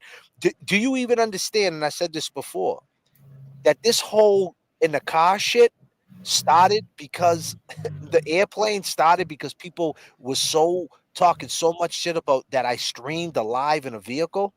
He's in a car streaming. He's a punk. He's a low-level thug. He's in his car. He's not credible. He's nobody. He's a drug addict. He's a piece of shit. All lies. I mean, all lies. I mean, that shit is so far from the truth, but that's okay. So I turned around and said, really? This is a car? The last time I checked, I just put on fucking autopilot and I was 39,000 in the sky. That's and right. It became an airline.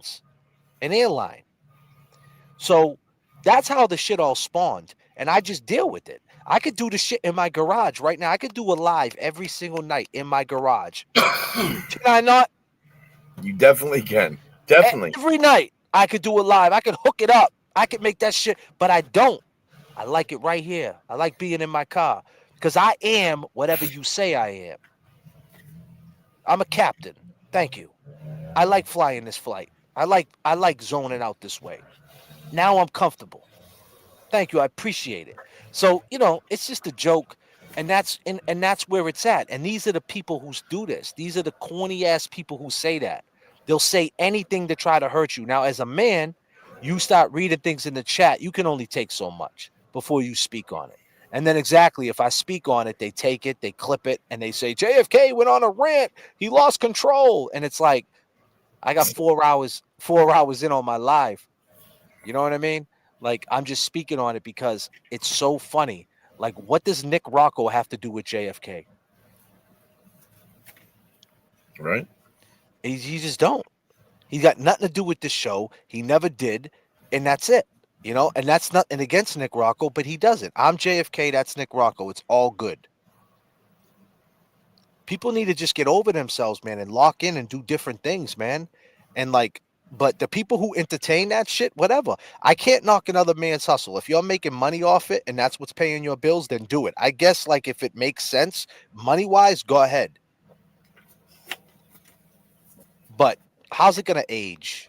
That's how I am. And the segue into this, how does this case age? How does the Adi testimony age? How does everything that happened in this case, the DNA and all these different things, because time ends up telling, you know what I mean? And greatness is in the details, and the details matter. So over time, I don't know how that's gonna age, Yep. So I want to be on the side that it ages well, That's right. You are. You are, man.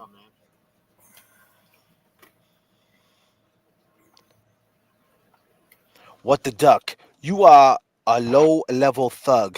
Now you got to put some polos in the bag for all of us and make sure they smell like you and we all good for real, right? Thank you so much for the $50. That's so nice of you. But whatever, you know what I mean? I just figured I'd talk a little bit of shit. If that's even shit talk, I don't, Nah, you're good. You're good.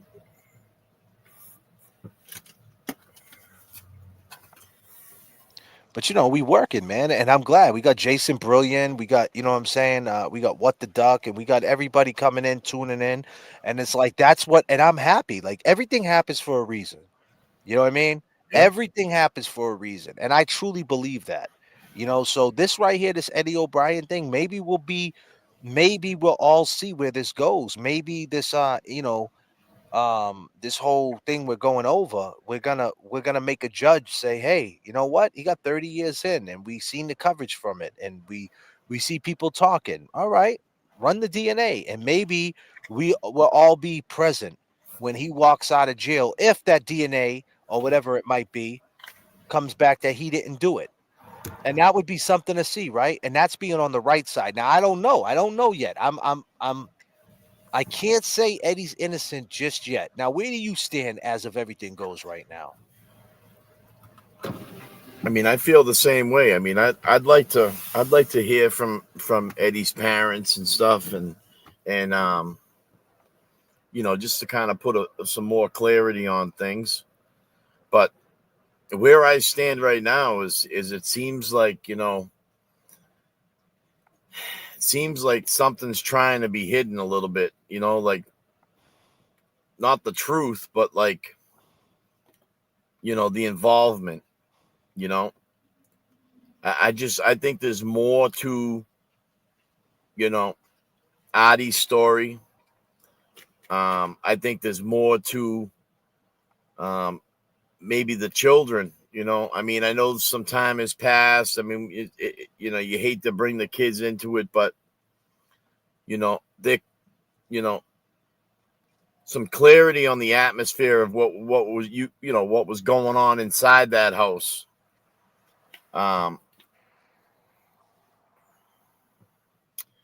Might speak volumes too. I mean, I don't know. I mean, I don't know yet. It's honestly, it's that jumping situation. And I think that's the hurdle he got to get over. He's got to convince a judge that he really walked out that house scared, went to Burger King, washed up, went to Union Square, got jumped, grabbed a knife, got cut, and then went to midnight convenience, jumped in a car with the cops, and didn't mention anything about what happened to her. And he's gonna have to like sell them on that to make them even move forward with, to back him up with his claims. If they can't get over that, they're not gonna do the DNA. You You know, know what I'm I gonna mean? tell you, like, that that walk that I took from to come up to Burger King. You know, when you're coming down that street, I didn't do it at 9 o'clock at night. Hold on a second. I never called you a dummy. I called you a dummy. I never called you a dummy. And you don't have to apologize. I'm cool with what you said. That's fine. That's you didn't do anything. That's fine. I'm just I had a choice, Hawaii, to speak on it. Like I probably should, you know what I mean? I'm just saying that like I just want to be clear. There was never ever a thing to get involved in this to be friends with anybody. It's just a fact. You know what I mean? Like I never got involved in this. It's cool like we had shows and we partnered with people, we did things. That's cool. That's business. You know what I mean? But like I never got involved in this to like be a pot like the way they explain things.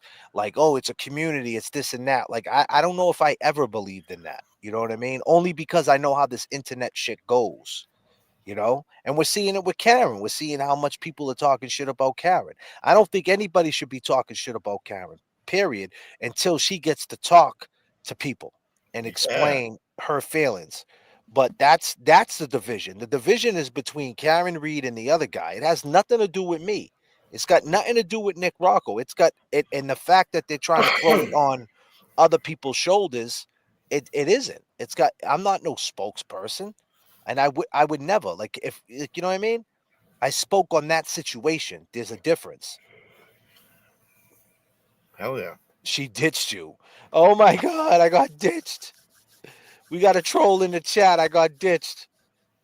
Come on, stop it. Nick is the new man. Like that's what I mean. This is what whoever this person is.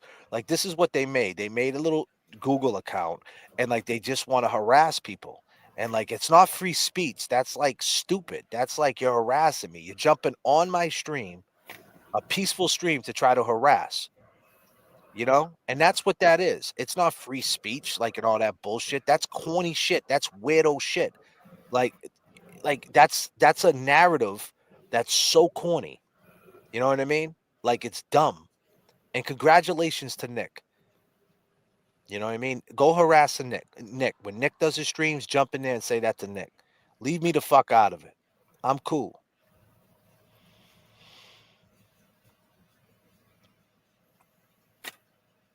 All flipping. JFK called it. It's all good, man. It's all good. I'm tired. These are grown men over 40. This ain't even woman. Yeah, I believe it. I believe it. Damn, ruin my time all the time. This won't. Yeah. I mean, it's the Twitter. Honestly, they do it for Twitter.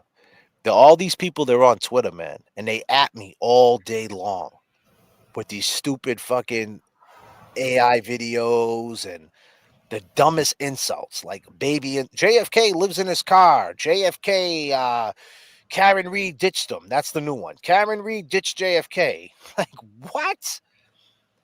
Like what? Like that shit is crazy. Like what? I didn't even know me and Karen Reed was a thing. Like, you know what I mean? Like I didn't even know. God damn. I didn't even know that.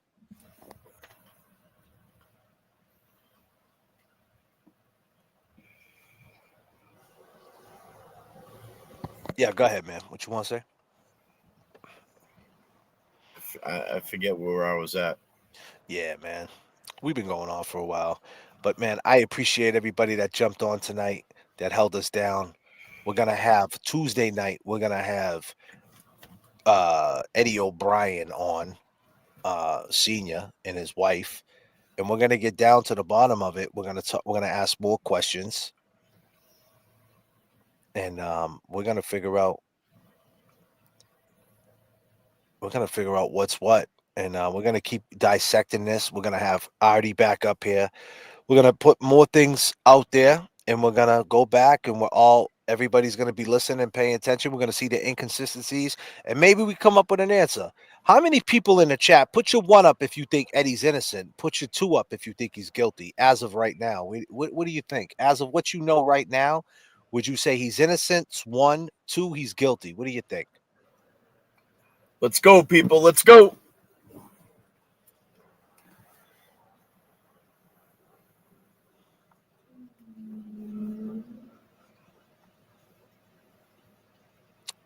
Yeah, we Got got a some lot of ones up there. Yeah, we got a lot of ones up there. We got a lot of ones.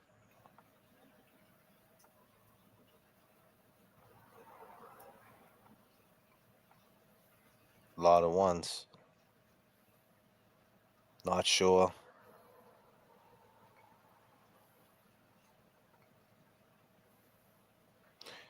His airness is not hearing it.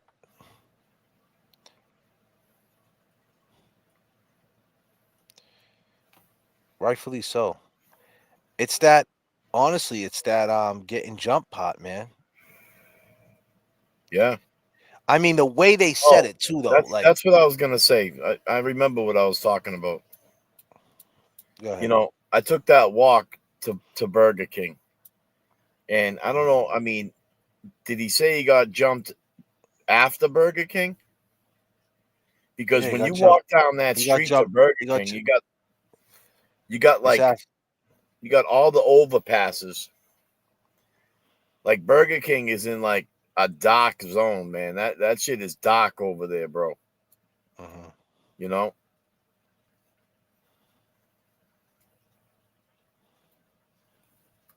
Yeah, he got jumped after Burger King. And that's not a far walk from Burger King either to the store. You're talking another 5-minute walk. Not even. Not even. Size 15? Shit. I mean, I don't know what kind of ground he's covering with a size 15. But his steps are probably a yardstick, man.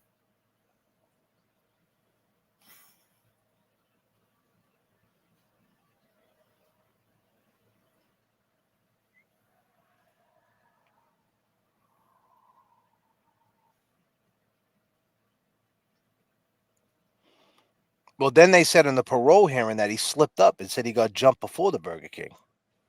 Well, see this is what I'm in saying. the parole hearing, he said that. When you That's walk, what I heard. No, I don't mean to cut you, but that's what Yeah. he said in the. That's what was said in the thread. When you take a right, when you walk down the end of Hamlet Street, and you take a right, it's a 4-minute walk from that street to Burger King.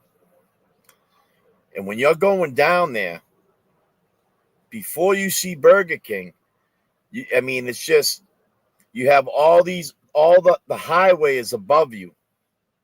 You got all these overpasses, right? And when you look to the left from Burger King, it's just like all these dead end like little tunnels. You know what I'm saying? I mean, at 9:00 at night, I mean, you're walking through the combat zone to get to Burger King.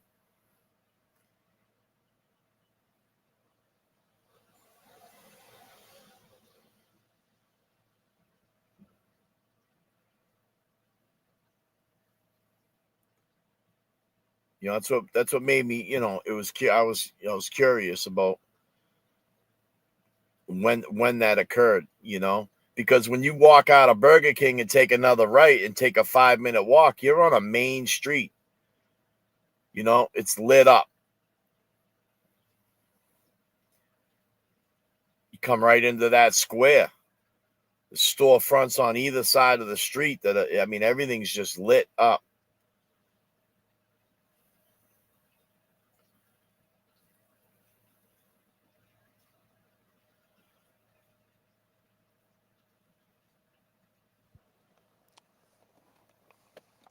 Man, I just the whole situation where it's like you see my face, now I gotta cut you is just crazy. Yeah, that is a crazy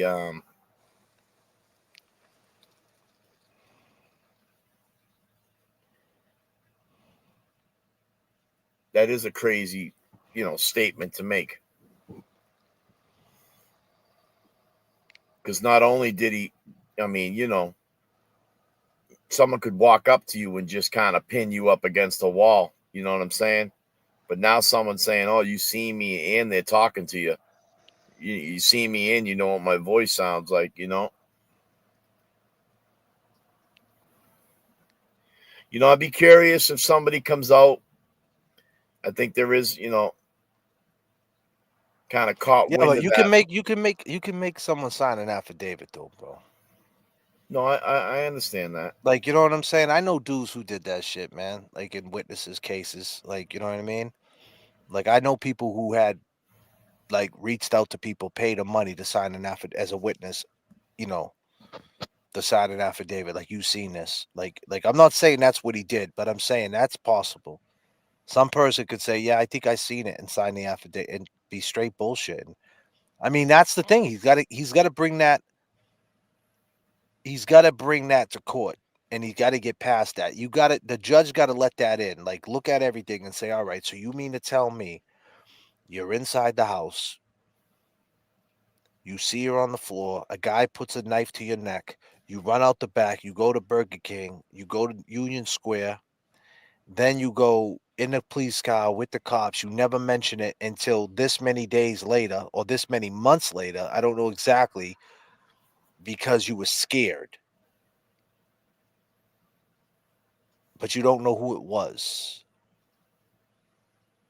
But that's possible. All this is possible. Oh, and you got stabbed in your hand. That's the killer. And then you got to think about Adi. Adi wasn't cut. But did Adi? Adi was looking so fresh and so clean. I don't know. Was he cut? She was fighting for her life. Did he have scratches on his face? Did anybody see it? Did anybody even pay attention to it? I Yeah. don't even know. We He never didn't even have. asked. He We had never nothing even, on. But I'm we saying never he had even nothing on asked. him. Sorry, we never even asked Adi if he fought. I mean, he was a cab driver. You know how all them cabbies, man, they wore those knuckle gloves, those black knuckle gloves. You know. Yeah, I mean, I'm saying he had nothing on him though. Gina seen him, and he was in front of the house. If he was all scratched up and all that, he wouldn't have been. Well, he says he wasn't in front of the house. So I mean, if he was in front of the house, scratched up, that's fucking stupid. You know, that's all the shit he got to get by, man. That's a lot of shit to get by, to the point where it's like the DNA. Do they got a better? Here's the key. Do they got a better explanation for the DNA under her fingernails than he got for why he's cut with a knife? You know what I'm saying? Because they got an explanation for that. We just we're gonna find out. Yeah. That's the part we haven't found out yet. There's an explanation for that they're gonna say there's a reason why they haven't ran it. They're gonna say because it's because of this, and because it's not this, and it's not that, and you've been fooled. You know what I mean? But I thought the DNA under her fingernails didn't match Eddie's DNA. It didn't. And the reason, and our question is why didn't they run? Because they got an explanation why it doesn't matter. They ran it for Eddie for sure. So that's the argument, right? Well, you ran it on him. If it didn't matter, why'd you run it on him? There's an explanation for it, bro. There gotta be. And he ain't got one for why he left that house and went to Burger King. And he never said anything. His story is I was scared. He was threatened also. He was threatened and I was scared. Yep.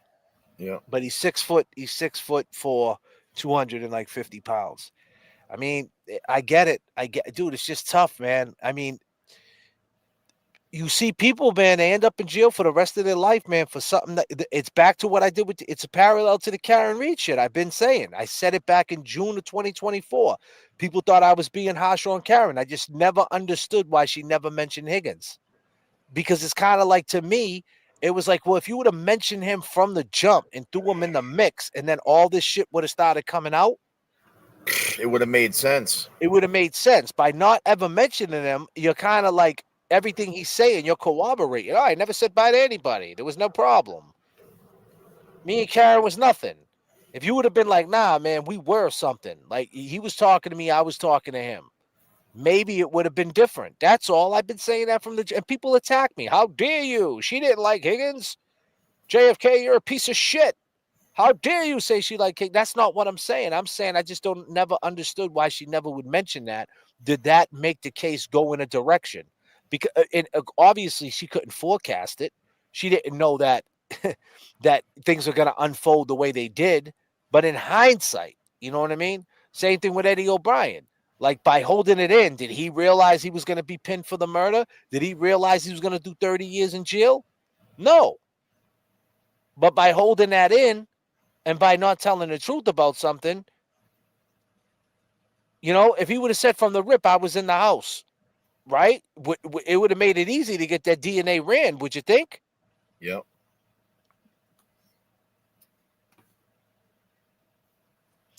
I don't know. That's just my opinion. I don't know if it makes sense. We're moving on the 1 a.m. hour here. You know, I've been at it a lot. I'm tired. Everybody's tired, I'm sure. I appreciate everybody being here. But we're gonna get to it. You want to say anything in closing, my brother? No, I appreciate everybody showing up tonight, man, and listening to us. And, you know, I'm glad we went over the call with Gina. She's amazing for coming up here and speaking, you know, what she knows. And, you know, it sounds like she's got a great memory. Sounded like she was a good friend to Janet. And, you know, I got a lot out of it too. You know, listening, you know, we can read a transcript. We can read an affidavit or some filing, and we can read it out, you know, to everybody and understand it. But when you hear that coming from somebody's mouth, I mean, it puts you there. You know, I mean, I know this was you know, we were going over this phone call, but as Gina is talking from the show earlier, I mean, it felt like I was there talking with her, you know, and that, you know, that gets absorbed. You know what I'm saying? I filter that a different way, you know.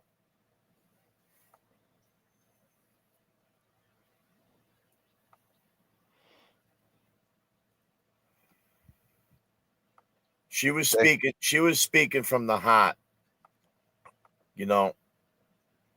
But it's like, I just don't see how they could just get over that fact. I mean, he was 15, I get it, but it's just like in a court of law, like in a conversation like we're doing right now in a presentation, yeah, you can get over it.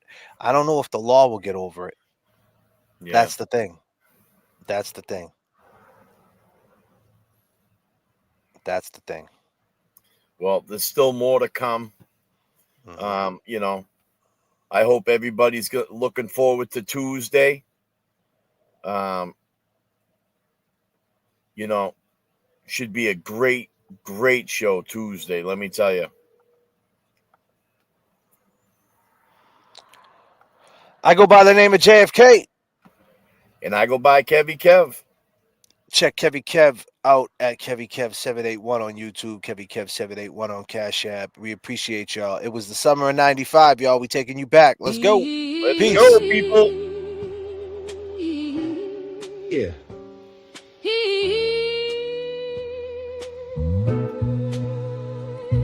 Yeah. Summer of 1995, hot night in July. Why did Janet have to die? This is the story of Eddie, Commonwealth of Massachusetts. The system is petty, juvenile law and politics so deadly. 15 years old, known as Big Lovable Teddy. Janet Downing, 42 years old, what's the motive? Killed in her home, young mother devoted. Eddie went in the house, the door was open. She was on the kitchen floor, laying there frozen. Eddie claims this was not what he planned to see. A man with a mask grabbed him. Be quiet. I will kill your whole family. Eddie left the house, ran up the street. Around the corner, washed up in the bathroom at Burger King. Janet was stabbed multiple times. Rest in peace. It was a gruesome murder scene. I agree. Eddie went to his work, said he got jumped, but never said a thing. What? About Janet lying there lifeless, his friend's mother from across the street. Shh, he was in the house. But Janet had a brother-in-law she kicked out for selling drugs. Said if anything ever happened to her, it's him you bring up. The night of the murder he showed up, was acting suspicious in the front yard. Gina in Virginia says he was looking for his keys. It was humid and muggy, but we were showered and neat. He was a cab driver looking for his key. Looking for a key to one of the cabs in the fleet. Yes. How did he know something happened on that street? Eddie says he is innocent, and the cab driver did it. Who do you believe? Believe.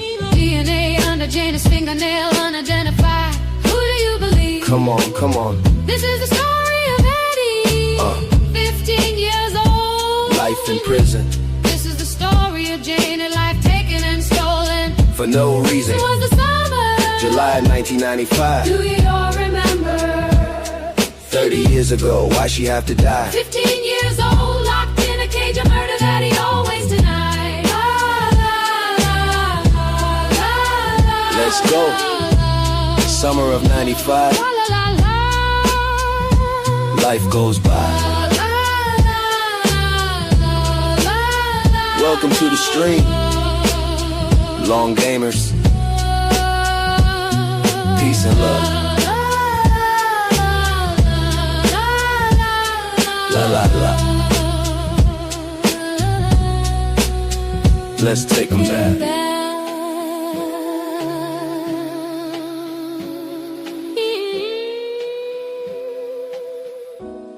Yeah, let's take them back.